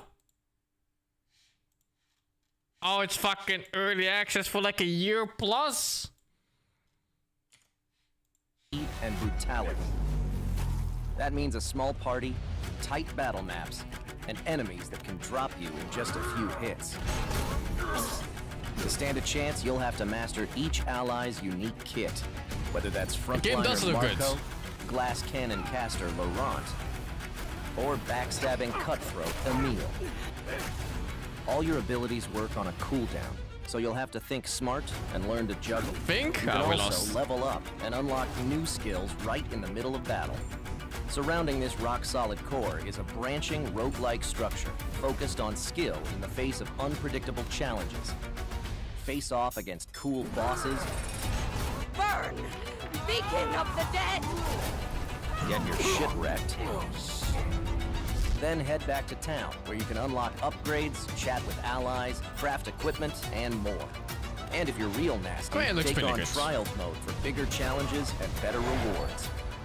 Oh, there's no wish list because it's a new access. Stronger, then come back and conquer.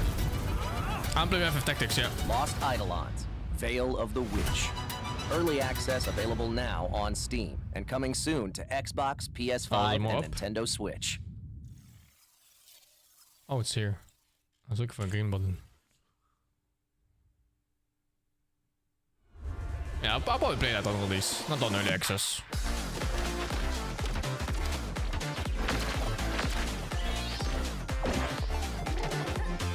I believe we are 20 years too old for this type of games.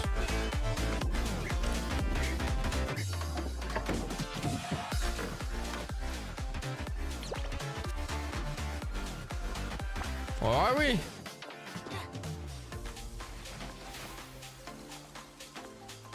Never too old. I played Battle Brothers. I have like 300 hours in that game.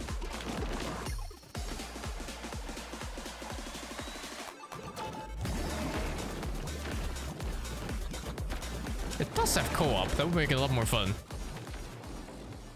Hopper come? Alright. Can anyone hear me?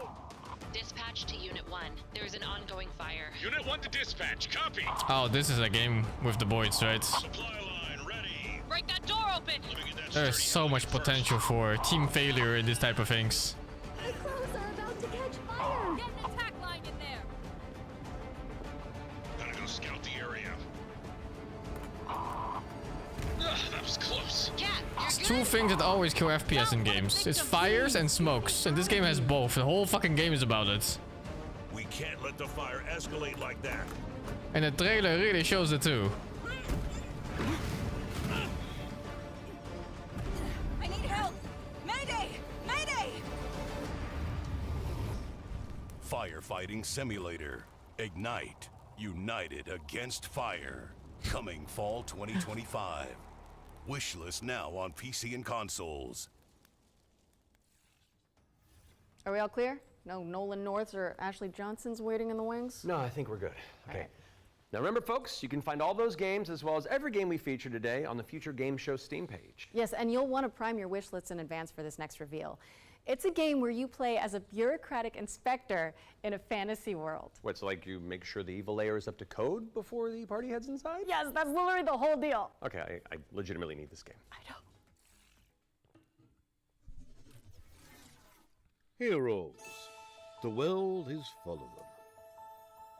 Sons and daughters of farmers with too much bravery and not enough wisdom, so some say. But what is a hero without a princess to save? Without dragons to slay? Nothing. That's where you come in. As an agent at the Bureau of Fantastical and Arcane Affairs, you will ensure everything is as it should be for the hero's arrival. Inside this cave, you'll find a necromancer who, according to our reports, is a complete and utter embarrassment to the story. Dungeon Keeper type game? The book is titled Hellgates Anew, Your First Ritual Sacrifice. As it turns out, putting the soul of a demon inside of a skeleton is a touch more tricky than you might imagine. We, the members of the United Builders Union of Enchanted Settlements, hereby announce a strike, effective immediate. It's the inspector, here with their cushy job and their clipboard that decides if we have to do more work. A dragon attack? That is not in the budget. But what is a story without a good hero at its helm? With one unsanctimonious swing, you lop his head off. It hardly felt good, but incompetent evil is still evil.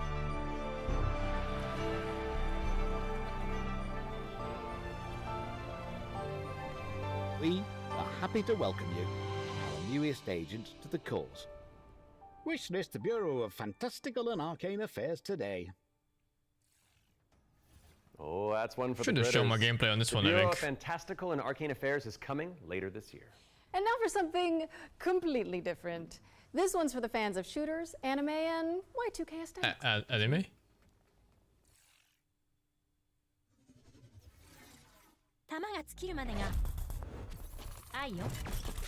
Those tits. They jiggled. It was just half a frame, but they jiggled.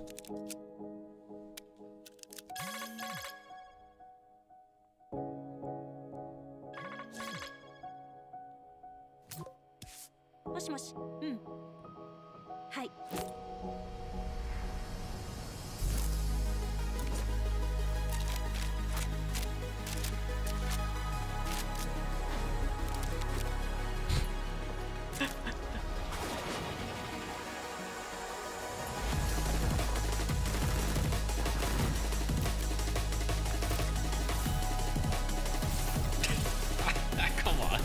Come on.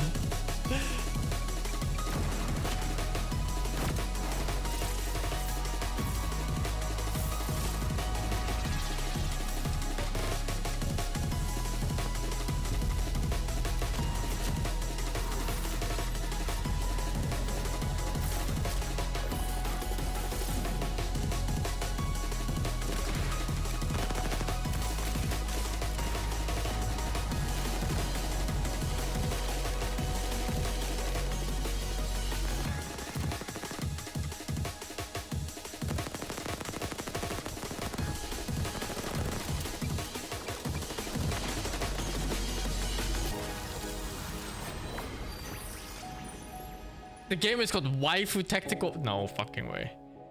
And then it shortens to WTF.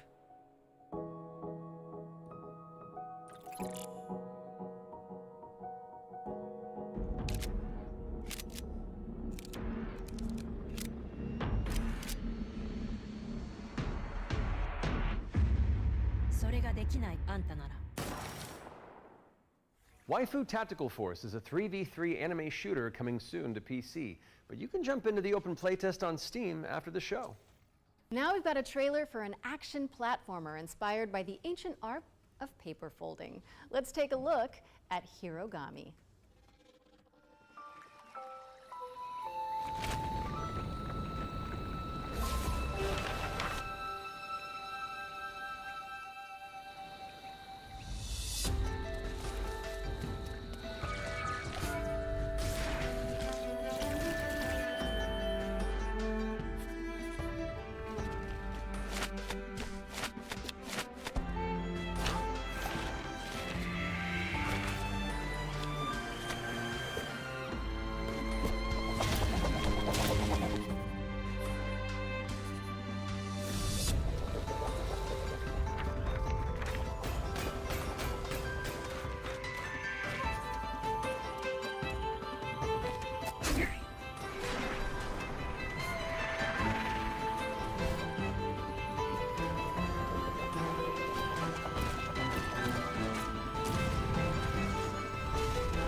This game looks pretty cool. I like the Hero music. Gummy is coming to PC and PS5 on September 3rd. Fold it into your wish lists on Steam and the Epic Games Store. And check out the free demo, which is available on Steam. Okay, time for an update on Eve Frontier. This is CCP Games' Spacebound Survival MMO.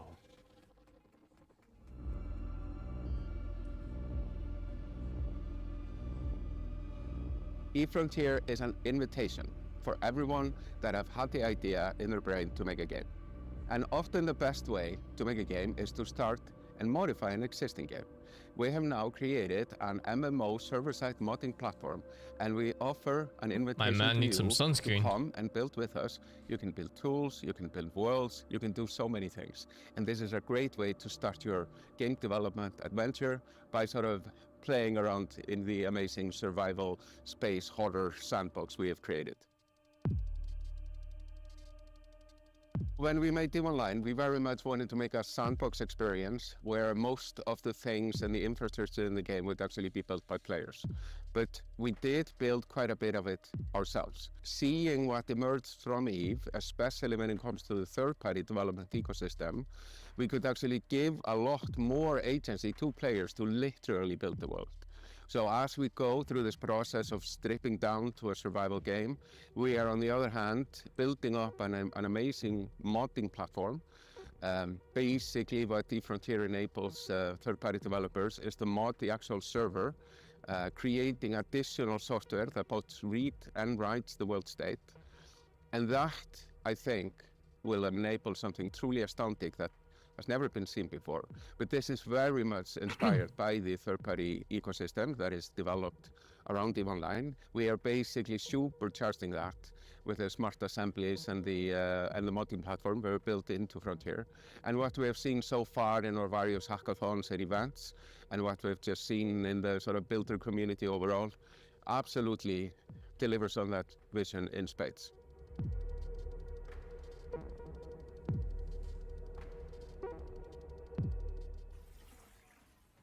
Founder access for Eve Frontier is available now, and you can head to evefrontier.com to jump in and find out more. What's up next, Laura? We have a That game brand feels new like a trailer full-time for job Formula and Legends, education in one. an arcade racing game that covers. I'm not sure, like, how do you get into that as a hobby? It really feels like you dedicate your life to it.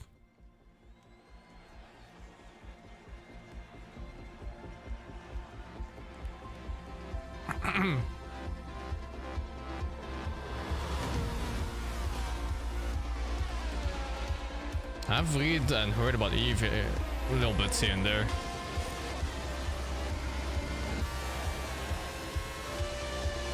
Never got too much interest in it.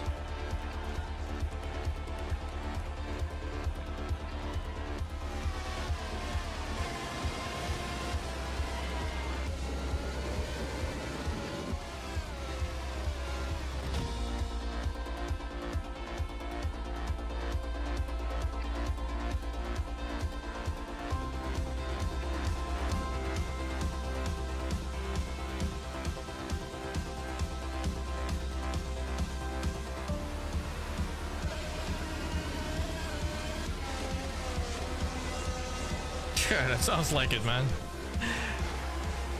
Like Eve really sounds like you're managing a whole company with people as a job, and you're constantly learning too, probably.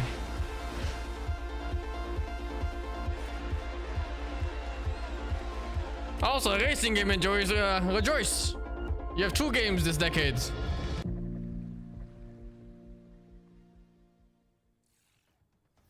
Formula Legends is racing towards release on PC and consoles, but you can play the demo now on Steam and also wishlist it on Steam or the Epic Games Store. But for now, let's keep it rolling with our Ones to Play section, which is a future game show staple.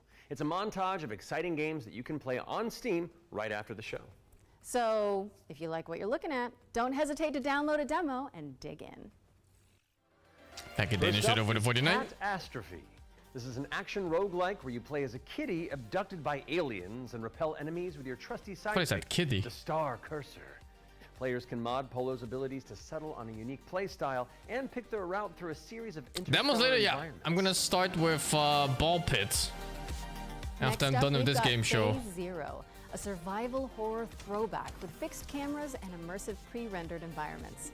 A menacing illness has descended on the town of Flint Peak. Can you solve puzzles and tango with monsters to make it out alive? Or what about Bloodgrounds? It's a gladiatorial roguelike with a city builder twist. You'll recruit, train, and command a crew of warriors in strategic turn-based battles, then develop a coastal city in the interim. Carve your name into the annals of history and spill buckets of blood. It was in Hell Clock? No, not yet. Last but not least, we've got How to Escape, Lost Submarine.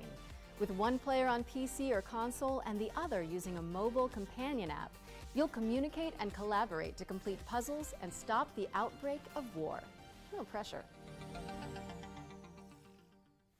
That was our Ones to Play montage. Be sure to follow up on anything that caught your eye. But let's keep on sailing with another exclusive trailer for a naval combat simulator set in the late 18th century.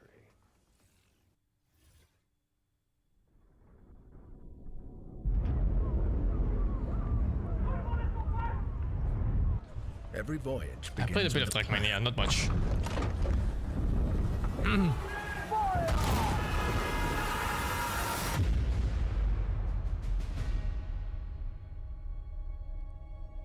A vision etched on parchment, foretelling glory or downfall. It is in our nature to conquer what others fear. Death and dishonor, fame and fortune. The life of a sea captain is one of duty and relentless pursuit. True riches are not in gold and jewels, but in the stories we bring back and the legend we become.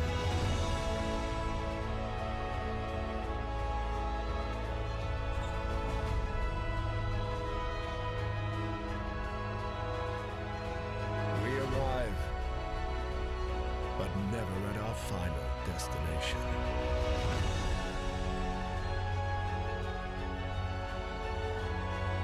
So we chart our next course. We sail. We fight. We endure. For the voyage is life. And life is the voyage.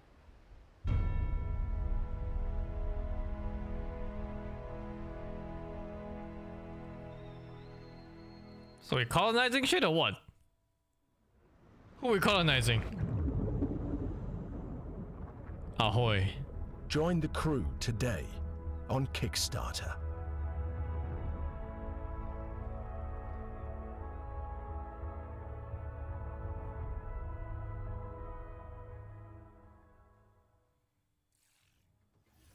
Check out the funding drive for Ahoy at ahoy.gg/Kickstarter.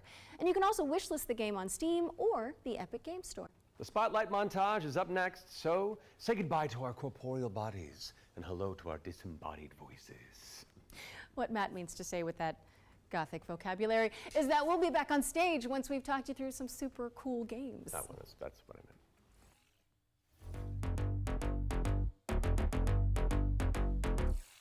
Flickshot Rogues is a turn-based strategy roguelike where you trade tactical trick shots for devastating damage. Across a constantly shifting cartoon peninsula, players will trigger explosive combos and commit to game-changing upgrades. It's coming to PC later this year, but you can try it for yourself ahead of time by checking out the free demo on Steam. Now let's take a look at Under Par Golf Architect, an all-in-one simulator where you mold terrain to create world-class courses and then try them out firsthand. As well as placing the green and obstacles between, you'll manage staff, budgets, and customers on your way to crafting a golfer's paradise. It's coming soon to PC and consoles, but you can wishlist it now on Steam or the Epic Game Store. Ascend to Zero is up next. It's a hack and slash roguelike where you play as the last surviving human of a devastated world. To help with that unfortunate predicament, you can freeze time to anticipate attacks and topple voxel monsters. Ascend to Zero is coming soon to PC, but in the meantime, you can check out the free demo on Steam and drop it onto your wish lists. Or how about Animal Kind? This is a cozy cooperative town building game where you play as a crew of adorable critters in robots. mech suits. Players will use their industrial-grade opposable thumbs to scavenge the landscape for materials and establish a community of cute creatures. Animal Kind is coming soon to PC. But if you head to the Steam page, you can sign up for the alpha playtest, which is arriving in July. Next up is Don't Wake the Beast, but the developers have sent over an intricate overview, so I'll sit this one out. Hi, my name is Timek. I'm the game designer and producer behind Don't Wake the Beast. Don't Wake the Beast is a stealth roguelike in which your goal is to steal as many treasures as possible and run away from the beast. The tricky part is that each treasure has its weight, and the more you pick up, the more noise you generate. But when you fail, there's always another run. My game will feature 4 biomes, all with unique mechanics and beasts. It's scheduled to release in 2026. It's a PoE League thingy, no? We're League rounding mechanic. things out with Worship, a cultist simulator where you try your best to bring about the end of the world. Inspired by Pikmin, this cute and creepy multiplayer roguelite tasks you with performing blood rites and recruiting followers to please the old ones. It's coming soon to PC, and you can wishlist it on Steam. That was our Spotlight montage. We hope you enjoyed the Summer Showcase selection. Laura? Oh, it's time for an update on Scum, the survival shooter with poop mechanics. What? Not as in like they're bad, no. Just like you have to manage your bowel movements to survive. Oh, I might actually learn something. I love video games. Peggy 18.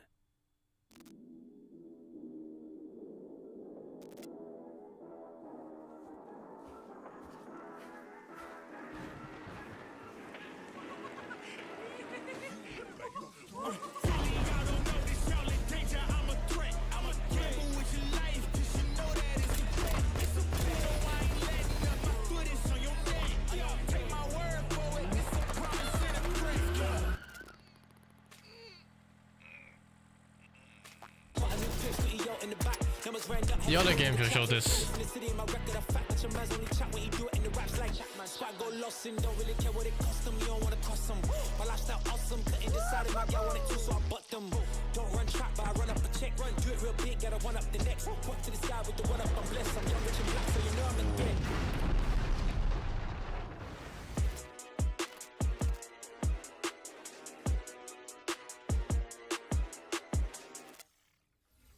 If those inspired reviews have grabbed your attention, then we're here to help. Yep, you can head to the link on screen right now for a chance to win one of 100 keys for Scum 1.0. And if you're not one of the lucky winners, then you'll just have to jump in with the rest of us when it launches on June 17th. Now, our next game is a squad-based survival shooter where you dodge deadly dinosaurs. Here's the latest trailer for Death Ground.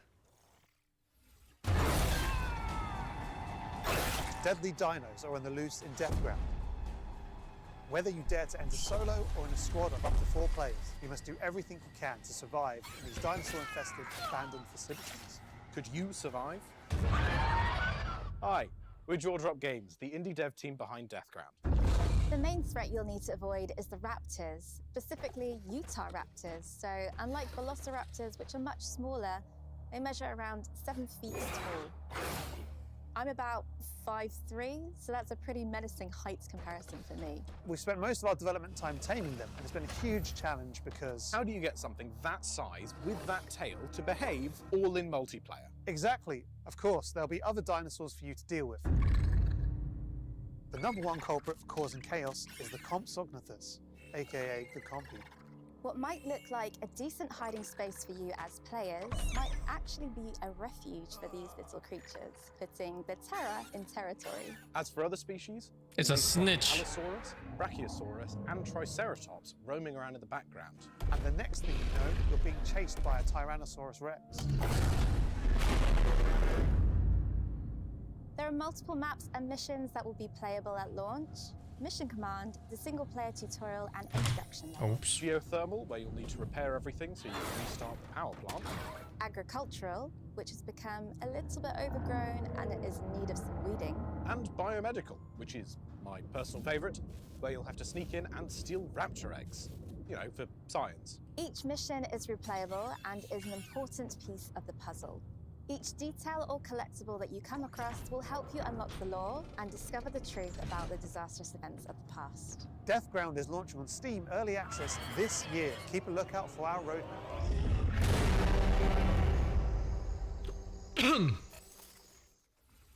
Deathground is launching into Steam Early Access later this year. Keep an eye out for Roar news on that front. I think it looked okay. I am refusing to acknowledge that pun, so let's move on with our second Ones to Watch deep dive, shall we?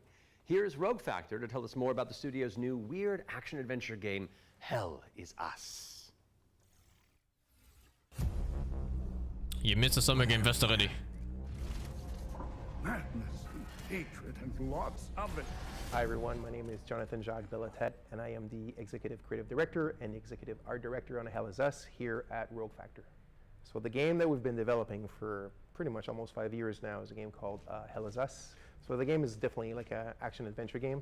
It is set in the world of Adia. It's a rogue state where there's a lot of really weird things happening. You play Remy. He was born there. He was raised in a foster system in Canada, and he's going back basically to find answers. This thing that games do now, contemporary games, where the adventuring is just, if you think about it, the exploration and the discovery, they're only there by theme. You had just been following marker after marker, and until the last marker is over your actual thing you needed to find. Almost all the variables connected to the exploration and connected to your discovery are given to you in a silver platter.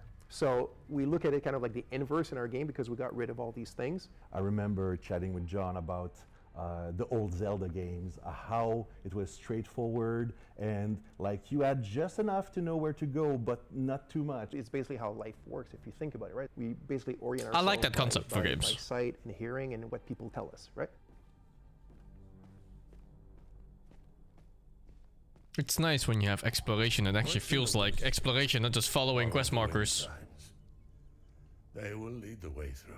You talk to NPCs and they're literally going to tell you a clue, right? So Rebecca and Jova, when she kind of hints you where the Owen convoy, the direction that it took, she says, I don't know where they went exactly, but I know they took the road that goes behind the weird monuments. And she says, you can see them from here. And as we're talking to her, behind her, quite far, you see some peculiar monument. I'm playing the big walk. Like, is this the big walk? Like, I don't know what this game is called. And then you go there and you see the road that turns. Wait, was that something, no? The convoy did come here. I think that's kind of very unique, and it works really, really well. Like any game, especially a game of almost 40 hours, sometimes it works better than others. No game is absolutely perfect, but it's very much it's the joy of exploration, the joy of discovery. Yeah. I want to see some The Abbey is closed. some action. Official AAF business. Of course, we can't talk about Hell Is Us without talking about our monsters, and the enemies, there we go. the entities, are physical manifestations of human emotions, of human emotions. What does an emotion look like? Who knows? So this game looks nice. We had many iterations. We ended up with these kind of like fractally, geometrically thingies, So we have grief, ecstasy, terror, and rage. So the Hollow Walker represents a bit. It's just a husk. That's why we call it the Hollow Walker. And it's a bit like a facsimile of a human being who's felt this very strong negative emotion. And then they look like that because we tried a lot of things and they ended up looking like this, So you'll be able to play Hell Is Us on September 4th, 2025 on Xbox Series X and S, PlayStation 5, and obviously PC. Thank you, Red Kids, for the 8 months. What game I'll play next? I'll play Ball X Pits. Today still, after this section. We'll do another world premiere, don't you? This one's an action-adventure set in a drop-dead gorgeous cartoon world. And it stars some very familiar faces. Wait, is it us?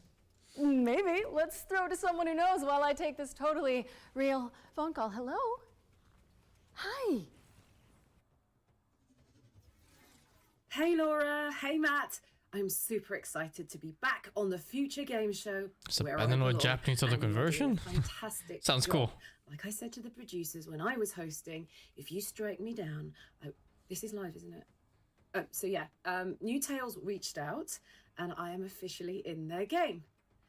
Actually, seeing you just reminded me, they're looking for a killer writer who can also perform. Let me call Jasmine. Look, it's fine. You're doing great for time. Hey, Jazz. Hi, Sam. I've got a really cool gig. Want to join me in a game? If we're both in, I'm pretty sure Matt and Laura will be on board too. Yeah, sure. I'll be in a game with you, but only if you're coming to the D&D group next week, because our party could really use a barbarian. All right. I guess we're all doing this. That was easy. So let's check out exactly what we're getting ourselves into.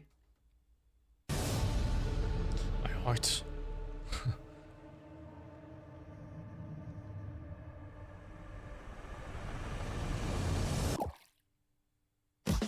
I've been coming up hot for a minute. Everybody know the drop when I'm in it. Drop the top when I'm in it. Everybody know the drop when I'm in it. Yeah, I go so yo. Everybody know you know when it click through to the system is supposed to be a so big fun.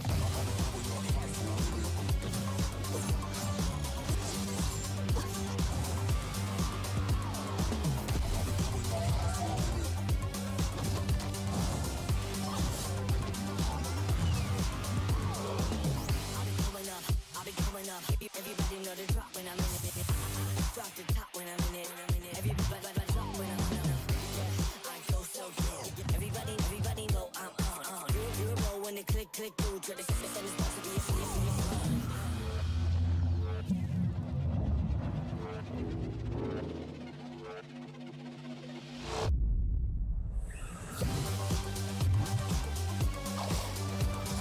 So many good-looking games for this year and next.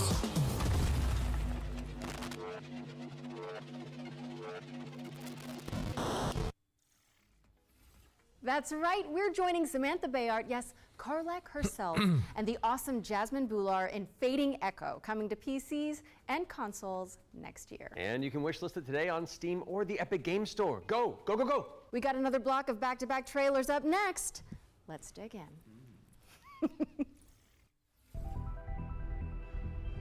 We have been blessed to live in times of peace, but our city is not without its enemies. The demons above, and the beasts below. All right, I'm pumped. Let's do this. You're going to be bishops too? Through Shale, all things are possible.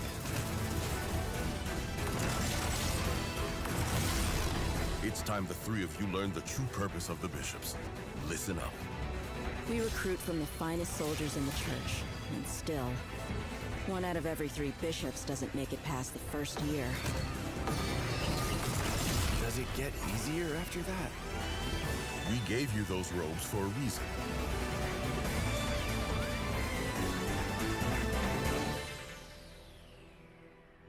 Damn, I love the church. What?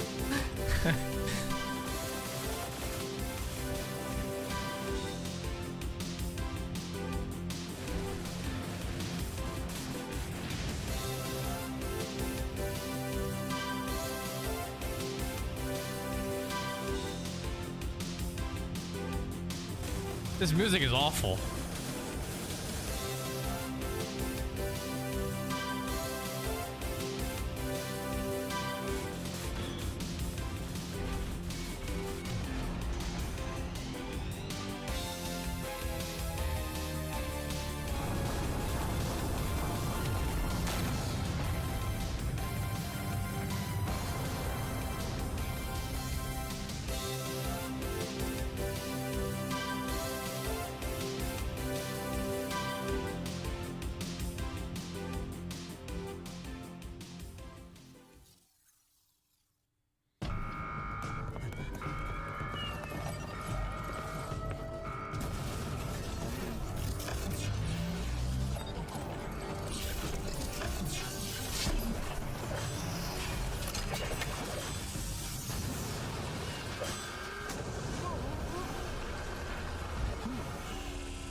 wife.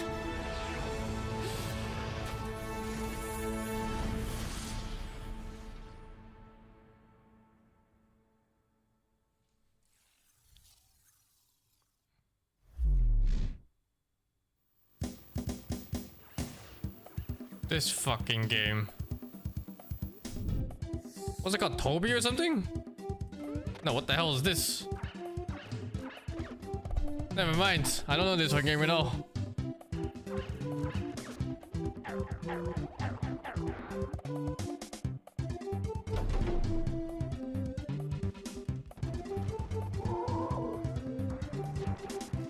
Fuck these dog shit arcade games, man.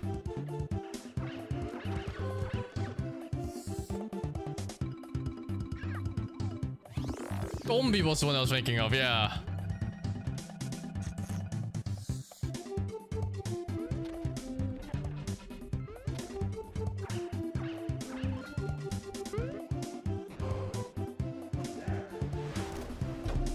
Prehistoric? No, I don't think so. We're back, and you can wish list all of those games whatever the by fucking heading name to is. The Future Awful game Game Show nonetheless. Steam page? The Future Game Show's Steam page.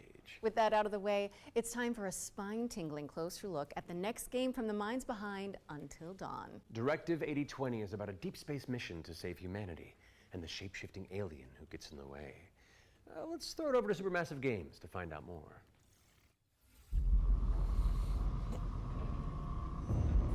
We are going to do this. Just lower the gun. Not until you move from the scanner. Those things can change shape.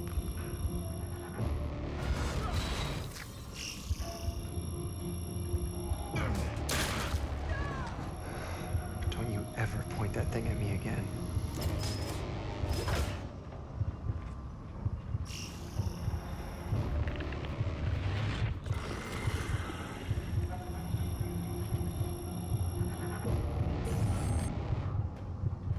Scan complete. Subject. I played those sister, yeah. I couldn't get into it too much. We need urgent assistance. Please. Help us. A Dark Pictures game, huh? Hey, I'm Will Doyle, Creative Director on Directive 8020, and I'm here to share with you a new feature that we've added for the first time in a Dark Maybe game Pictures to Maggot. Turning Points is a new narrative system which allows you to go back and change the outcome of your choices. As with all our games, Directive 8020 has a branching story with multiple endings. You'll be able to track the choices and paths that you've taken in the game and see alternate paths that link to each of the major decisions that you've made. With Yeah, these Turning games are really Points, fun. You can rewind to a Even if they're critical scuffed. point or decision, collect missing collectibles, or see how different choices would have played out. By the same token, your actions matter in our games. If you want to live by your decisions, there's also a survivor mode setting that prevents you from rewinding, but still lets you view the decision tree. Turning Points will be available both digitally and physically for all copies of the game from when you start your very first mission.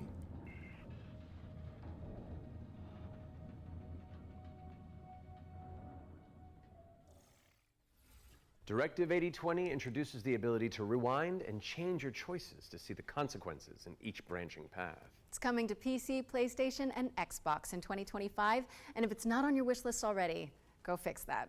Our next game is just as scary, but for entirely different reasons. Cairn is a death-defying climbing simulator with a meticulous control scheme. Here's the game bakers to tell you more. Cairn is what we call a survival climber. Your goal is to climb a mountain and reach a summit no one has ever conquered. You can climb almost anywhere, and the climbing mechanics are highly realistic. You'll need to carefully manage your balance and stamina. Make a mistake, and you'll fall and get hurt. For the first time, we are also showing what it's like to climb at high altitudes. When you get up there, you'll face ice walls that require you to use ice axes and spikes. But don't think you can just jam your tools into the ice. Ice climbing is precise. You'll need to aim for cracks and edges to get a solid grip. Cairn's realistic climbing system also supports mixed climbing.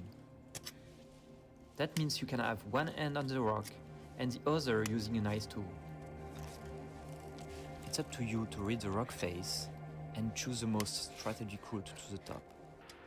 Cairn is coming up on PlayStation 5 and Steam later this year. You can already give it a try in the demo available on PC and PS5.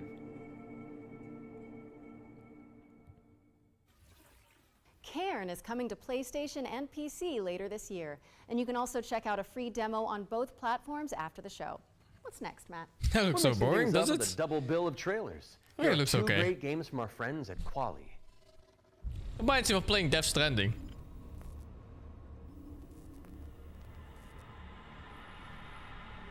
That ass!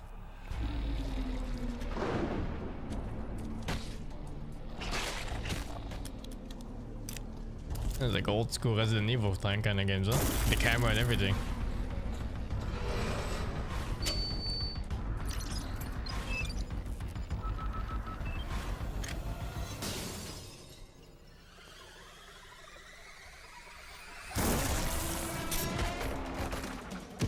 Even the kick.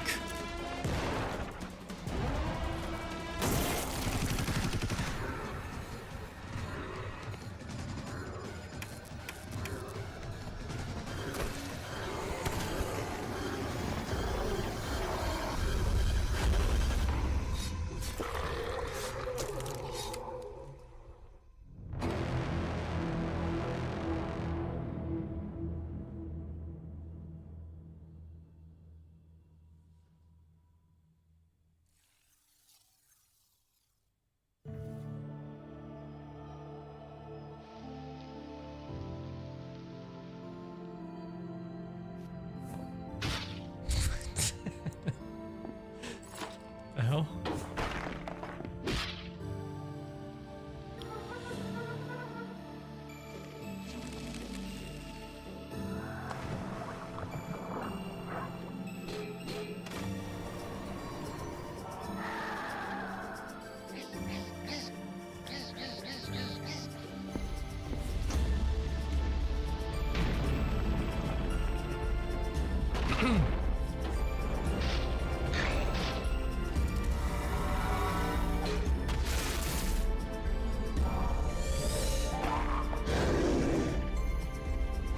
I would consider low polygraphic games in this genre, yeah. I definitely don't like it. I love those 8-bit type of graphics in this coming soon to PC. What's up next, like the Nintendo Laura? 64 We're graphics. taking a look at a game called Kind of games are not my thing. It's a cooperative folklore adventure where you and your friends band together as brave little mice.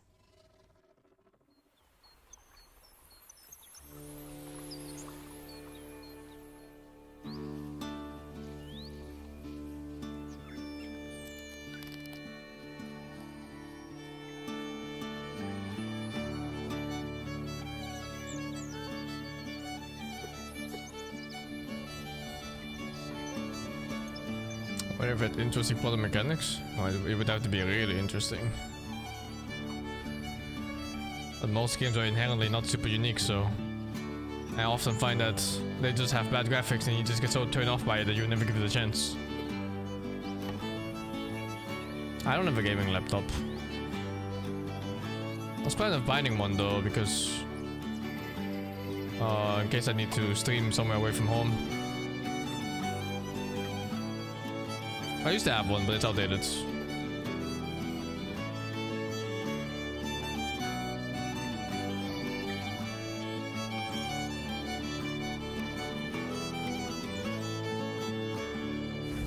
I believe this is like the 5th game now where you play as a rat.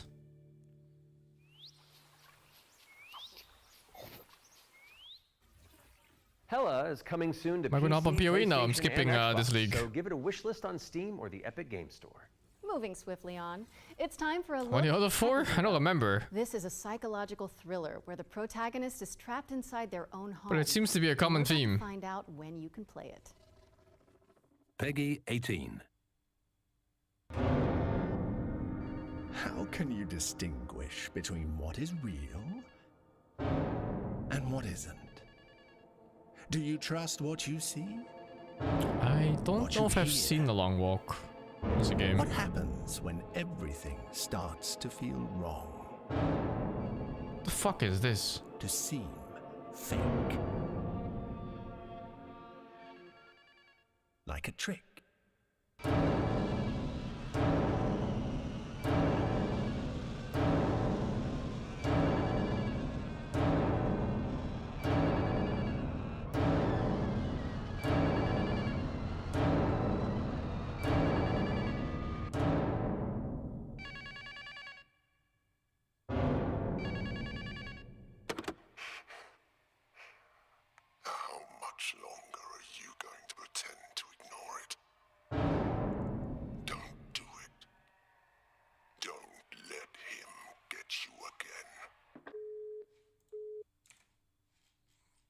This one for October, I suppose. I'm not sure if it's loot though or O'Toole.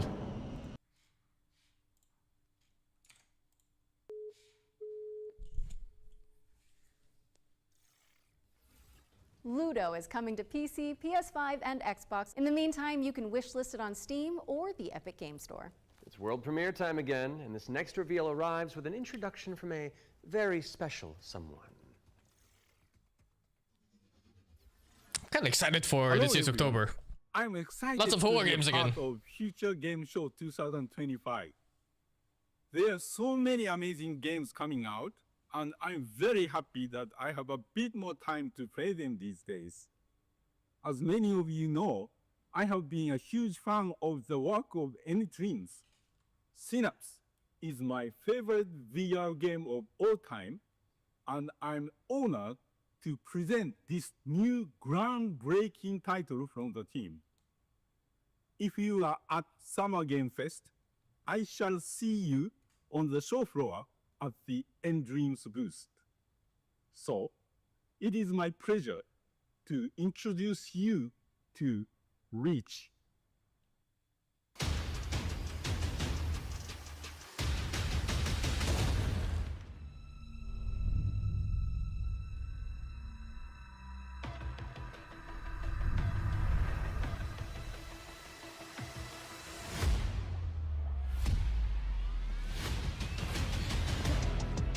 I'm ready for whatever.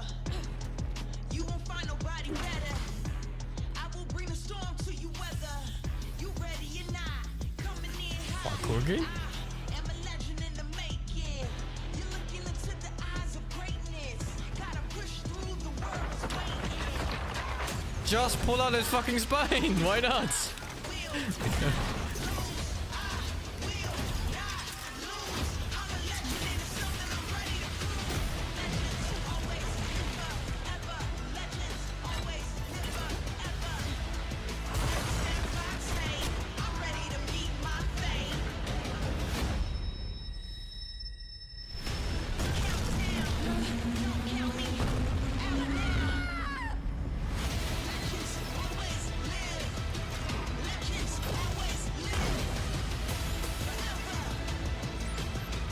How do you play this game without puking?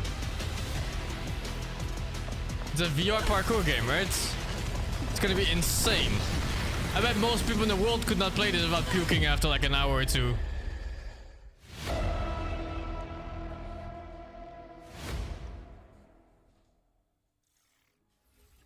Reach is an ambitious virtual reality action adventure coming to PSVR, Steam, and MetaQuest in 2025.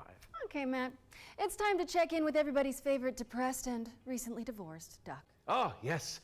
It could only be the Duck Detective. He may have cracked the mystery of the secret salami, but when you're that good at your job, there's always a new case to solve. I'm used to the cold embrace of loneliness, and this vacation will be the end of me. Hi, I'm Annika. And I'm Johnny. We're Happy Broccoli Games based in Berlin, Germany. Our newest game is Duck Detective, the Ghost of Glamping, where you are the one and only duck detective, a depressed and recently divorced duck who must quack the case. Inspect evidence, make deductions, and solve this no-murder mystery. To the annoyance of the duck detective, he is joined by a new partner in solving crime, Freddy the Crocodile. Work together to unravel the truth and nibble on the crumbs of justice. Right now, we're working on a simplified Chinese language update that is coming out later this year. Chinese? We're very excited for you to play. The game is out on Steam, Nintendo Switch, Xbox One and Series XS, and PlayStation 5. Thanks for watching, and we hope you enjoy the rest of the show. Are those bread slices? Duck Detective. The ghost of glamping! Duck Detective, the Ghost of Glamping, has already waddled its way onto PC and consoles, so go check it out if you haven't already. Okay, we've had plenty of exciting premises so far, but how about a rhythm roguelike from the maestros behind Patapon?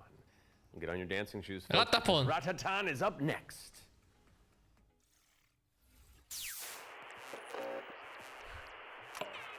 It's the third time I see a trailer for this game.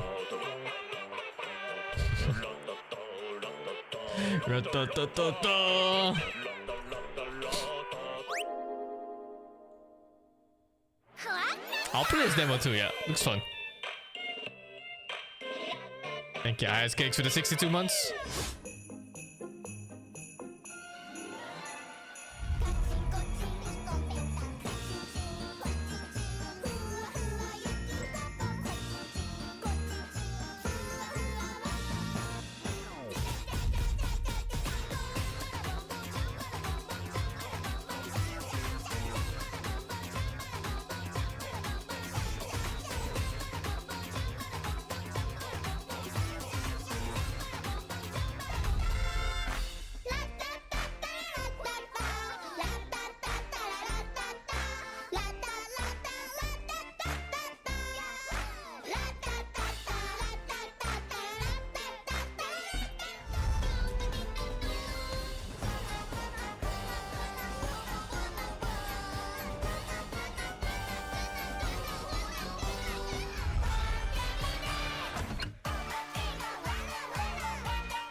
Ratatan is coming to Steam Early Access on July 25th. How much did pay kids to sing the There's a free demo song? available on Steam. Paying kids? That's And child we're following that labor. bombshell with a new trailer You make for them do it for Agatha free. Christie, Death on the Nile, an interactive 70s twist on the beloved detective mystery. It's Poirot, don't you know? Oh. It can't be. It's Hercule Poirot. Hercule Poirot.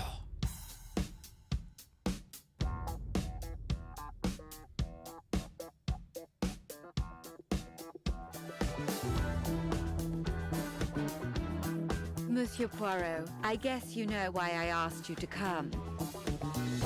What do you suggest I do? And can you confirm that all the passengers are present for the meal? Yes, we keep the list. Everyone is here. Good morning, ladies and gentlemen. I'm sorry to disrupt what promised to be a beautiful day, but I have some terrible news. But we must stay calm if we want to find the culprit. I have a small idea of the situation. I'm May Leach. My. You got here quickly. I've just finished my latest case. Okay, let's see what I can find. But someone is lying to me. It is a big case, Miss Royce. A dangerous one. What do we have here? Thank you, Mr. Poirot. I'm now going to search each of you. Then there's still time to stop them before they strike again. Tomorrow, the day at least is here. Every question must have its answer.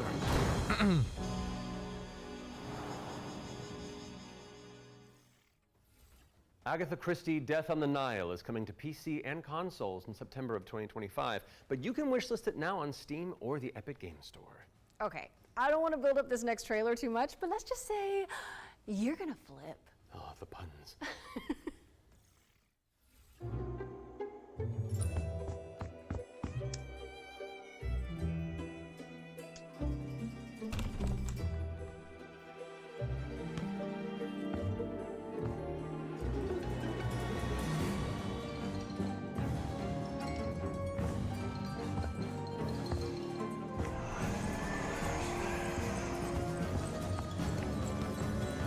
What? An actual Scooby-Doo game? As a house flipper? What the fuck? Zoinks, Laura! House Flipper 2 Scooby-Doo is meddling Oh, that just reminded me of the Scooby-Doo TV show, the new one. Now we're starting to close in on the I end of the watched a show, quarter but not episode before and we I couldn't show finish you it. Our final ones to watch deep dive. Our team behind the scenes visited the Hangar 13 office for an exclusive insight into Mafia, the Old Country. Here's all the gory details.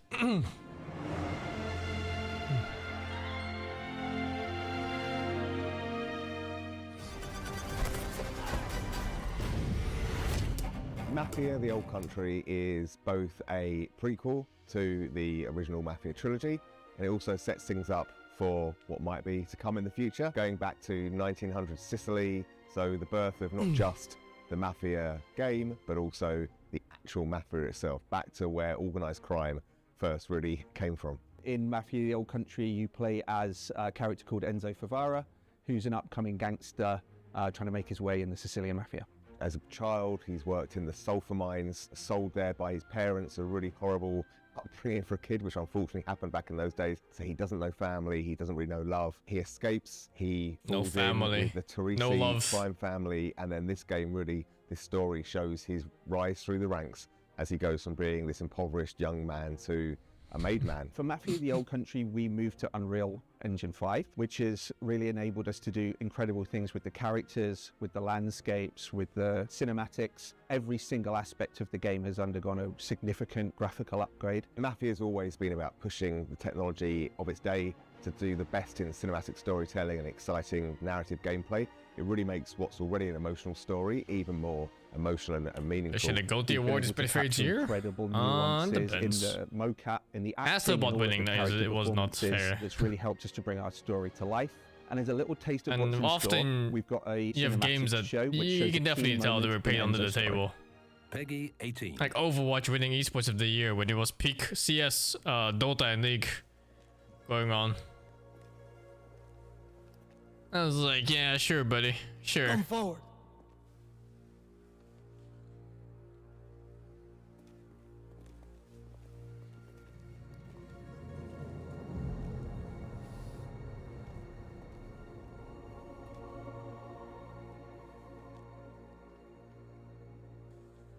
All of the men in this room are bound by blood. This is a family. And in this family, we follow a code of honor. It's a way of life, a brotherhood. You're here because of your deeds and the assertions of those who stand at your side. This life is one of secrecy.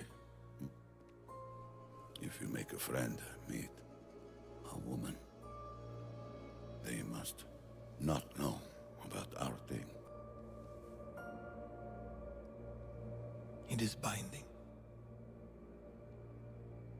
It is not forgiving. To betray one is to betray all. Do you wish to commit yourself, your life, to this family? Yes, I do. Then, before the eyes of all here present, join me.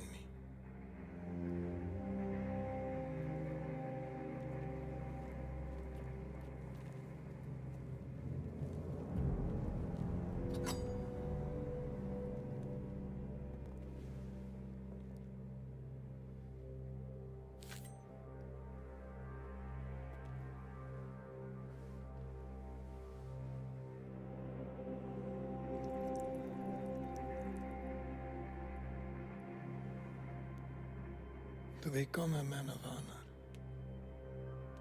repeat these words.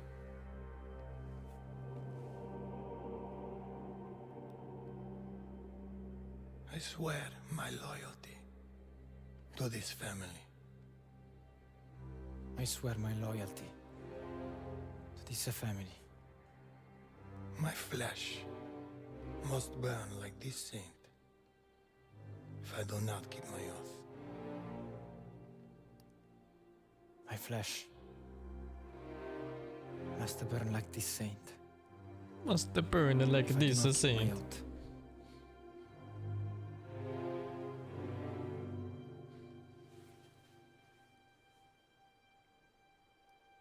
Welcome, Enzo. Benvenuto, Enzo. Benvenuto, Enzo. Benvenuto. Salute. Salute. I haven't played the Lightspeed DLC yet, no. I was still like a third way into my run or something in that one.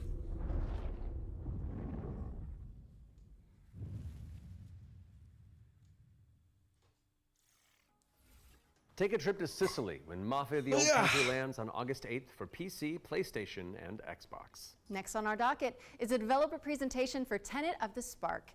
If you haven't seen it all over social media, this is a time-hopping brawler where you solve puzzles and crush enemies across 3 distinct timelines.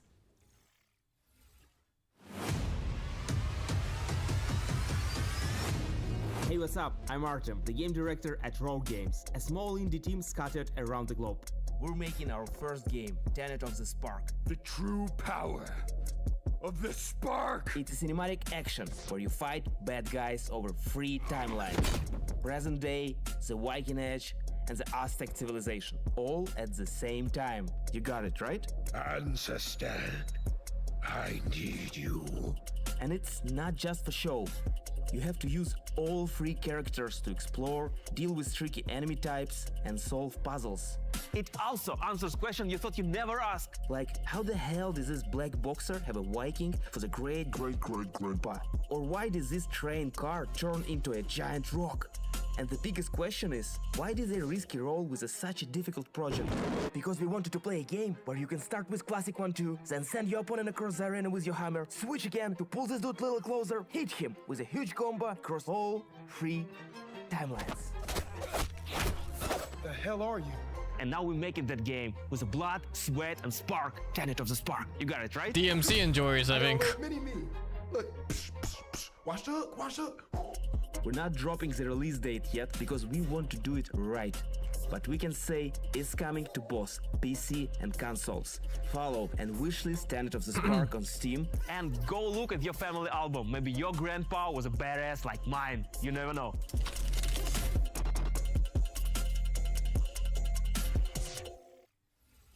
Thank you to Roar Games for the inside scoop on Tenet of the Spark. It's coming soon to PC and consoles, so pop it on your wish lists. All right, what have you got for us, Laura? A first look at gameplay for Creasol, Feeder of Idols. This is a first-person horror shooter for fans of BioShock and Resident Evil. You fight creepy statues on a tormented island and use blood as your ammunition. I'm gonna pre-order it right now. Almighty Son, guide my path in this hour of darkness.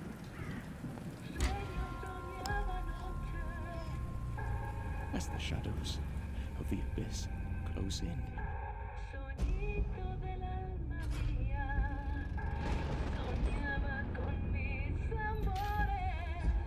let your sacred light banish them.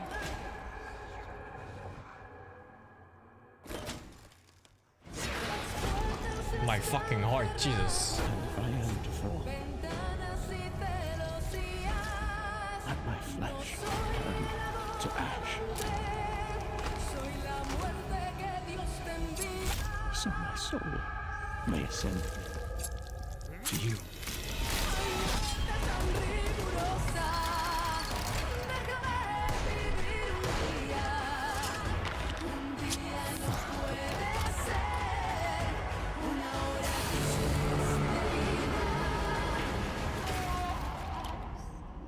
Consumed in your flames for all eternity, now and forever. Creasol.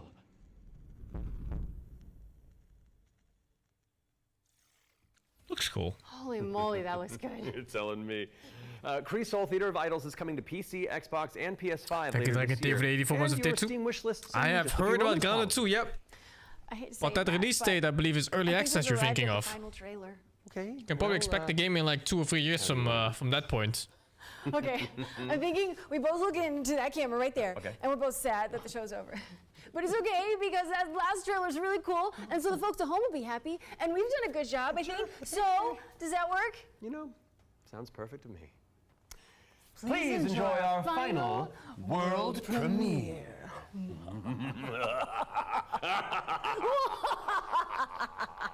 Ooh, I liked it. Yeah, it's fun. Welcome, sisters, daughters of Hortus, to these blessed halls of Porthbarrow. You have been chosen, honored to the parish, to serve the will of Mother. So come, step forward. Let us see what flowers she's given us. Such radiant blooms, so full of promise. Now, I must confess a change in plans. You shan't be entering the garden. I'll show the wish list games after this. Take heart, faithful ones. The garden must still be tended. And tonight, you will be sown! What the fuck?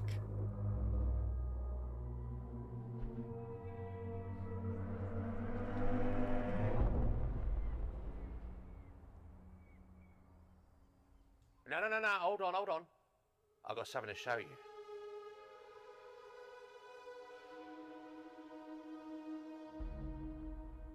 Ah, I bet you didn't expect that, did you?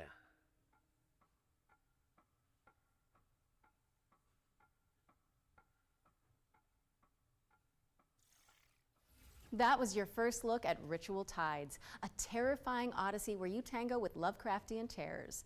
Wishlist it now because it's coming soon to PC. We'll have the full gameplay revealed during the next Future Games show in August, so mark your calendars for that. However, that does mean we've reached the very end of this year's summer showcase. Don't go anywhere though because Okay. Yeah, I wish this is... I think 26 games. These were from before. No, it's 24 games from Ovis the Pusso. There's a lot of shit. There's also a few I didn't click because they were in early access and waiting for full release. And most of these I clicked on were for the demo now.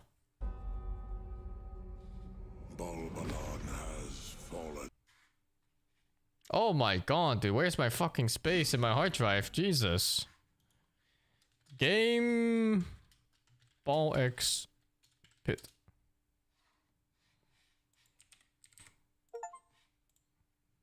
Gotta be back for a sec.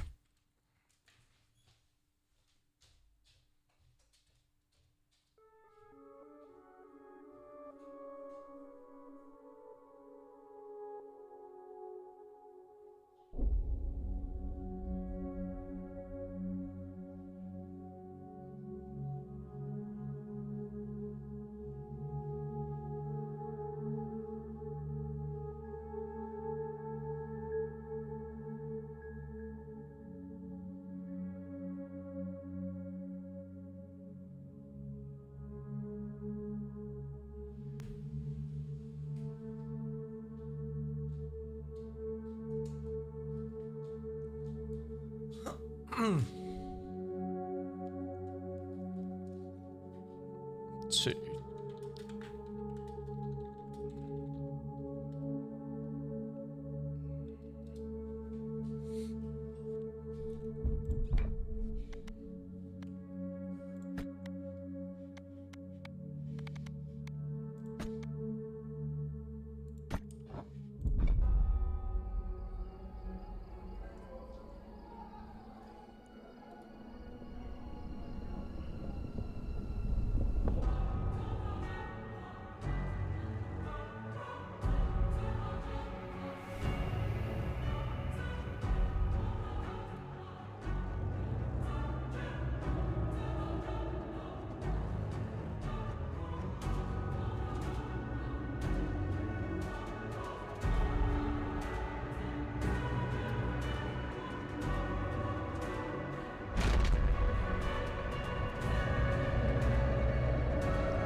Hey! Oh, shit.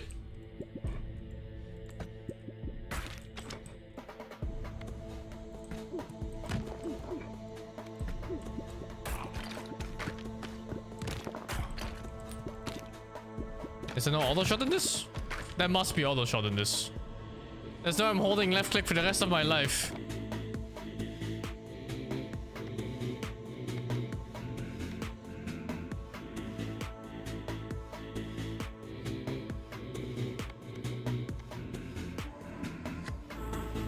It will tell you? Oh.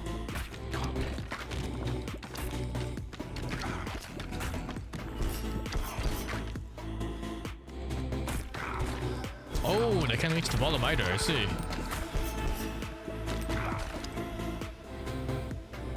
Strength +1!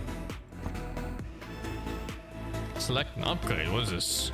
Fleet feet, increase movement speed by 10% and move at full speed while running. Crit chance 30% when hitting enemies on the right side. Earthquake, new ball. I'm taking Earthquake. It's not right click. Oh. F.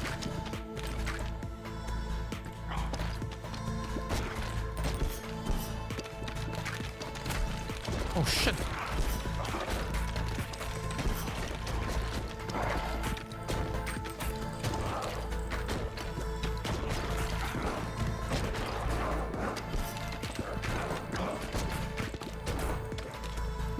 Oh shit, I had to pick up stuff.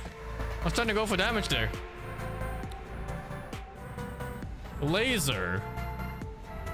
Vampire. Give me fucking vampire.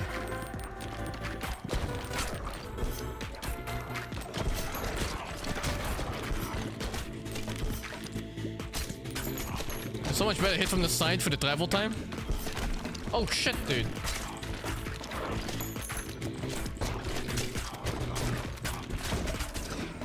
Strength +1. Destroy 2 nearest enemies when you're hit from close range. Vampire each of the 40 minutes. Give me the fucking vampire. What is it, a king skeleton?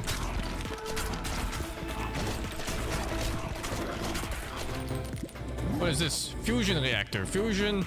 No, fission. Fission runner levels up your equipment 1 or more times. +5 gets!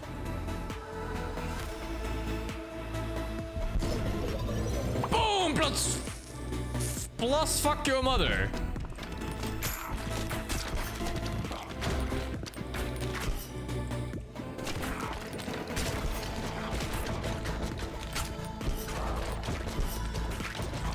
Oh, the shooting from the side is insane, right? +4 gets! What? There's no fucking way! Is this rigged? It has to be rigged. That will do! Balls do 150% damage, but damage decays by 30% each time they bounce. Decrease damage taken. Inflicts bleed. They will bleed. They will all bleed.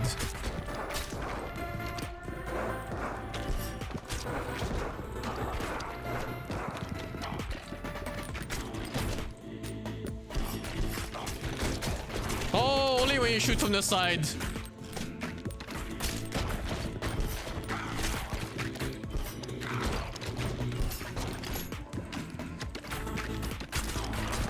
He like sneaking into a little hole like that. Holy! What is this? You can heal past your max health at 20% efficiency. Balls do bonus damage. Increase crit chance when hitting from the front. I feel like hitting from the front can be really important later. I'm gonna take it. Is the auto shoot? Yeah, there is. You just press F one time and that's it. F. What? It moved to the side?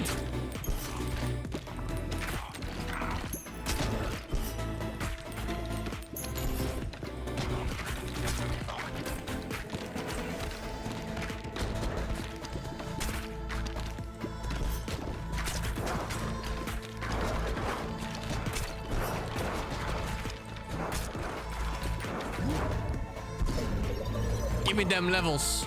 Dude, there's no way. 3 times in a row? There's no way. What are the odds? Iron. Deal double damage but moves 40% slower. Applies 1 stack of poison on hits. Poison at 6 seconds. Poison sounds good.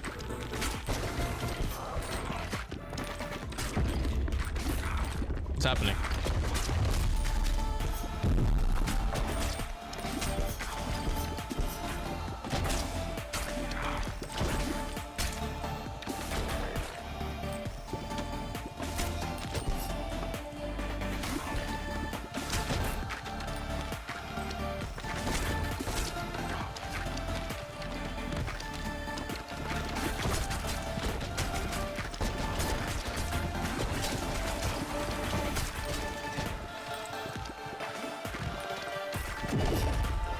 This game is actually really addicting. I can already tell from just playing a little bit now. It's super addicting, right? Like these kind of games, this is crack cocaine. You play like 10 minutes and boom, fucking half your day is gone. Jesus Christ, man. Oh, yo. Evolution available. Evolve, Pillar Man! What is that? Bleeding and something else? Vampire Lord. Each hit inflicts 3 stacks of bleed, heals 1 health, consumes all stacks when hitting an enemy with at least 10 stacks of bleed. I can get Vampire again? Nah. X-Sack. Explodes into the baby balls. Floats around your character and shoots a baby ball at enemies every 2 seconds. A baby ball? I wonder what that means.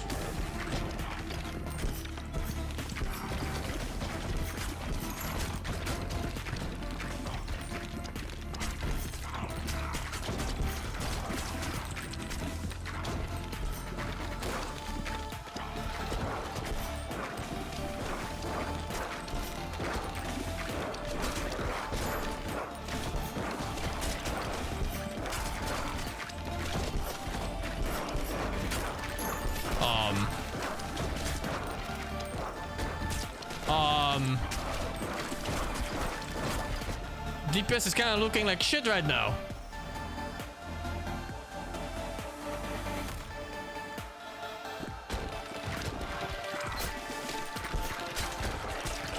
An HP too.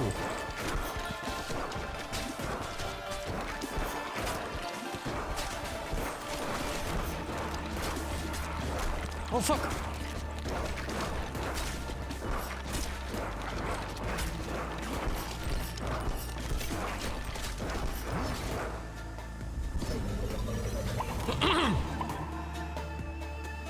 Oh, whoa, nice. Oh shit! Oh my god, he moved! Potion! No, the fucking potion at the same time! Bro.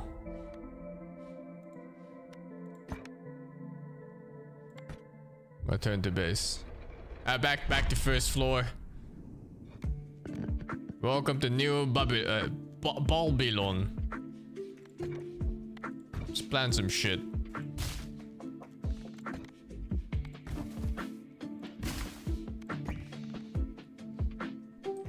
You only have 1 shot per day. Does it go full? It probably doesn't go full, right? What does it? Oh my god, it doesn't go full. Oh my, it's fucked. Oh, GG, man. G fucking G.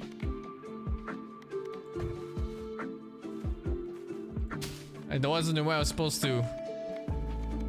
Oh, you can rearrange later. Okay, it's fine.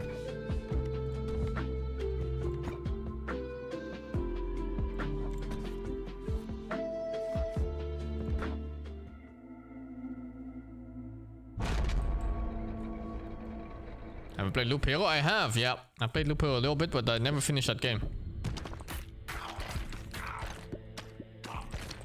Alright. Never losing again. I'm done. They have really weird attack animations. They just even like jump to the side and stuff. Look at that shit. That bitch.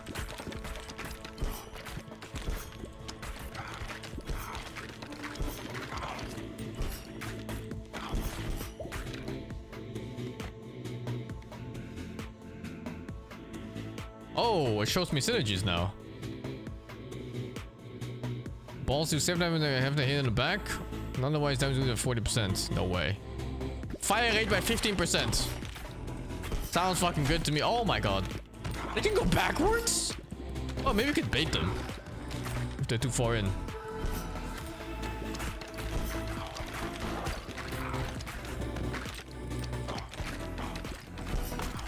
Oh my god.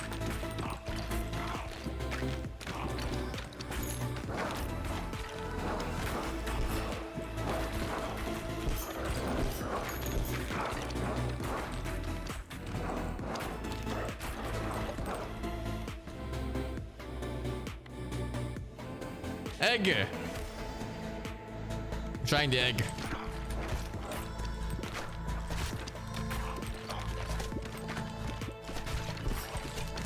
Oh, it's like AoE damage. I see.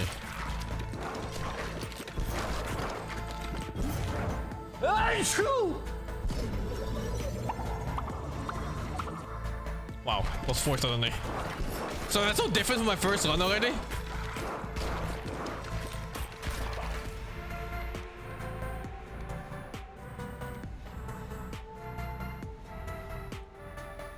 Ball speed at 20%, you can knock back a little each time you shoot a ball. Ball speed sounds OP, no? It just means more DPS. I know the heroes, there's 2 other heroes, but I don't have them unlocked. I'm not even sure if they're available in this demo.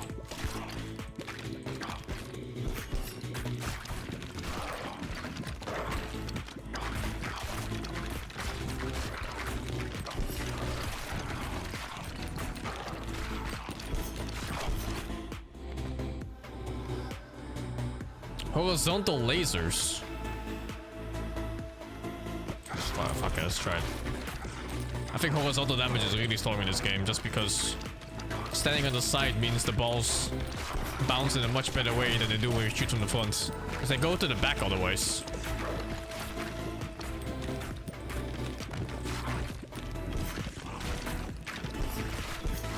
Am I liking the game? Yeah, oh dude.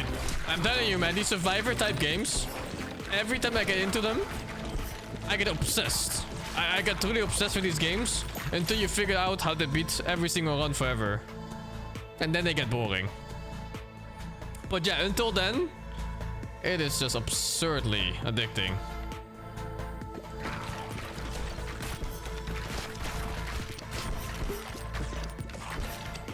I haven't played Death Must Die much. I bought the game though.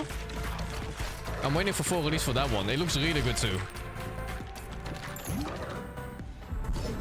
Fuck, I think I have 0 fusions, right? Otherwise it would have shown here.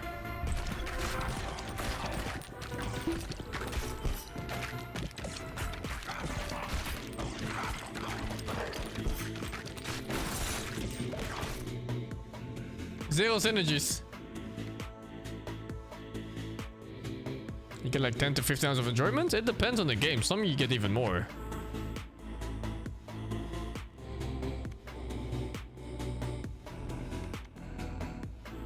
Ball goes to enemies and deal 25% bonus damage until they hit the back of the field. Yo, is that OP or what? That sounds really OP. I don't understand how that's even balanced compared to anything else so far.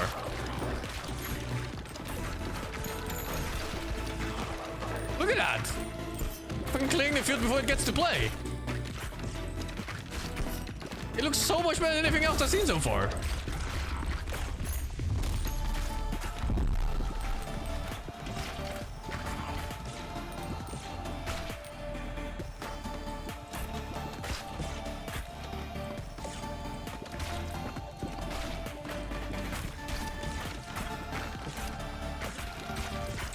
Ever tried the Dynasty Warriors Survivor game? No, I haven't. It wasn't really a Survivor game, was it? It was more like an action game. Like a really weird one.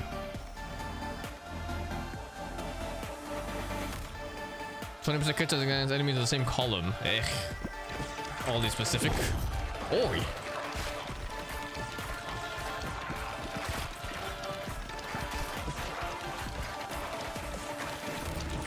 Oi.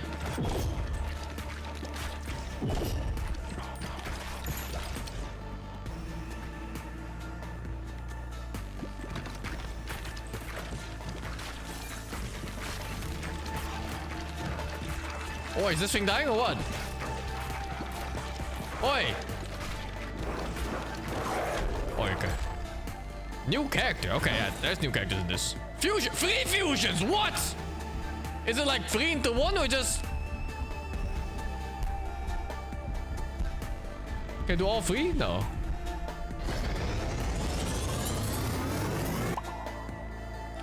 Laser horizontal X-Sack. Damage, damage, damage. Explodes into extra babies on hitting an enemy. Has a 3-second cooldown before it can be shot again. Spawned balls from X-Sack have the same properties as the laser. What? That's insane, no? The fuck? Damage taken, heal. Increase AoE of things of laser by 20%. Ah, fucking give me bigger lasers, man. Thicker lasers. Thicker, harder, bigger. Stronger. Vertical laser too, fuck it.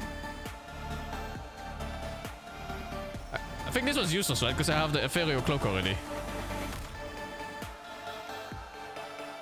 Double laser builds, fuck it. Oh, that looks so fucking cool, actually. Thicker chicken for the 6-2. I'm not playing a new PoE League, no. I don't think I have the time. There's too many games I want to play. If I start PoE now, I'm gonna be stuck in that game for like a minimum of 500 hours.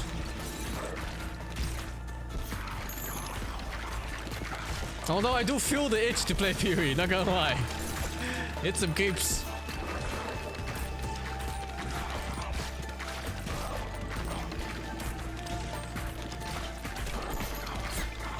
My skin started to look like Bomberman now.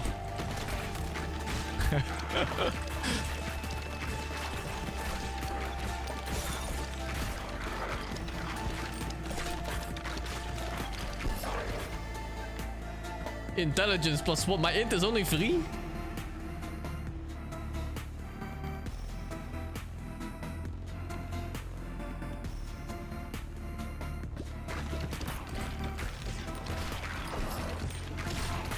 Fusion! Oh no, only levels. Plus 2.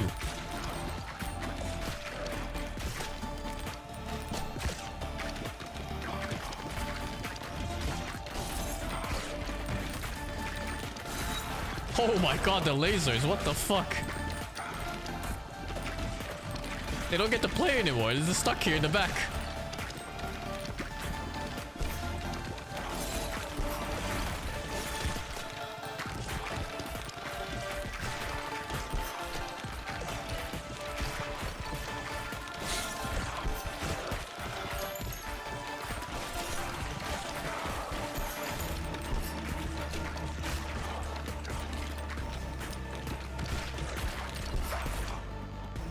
Plus 1 strength.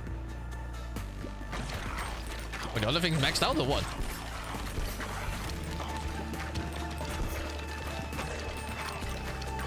Yeah, level 3 is max, it seems. Oh, yo! Oh, this is different from the other one.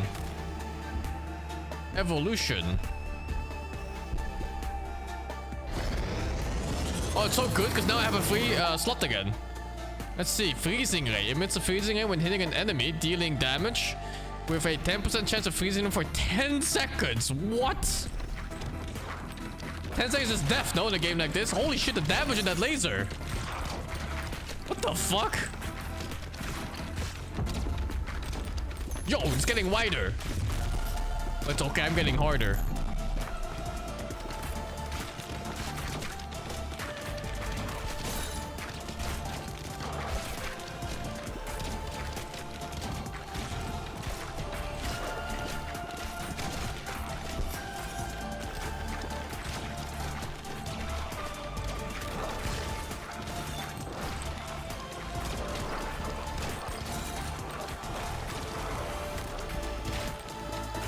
It's frozen.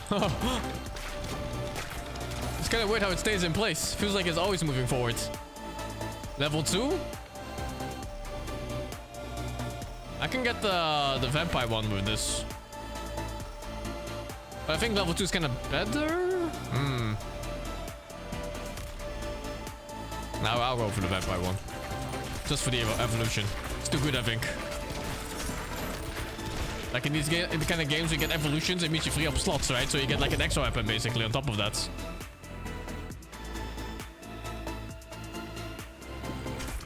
No more slots left? No, but I can combine them. Like the spiky ball and the vampire become spiky vampire ball together.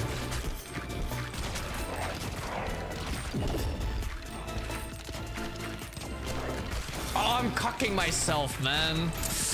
Like when this demo gets maxed out, I'm gonna have to wait for this fucking game to come out instead to play more.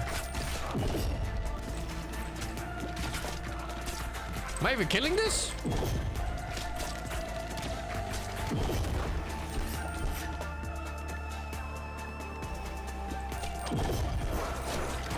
Yo.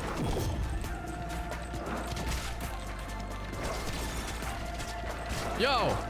My balls are stuck in the back. Oh my god. Let's see. Gunsmith. All characters gain +1 bonus dexterity, affects fire rate, reload time, and critical hit chance. Whoa. Fusion? Let's fucking go. Wait, what? That's a different fusion. Hold up. Bleed X Freeze Ray. Now it also inflicts bleed. What the fuck?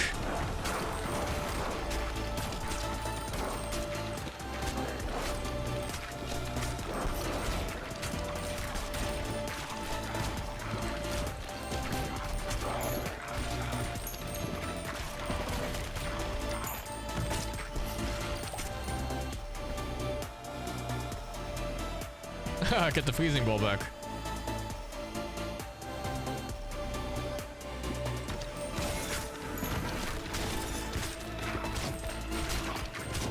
Oh, oi.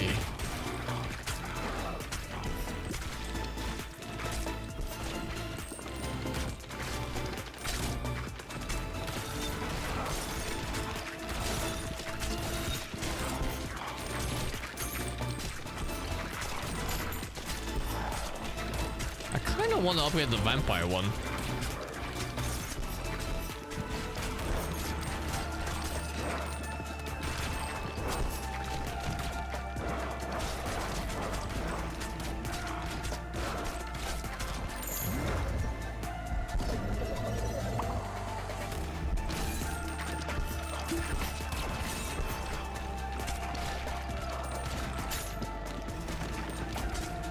I don't know how the fusion works.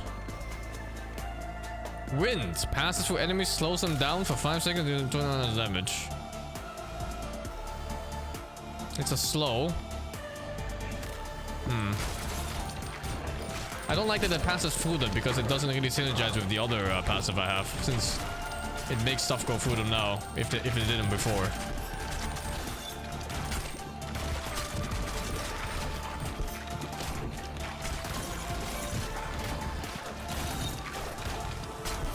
Oh, fuck.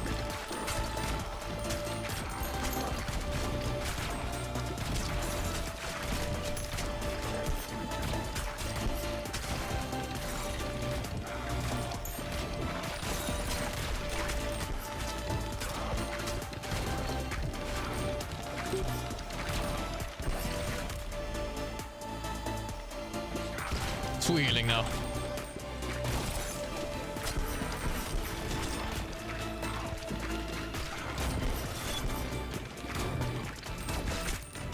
I have no idea what the diagonal lasers are. I guess it's just a new combination of the Giga Balls. The Giga Frostball.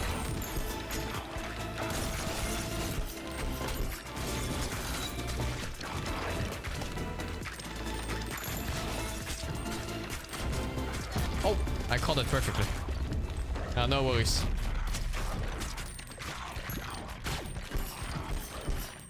Zaendo? Or boss? No, what the fuck, boss?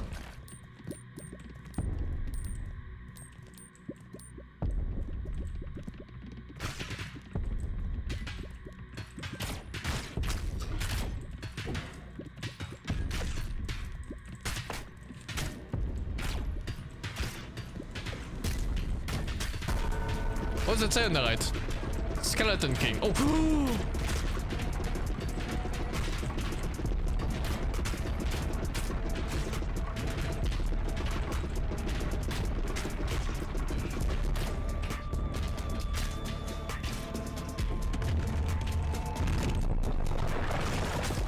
Oh my god. Wait, what? Oh. Oh. I won already.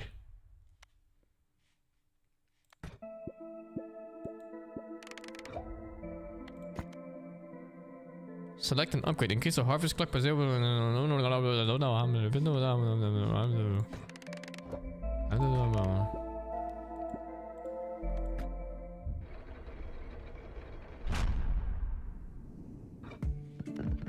You've unlocked a housing blueprint. Build a house with a new character.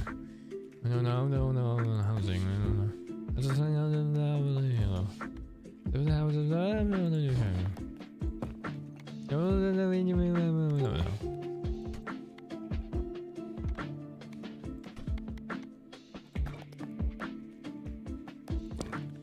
This game is fun. It is, man, dude. I'm telling you, this genre is just fucking crack cocaine. I'm not sure how to say it differently, you know? Like, every time I do play a game in this genre, it's just hours and hours of my life gone. Expansion not available demo, fucking dog shit game. I want a refund.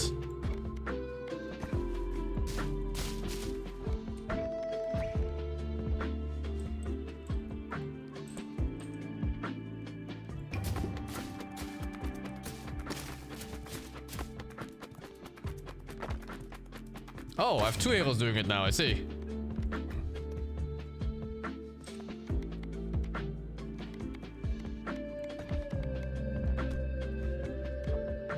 Guess I need to wait for this 2 stone. The demo is super short? Yeah, I'm afraid of that too, man. But at least I'll try all 3 characters, I suppose.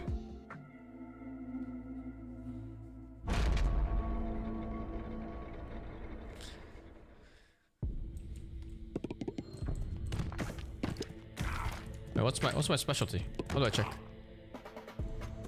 Burn. Add a stack of burn on hit for 3 seconds. Max 3 stacks. Burn units are dealt 3 to 6 damage per stack per second. Okay.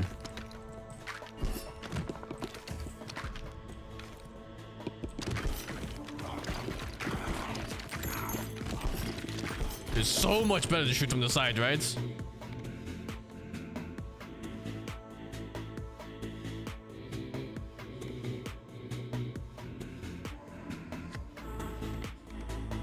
And this one is actually pretty good, I guess, if you're fighting the boss and you're facing him directly.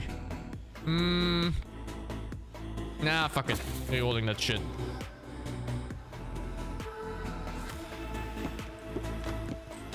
This is a demo. Apparently it's pretty short, but I haven't reached the end of it yet.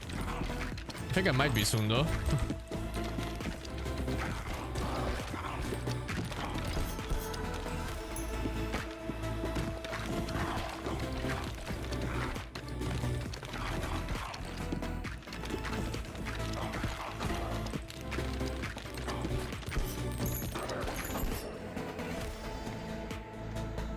A knife?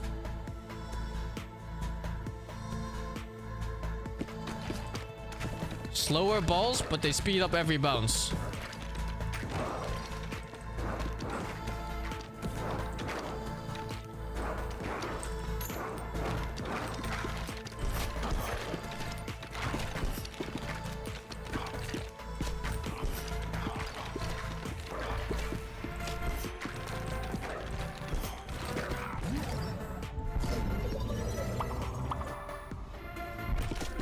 Whoa!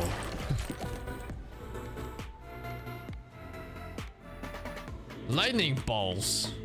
Ah, fuck it, dude. Send it out.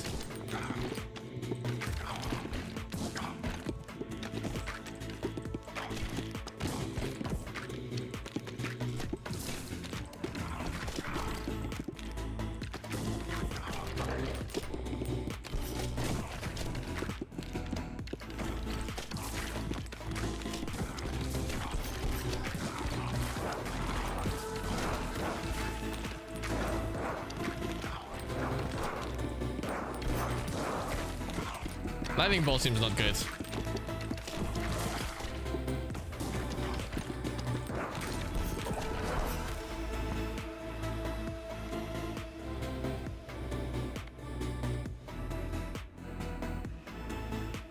Gain 1 offensive baby balls, but your aim becomes scattered.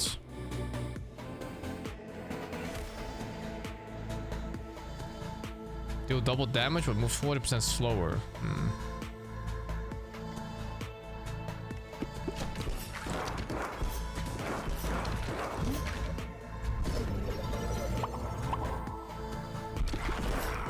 Oh, baby balls are the white balls, I see.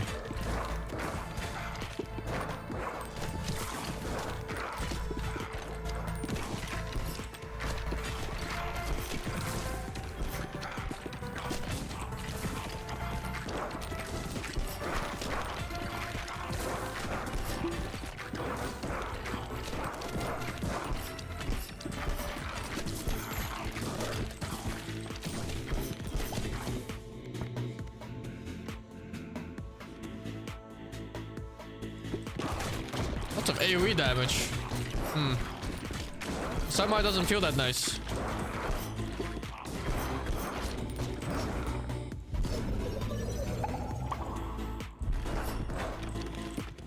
Oi!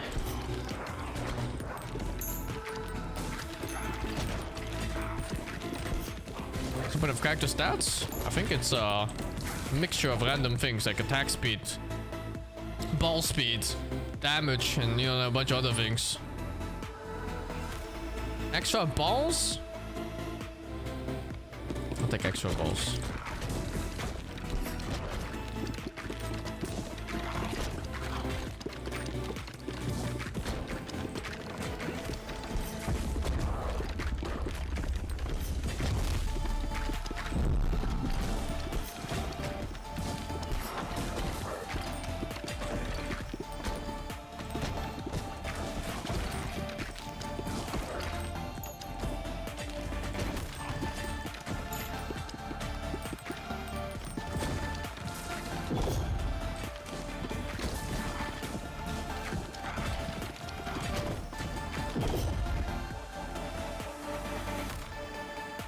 Fire rate seems so good.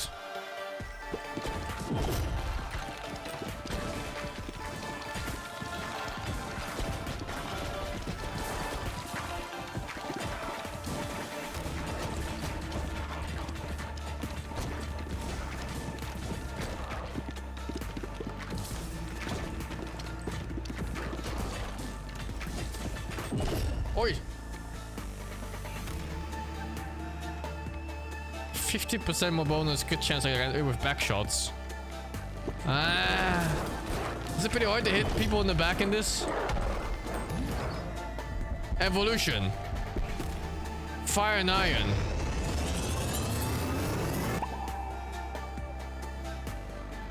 Explodes when hitting an enemy dealing damage. There's a 3-second cooldown before it can shot again. It's fucking bomb. Another character.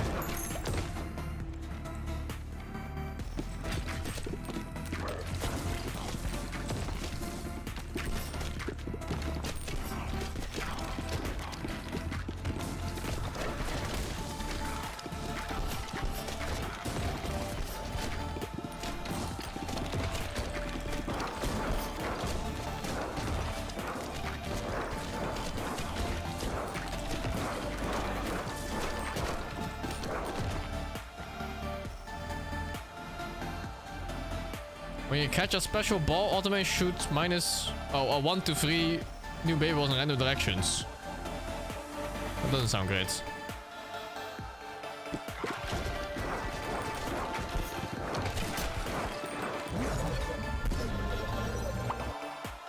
Wait, what the fuck, dude?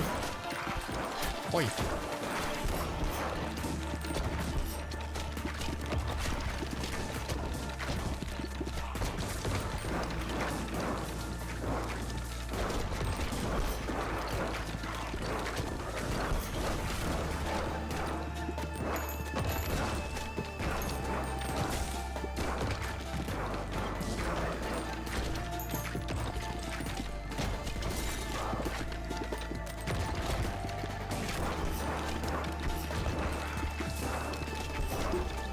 Oi! Oi, it looks like shit!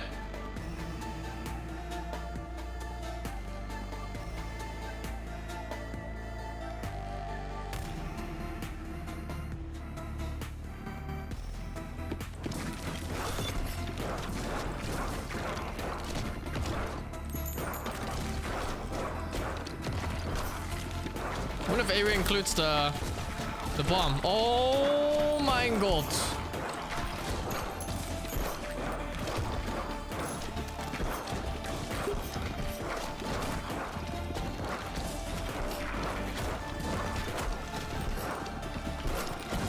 I missed the lasers. They were nice.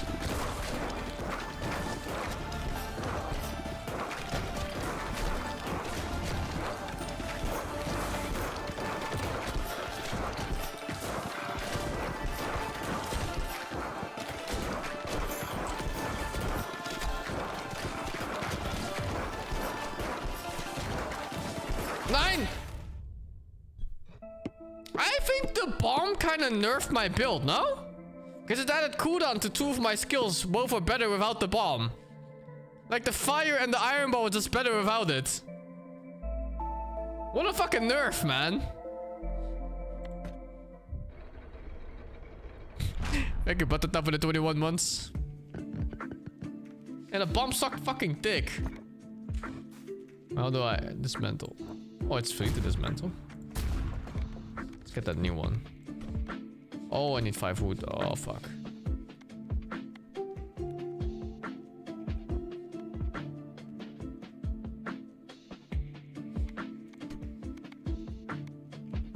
Oh, this gives wood. I see.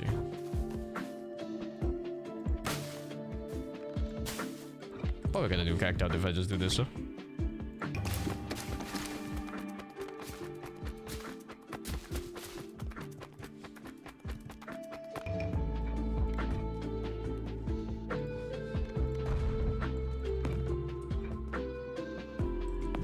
I can upgrade them. Oops. What did I do?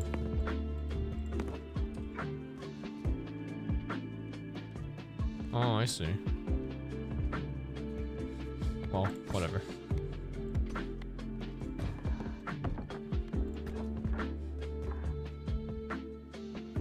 Oh, you don't bounce workers off it to build it? I didn't know that. What the fuck?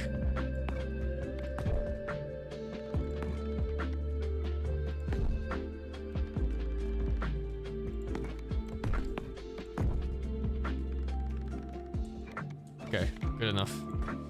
Again! We go again!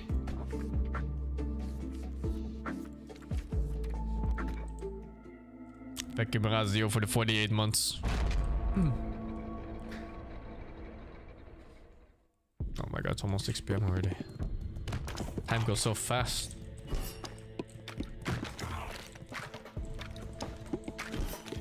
There's no more fucking bomb upgrade, man. What is that? You take an upgrade and it just nerfs me? Definitely needs to be rebalanced a bit. Corona. Send it out.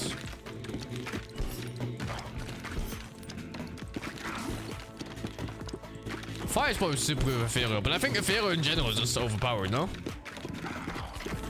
It's hard to imagine this now where it isn't good.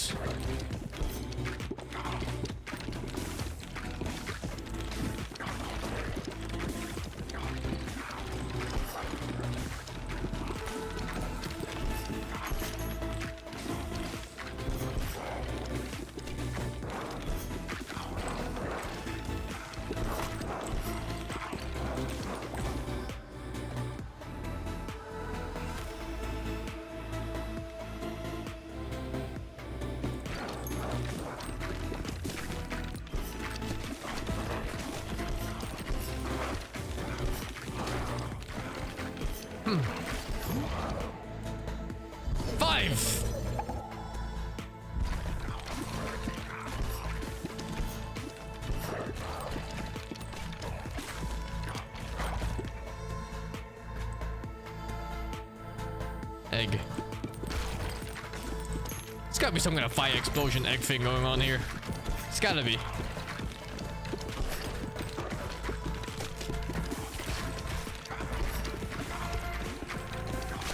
Maybe like a poison one.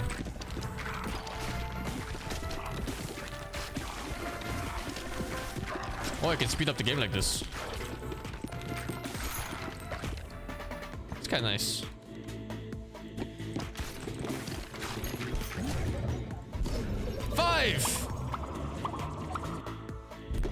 close enough. You select this where you put the egg upgrades? Oh, I'm not sure what you mean. I think it's just random for the fusion upgrades, if you mean that.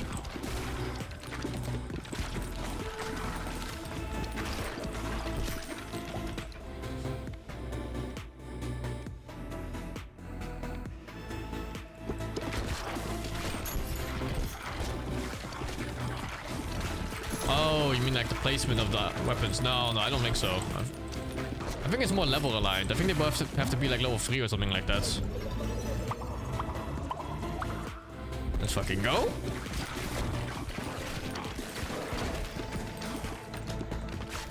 Yeah, I think you just need to have the right combo and maybe the right amount of levels. Right now everything is maxed out. So we'll see.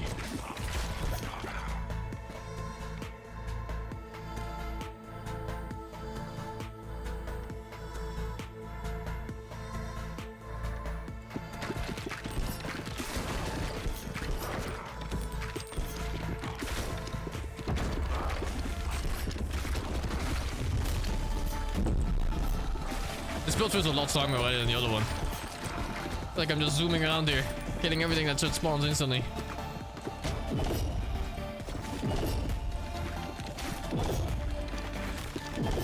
Does it move to the side or what? What is that? Oi! Cause no bomb? The bomb cocked me so much!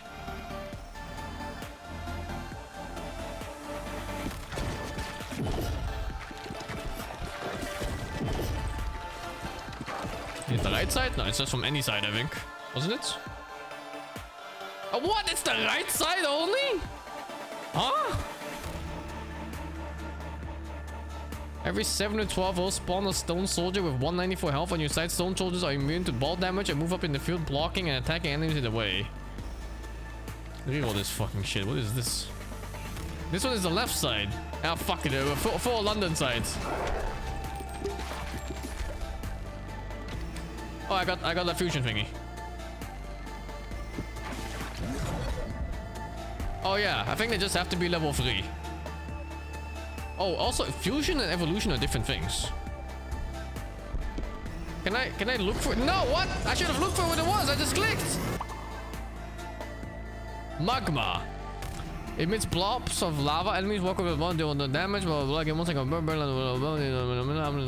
blah. It's holy water from how I see it.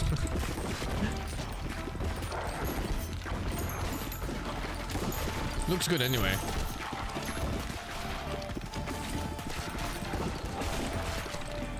So then, I think it's a lot better to go for high levels over many small ones. So maybe like even here, I should just pick the level ups instead. Not sure. And this is combos then, right? Yeah. Spawn balls have also poison now.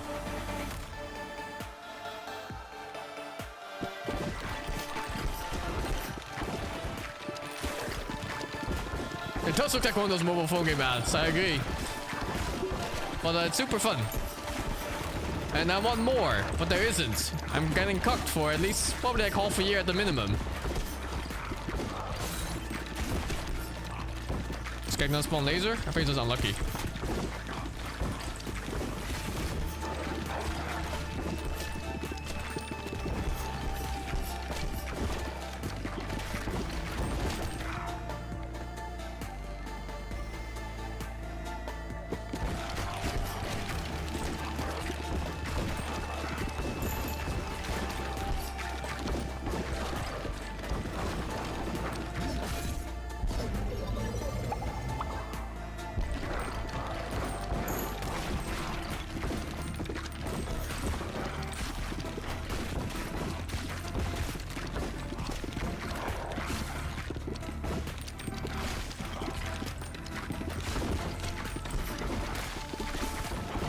Balls, balls, balls.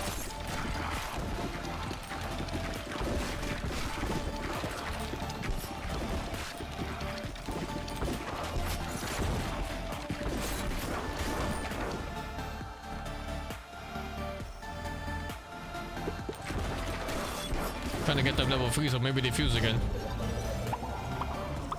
The lava looks really good, yeah. It looks really good. Oh fuck. The arrows are hard to see when you're greedy. Luckily, I'm never greedy.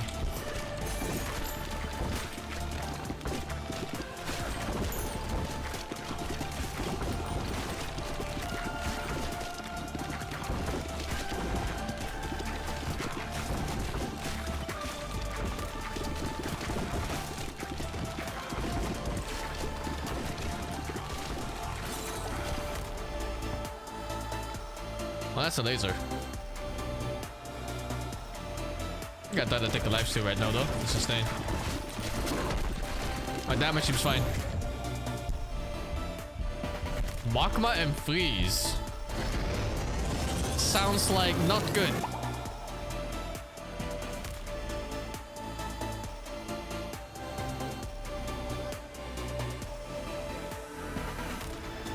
The damage over time of magma also inflicts freeze? Is that super OP? 7% chance per proc hit on that shit?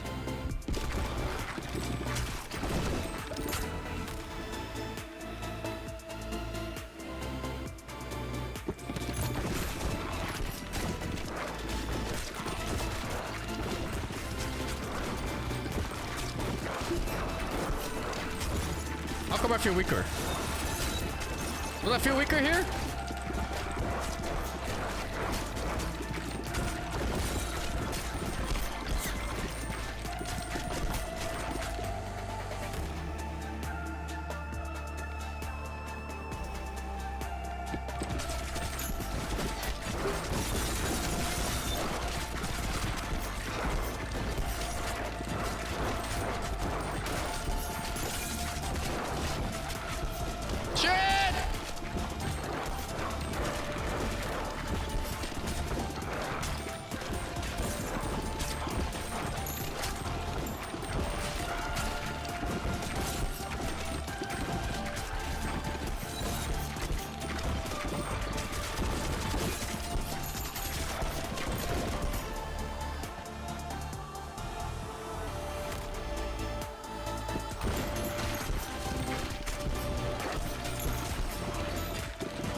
Everything is daijoubu.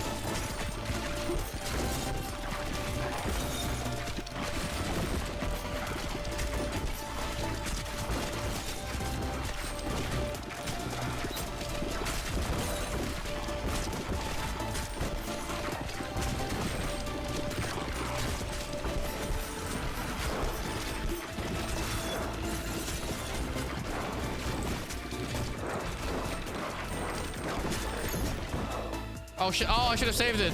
I got level 3 first. On I think the iron ball.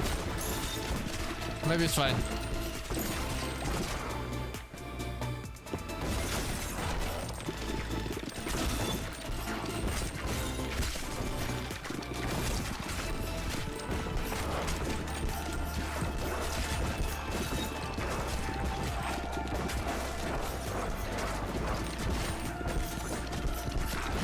I think this guy gives it, right? The fusion thingy. No, it wasn't. Huh. That's fucked.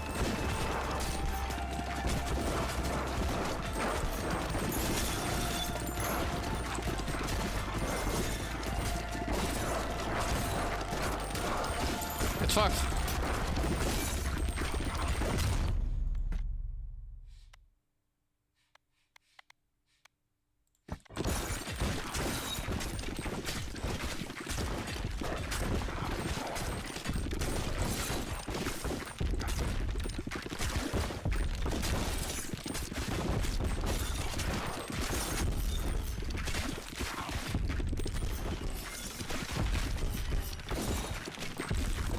Oh my god.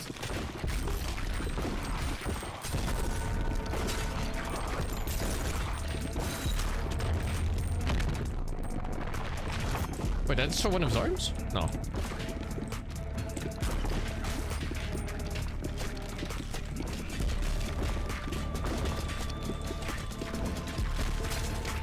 Is the DPS pathetic compared to last time or what? Also, his attacks are different. Or he just didn't live long enough to show me the other ones.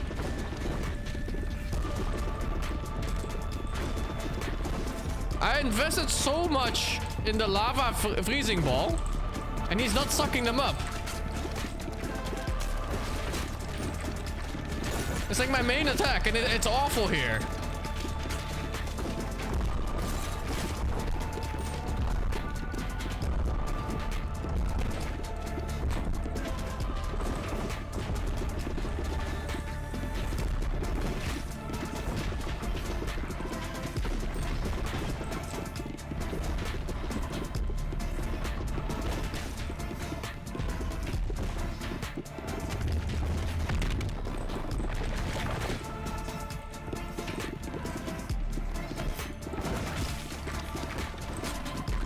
Oh wait, this doesn't hit? It needs to go to the back. Oh, I need back shots.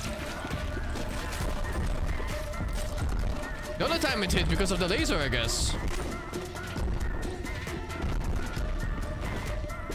I don't know if I'm hitting right now or not. Oh my god.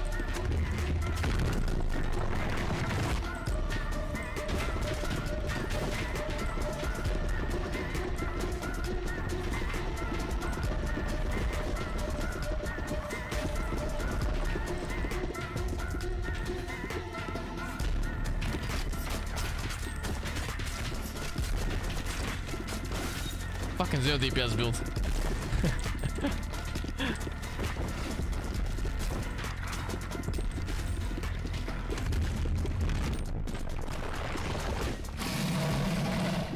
But I win. Upgrade the pit lift.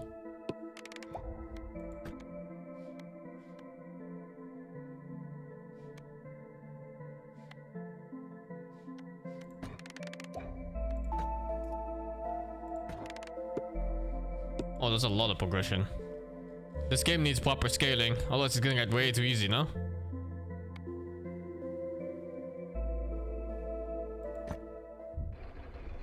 My castle of you guys is dying? Ah, it's fine, I'll save it. Unlock the next level? Oh, I don't think it's happening, is it? No!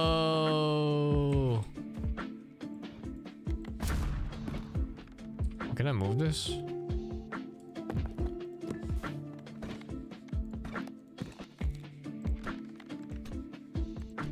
Oh, then I have the other house? Oh, no, I placed it. Just don't have it yet.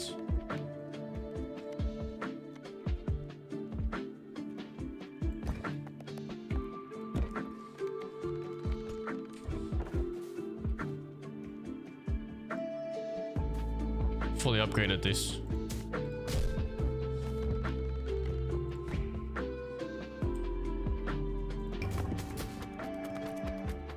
Oh, that's how it works. I see. You have to. Oh my god, I didn't know it was gonna be like that. I did not know. Ah, fuck it. Go again.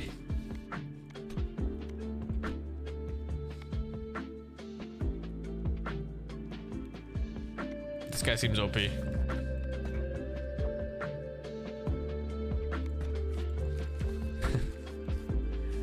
Oh, there's lots of levels, huh? Thank you for compression 35, good factor 90. Leaving now to stream on. Take care of your dog? I'm taking care of your dog now? What? Huh?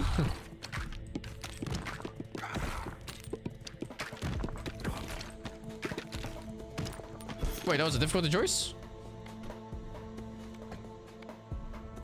Let me see.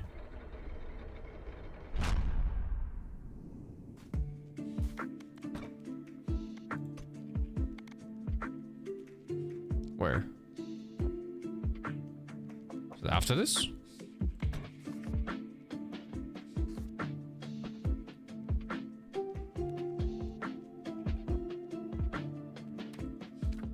This? Oh, but is this really difficulty mode?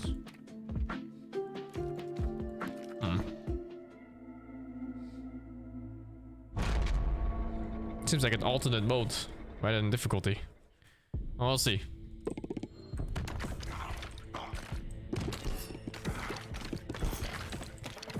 I guess you have less time maybe to power up. And the game is faster.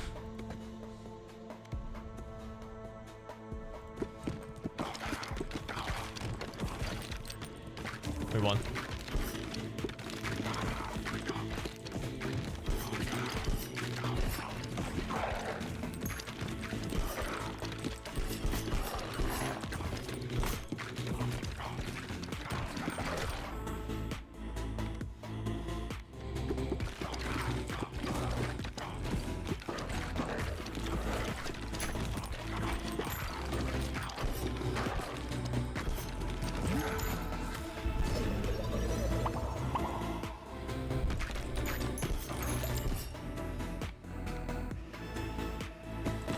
Dude, poison and fire with the apple thing?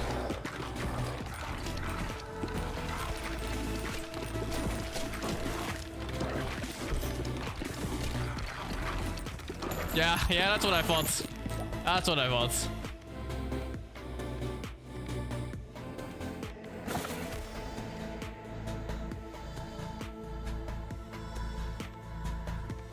Maybe get some kind of poison fire fusion. I don't know if I had both upgraded last time with the thing ready.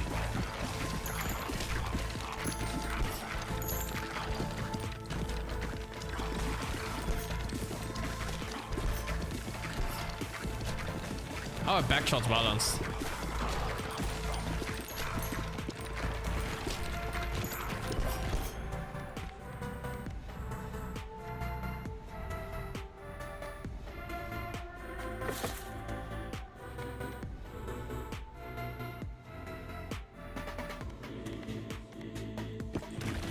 Laser sounds good, but I think I need this right now. Because the next fusion I pick up is gonna maybe give evolution. It's just fusion. Fuck it, just fuse it anyway! Is this a nerf or a buff? I don't know.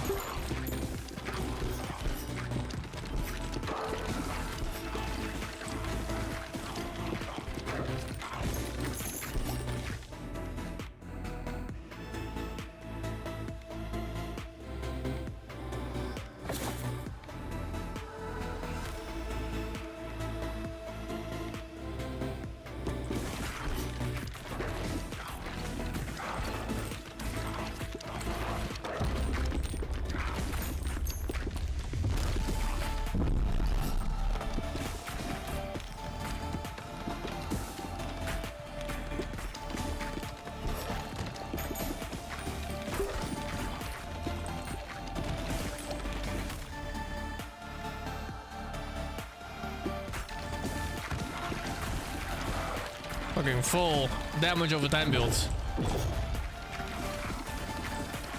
Oh shit, this is bad. I can't hit the boss anymore. Oh, this is bad. Hey yo! Hey yo! Hey yo!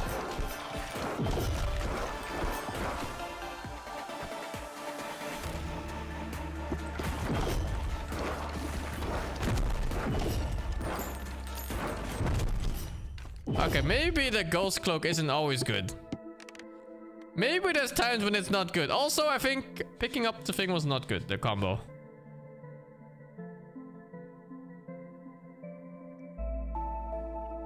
Yeah, I think the DPS was 50 plus 83 and then turned into 110 afterwards. Unlucky. Take it to the copter for the 68s.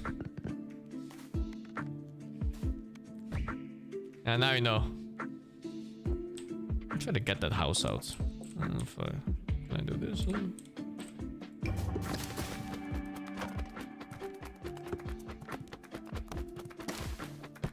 Come on, one more! No, is it one more? One more? That's two more even. What's next demo? Don't know. Let me try to get the third character first. And I think I'm not playing anything else for today.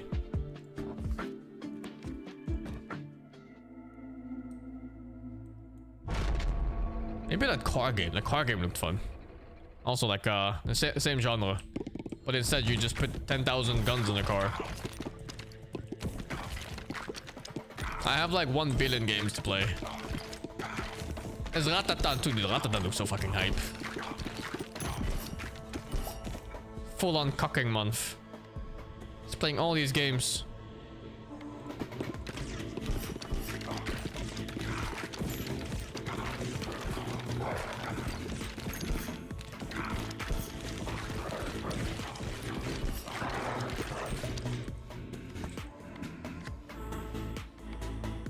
No. No more cloak.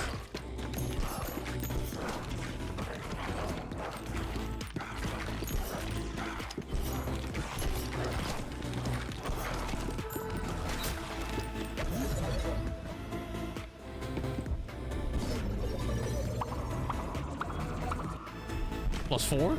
Oh, it can give 2 levels for 1 skill. I played Battlefront, yeah. Oh, dude, I played that game in like high school or something. Super cool game.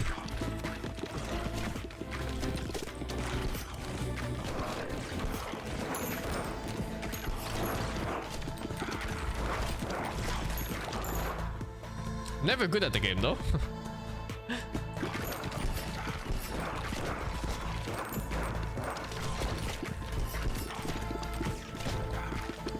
Ah, fuck. I wanted to save it, but no way I can.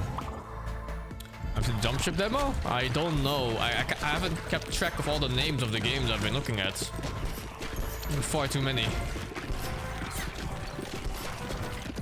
But if they were in any of the big game reveals, then probably yes.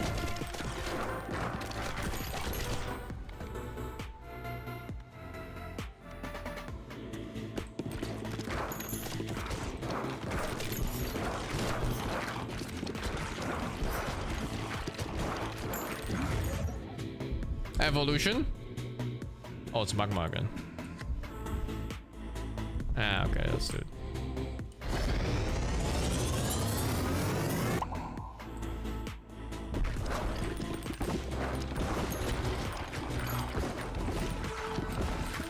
Like Absalom? I'll try games when I have more time, man. Right now I'm just playing whatever's in front of me. One game at a time until there's nothing left. That's good enough for me.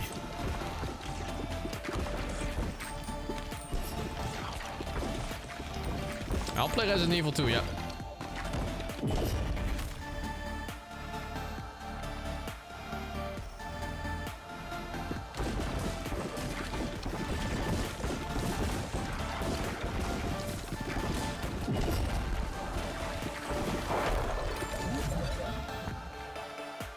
It's good fucking... Oh, what is this? Brute Mother. I see summons, I click. 2 to 5 or 1 to 5, huh?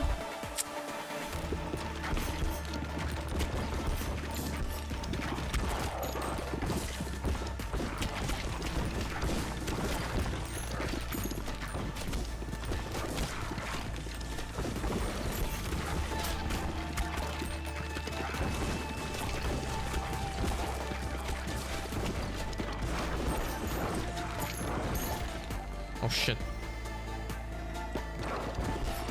No! Oh my god.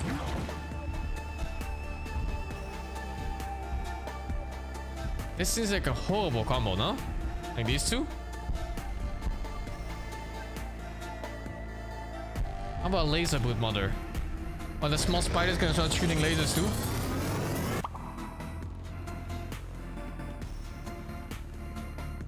And they do. I don't know if I griefed myself. Not gonna lie.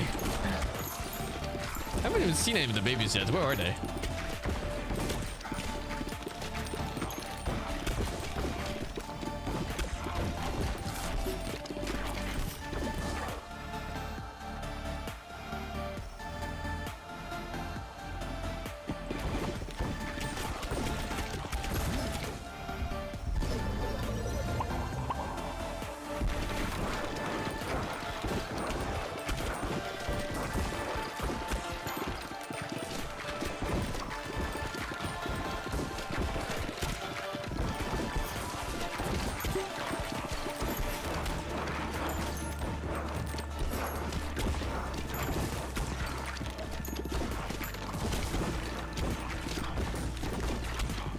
I legit cannot see the bootlinks. But I guess it's when the laser spawns anyway. This looks like shit. I'm doing it.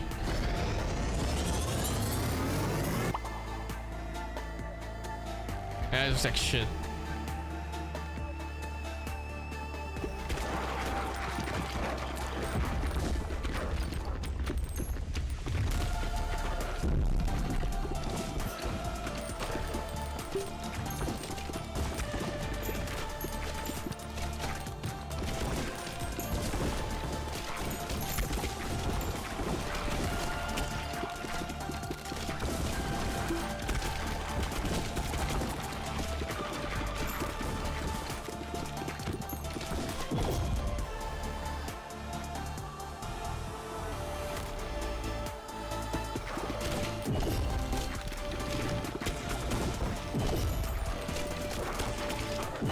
Oh, fuck. Ayo. Ayo, die. Ayo, die. Ayo, die.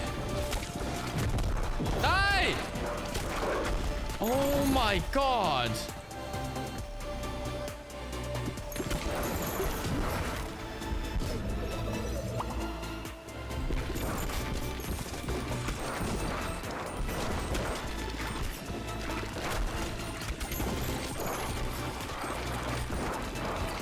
Holy shit, the lasers.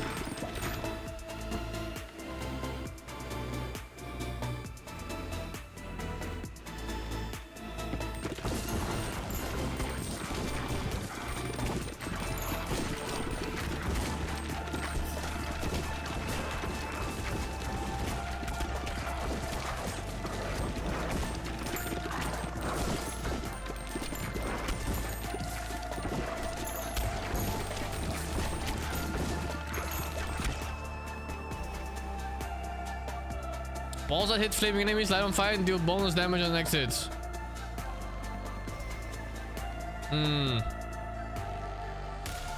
It's only magma for fire. I don't think it's enough, right? Ball speed.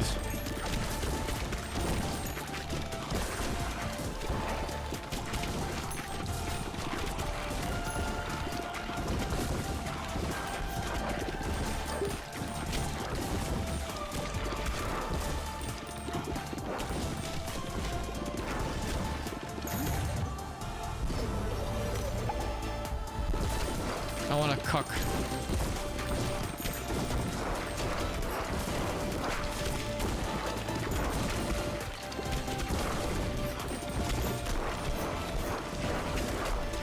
It's fucked. It's fucked.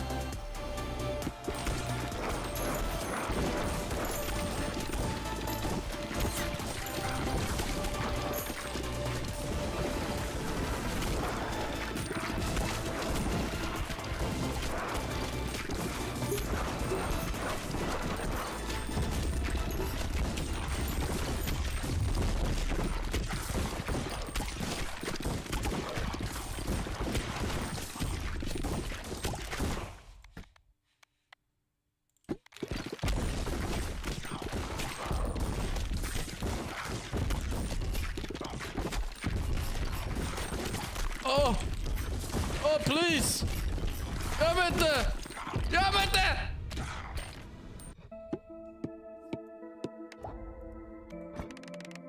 You only get 9 minutes on this. Fusion is not always good, I noticed. It cocks spells, I think. It makes them worse sometimes.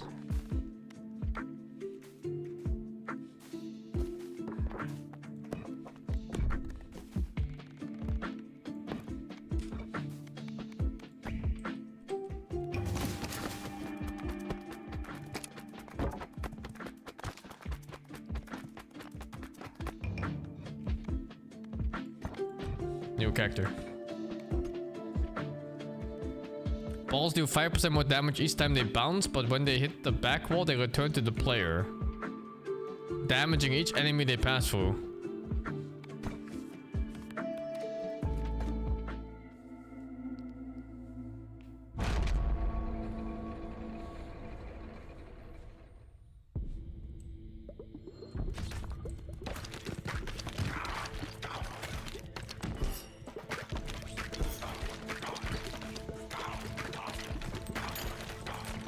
So do you have cloak? No, I think it's the other way around. I don't think you want to hit the back.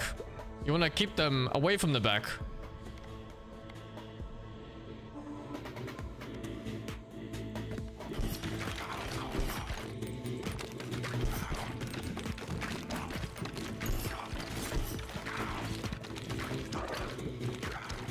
They hit damage and they turn damage. They do more damage per bounce though. So you want to keep them bouncing for more damage. Especially in small, tight areas.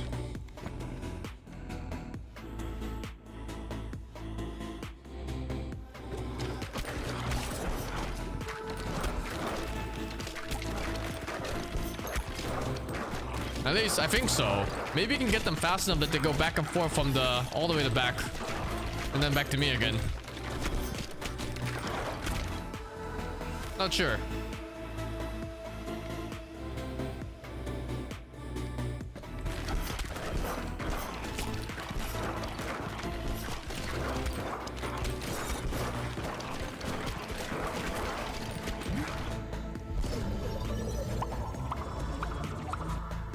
Oh, let's fucking go.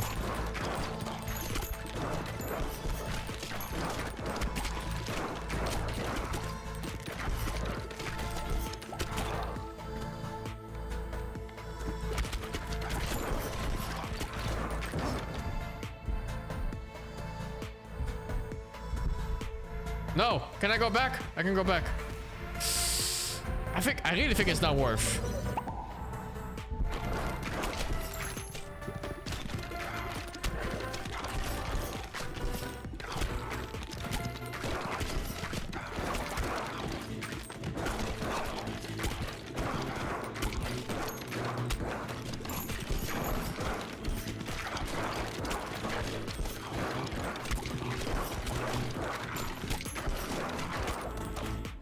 It's fucked.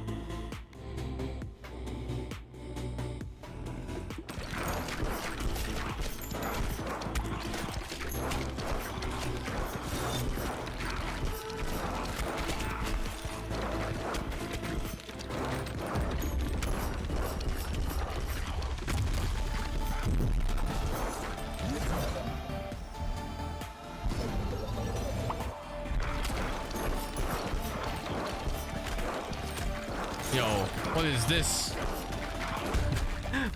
What is this? Huh?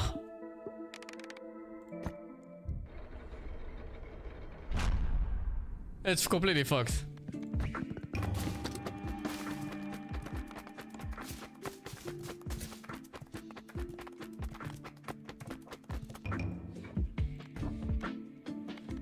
Is there anything good to build?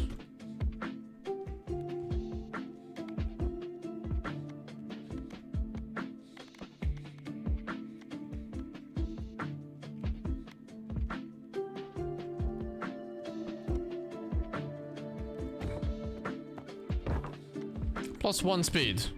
I don't have space for everything. I guess I can remove some of the bad things. Not like I need this much of the same resources anyway, right?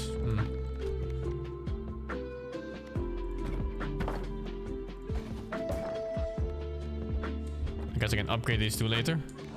Surely.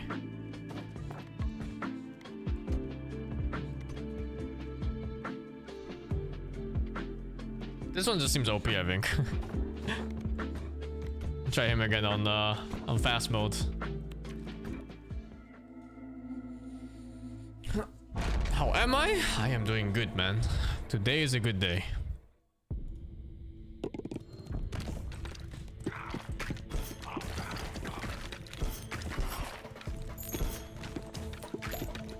Yeah, today is a good day, and yesterday was a good day.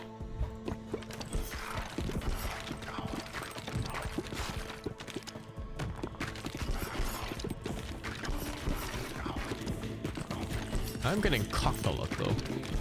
Is that cuckolds feel in general, I guess?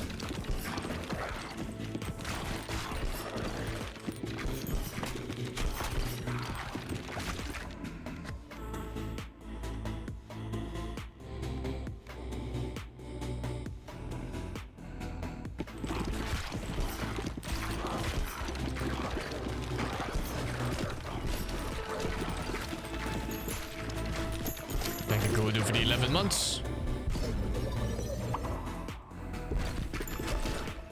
What the fuck?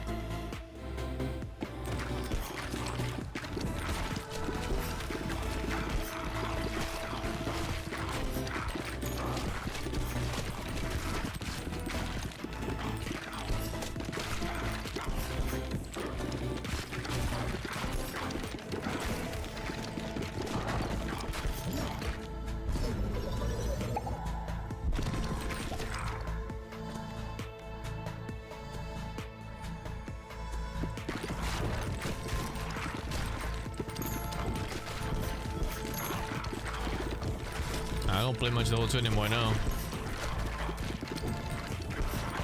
I can check on the rules for watching TI this year, see if it's any better than last year. But no real interest in playing it now.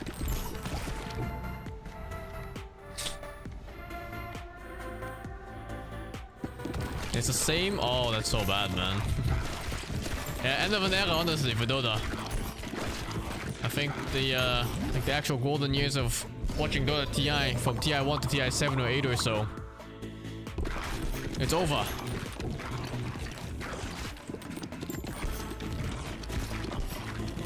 It's no more a community event, and now it's just another tournament. It be what it be. It's fine, I guess.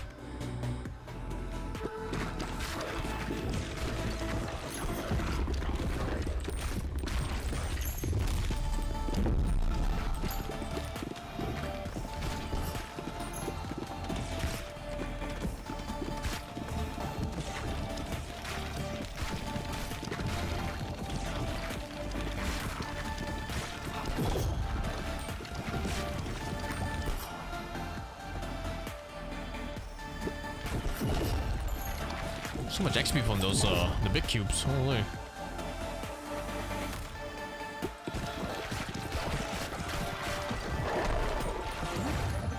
Decent damage, no?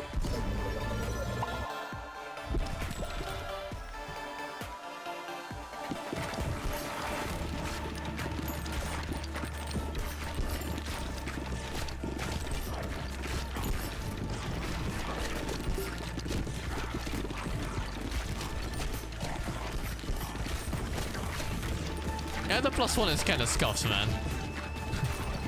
Feels like the +1 is weighted heavier than the other ones. But maybe that's just selective memory. Look at this. Ah, okay, alright, man, alright. When I'm watching.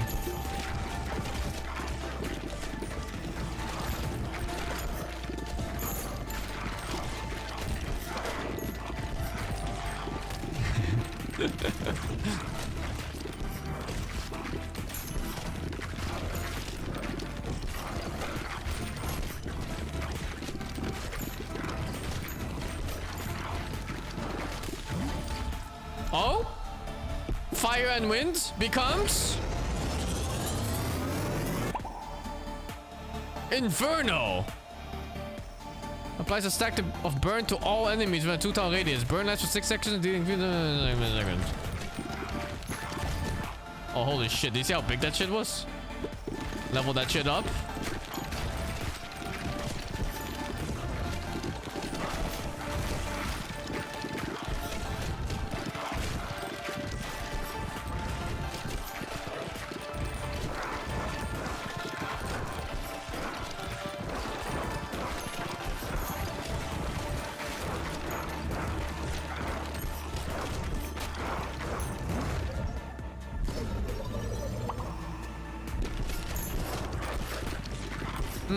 I don't like how the fire always bounces backwards like this. Fuck it! Ah! I'm doing it, I'm doing it.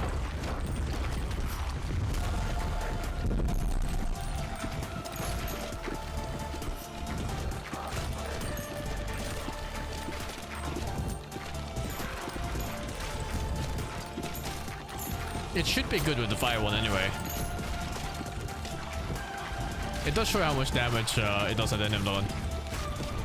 Both total damage and DPS.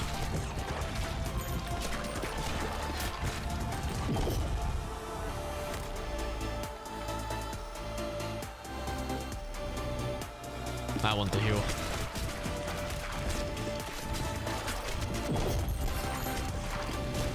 No, no, it's happening again. No, fuck, it's happening again. Fuck! The fucking ghost, man. Oh, why did I do it? Why did I do what I did? Okay, one more run.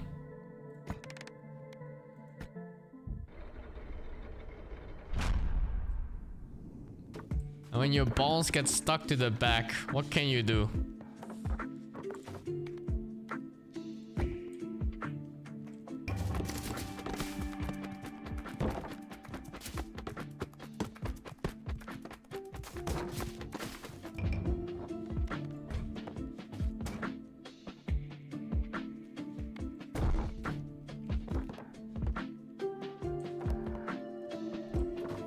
Okay, one last one. Try this guy again. Thank you, Shiriko, for the 57 months. Almost 1 year sub at 57 months. Oh.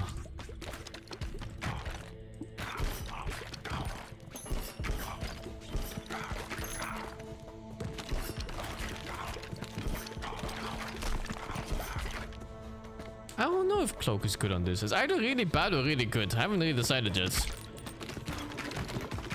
Because on one hand, I think you want the balls to keep bouncing, no? And the Cloak makes it so that it hits the end, so it doesn't bounce anymore. It just bounces like once, or maybe twice. On the other hand, you get to hit everybody on the way back every time. I'll try it. I'll try it. 50% crit chance on back shots.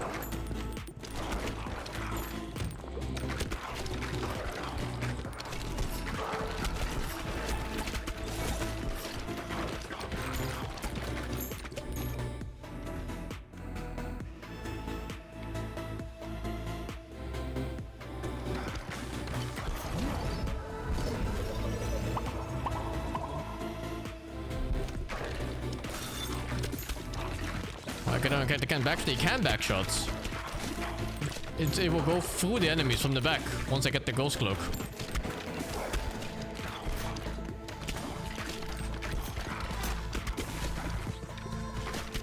Whether it's good or not, I don't know.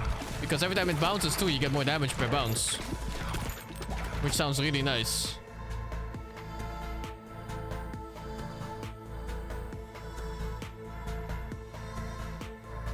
And this makes it go through them too? Oh, dude.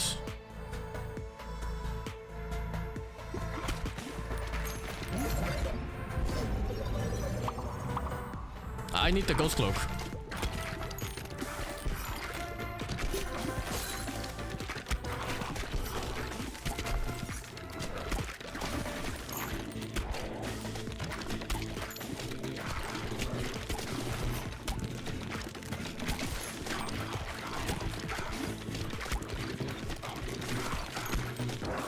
It'll work this time.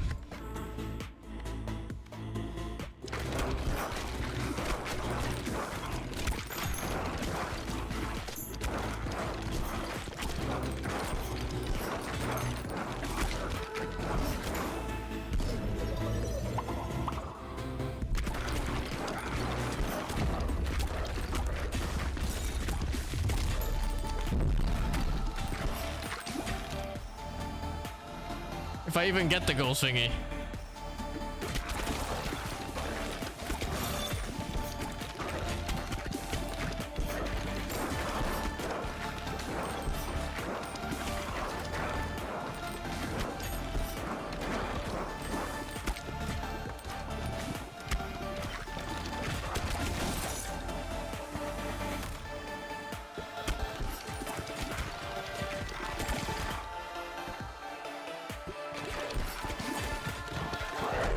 Holy shit, that DPS. Let's see, can I mix anything? Oh, no, really? Okay, maybe when I get the next one.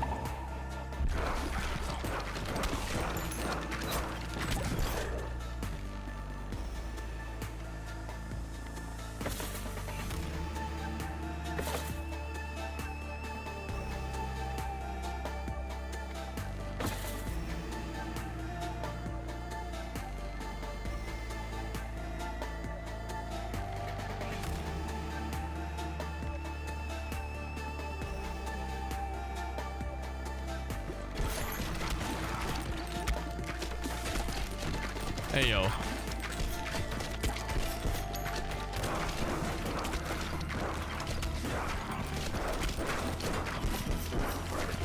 Hey, yo. I never found the fucking thing when I set up for it. It never showed up. Okay, one last run. One last run.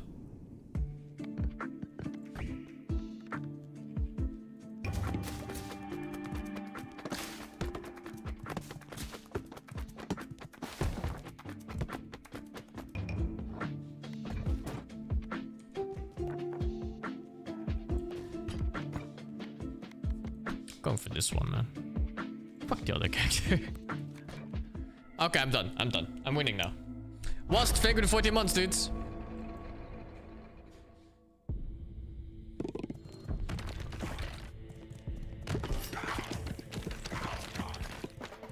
I had like 2 different passives set up for it. It never showed up. Just like father. Okay, dude.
The lasers seem overly good.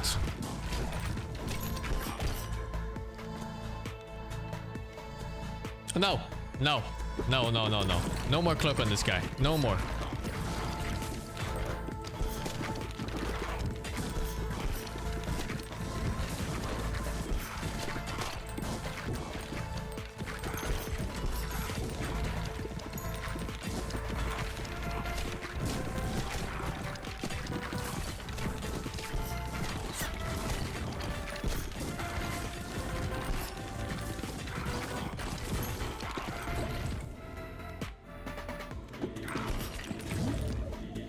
Oh! Wind and lightning becomes... Storm. Who's damage next to me? Oh, that would be so good with cloak! It goes through them anyway. Never mind. No, doesn't need cloak. Doesn't need cloak. Looks like shit, to be honest. Looks like absolute dog shit.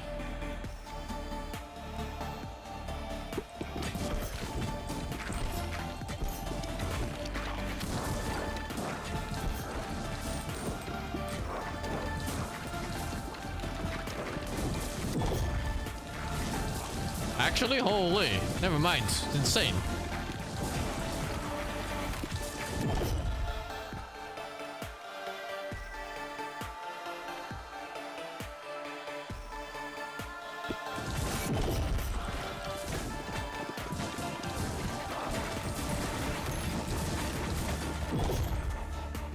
Sick damage actually on that one.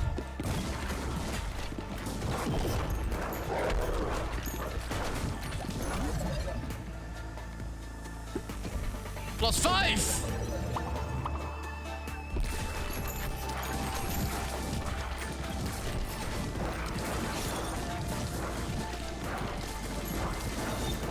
+5! Yeah, decent.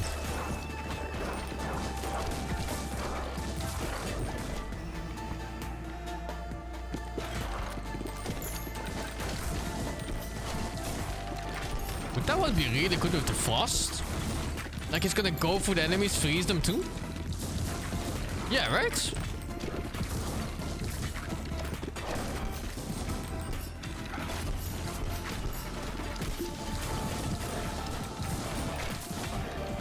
think I want to keep the fire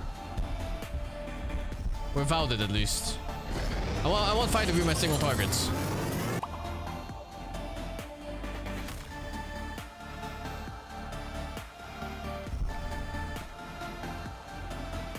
Oh, the lightning is back. Yeah, I don't want this.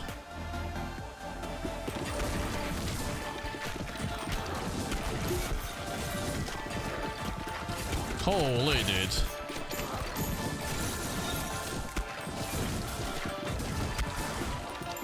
Holy.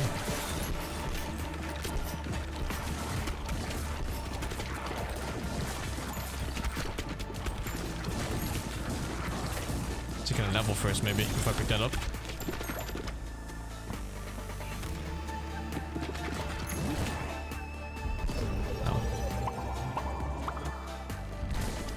Level 3 bugs? Must be something good off that too. It's gotta be. It's gotta be something. Bounce time? I think my single target DPS is not great. So I need to shoot this guy non-stop with the fire.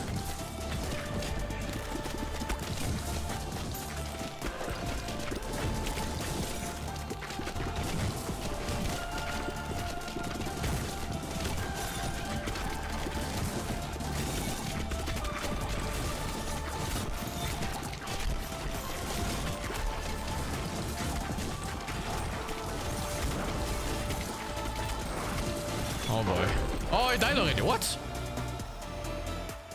Okay. Evolution. Damoy. Damoy Suka.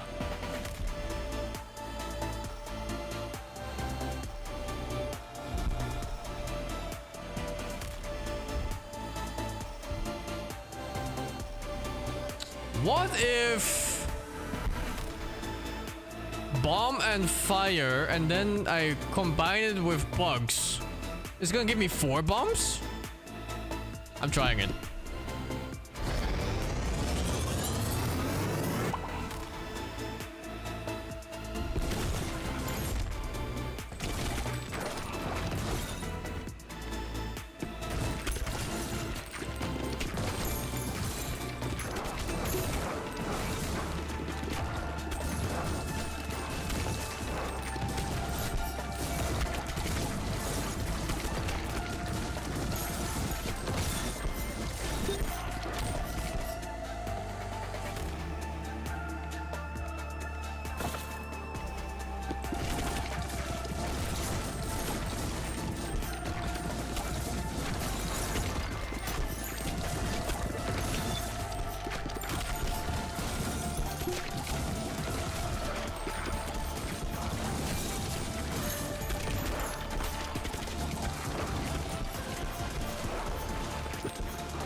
Oh my god, that's so close.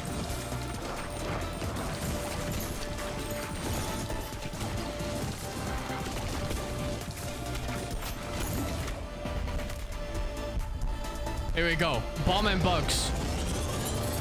It's giga many bombs now. Yeah. The spawns also have bombs. Now either I lost the run or it's gonna destroy the whole fucking field.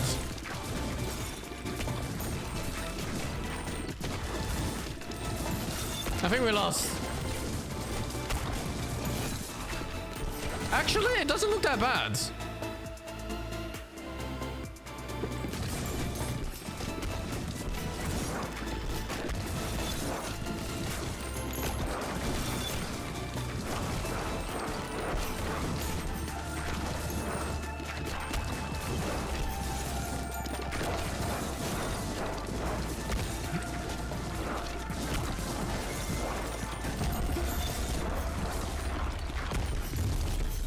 Oh no.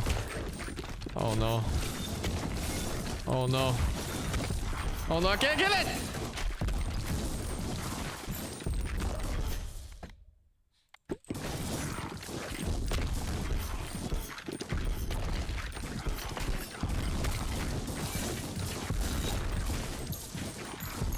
Oh my god.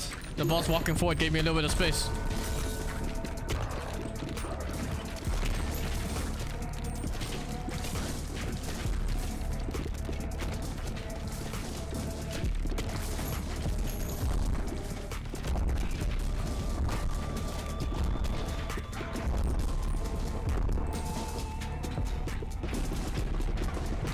Where the fuck is my DPS?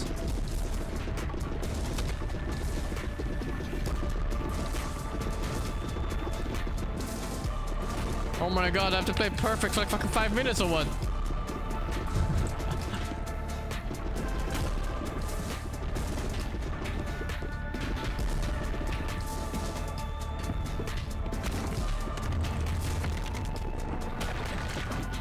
What a dumbass.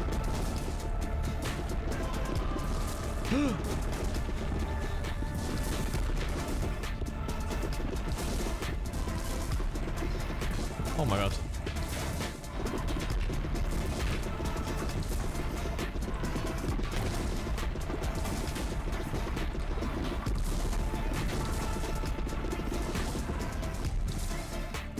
I need more back shots.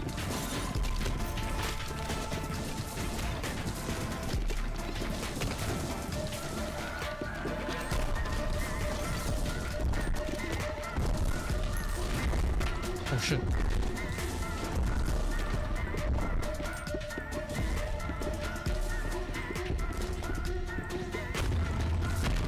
Oh, what? That so hit me? Oh, fuck.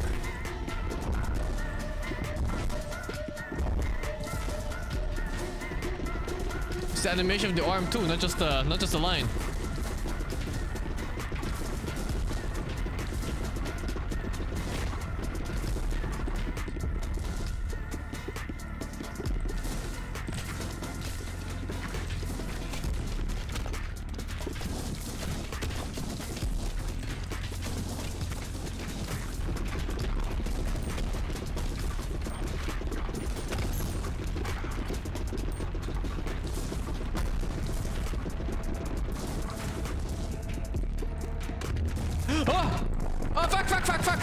Fuck. Back shots.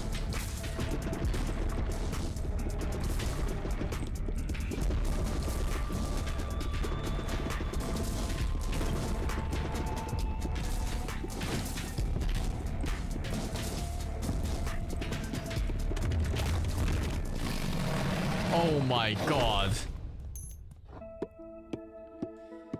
Oh my god.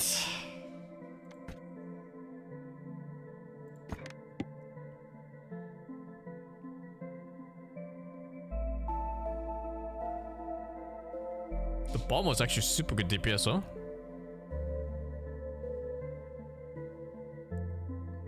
Surprisingly, the bug by itself is really good DPS.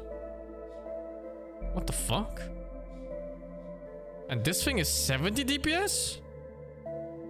So wait, hold up. Original fire was 50. Original iron ball was 40. I combined them and it turned to 200. This was 160 by itself.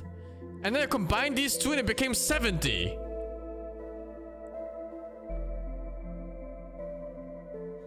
It went from 200 plus 160 to 70.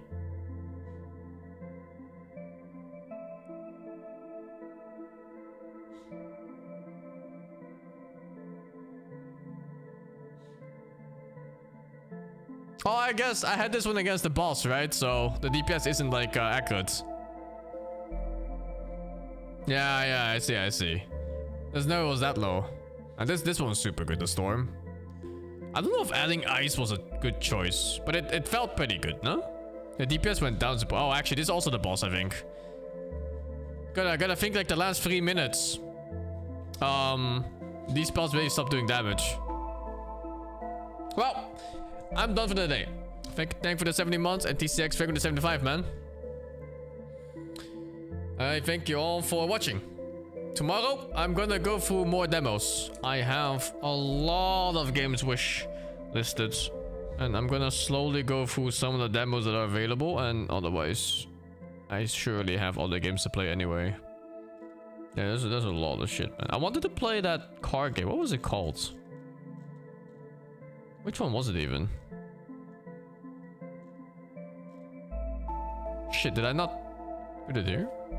Terror Attack Legion. Yeah, that's the one. Oh, I put it here, I think. Yeah, I put it here. And this is for tomorrow. Oh my god, my space on the hard disk. Alright, GG's. Thank you for watching. See you all tomorrow morning. Bye.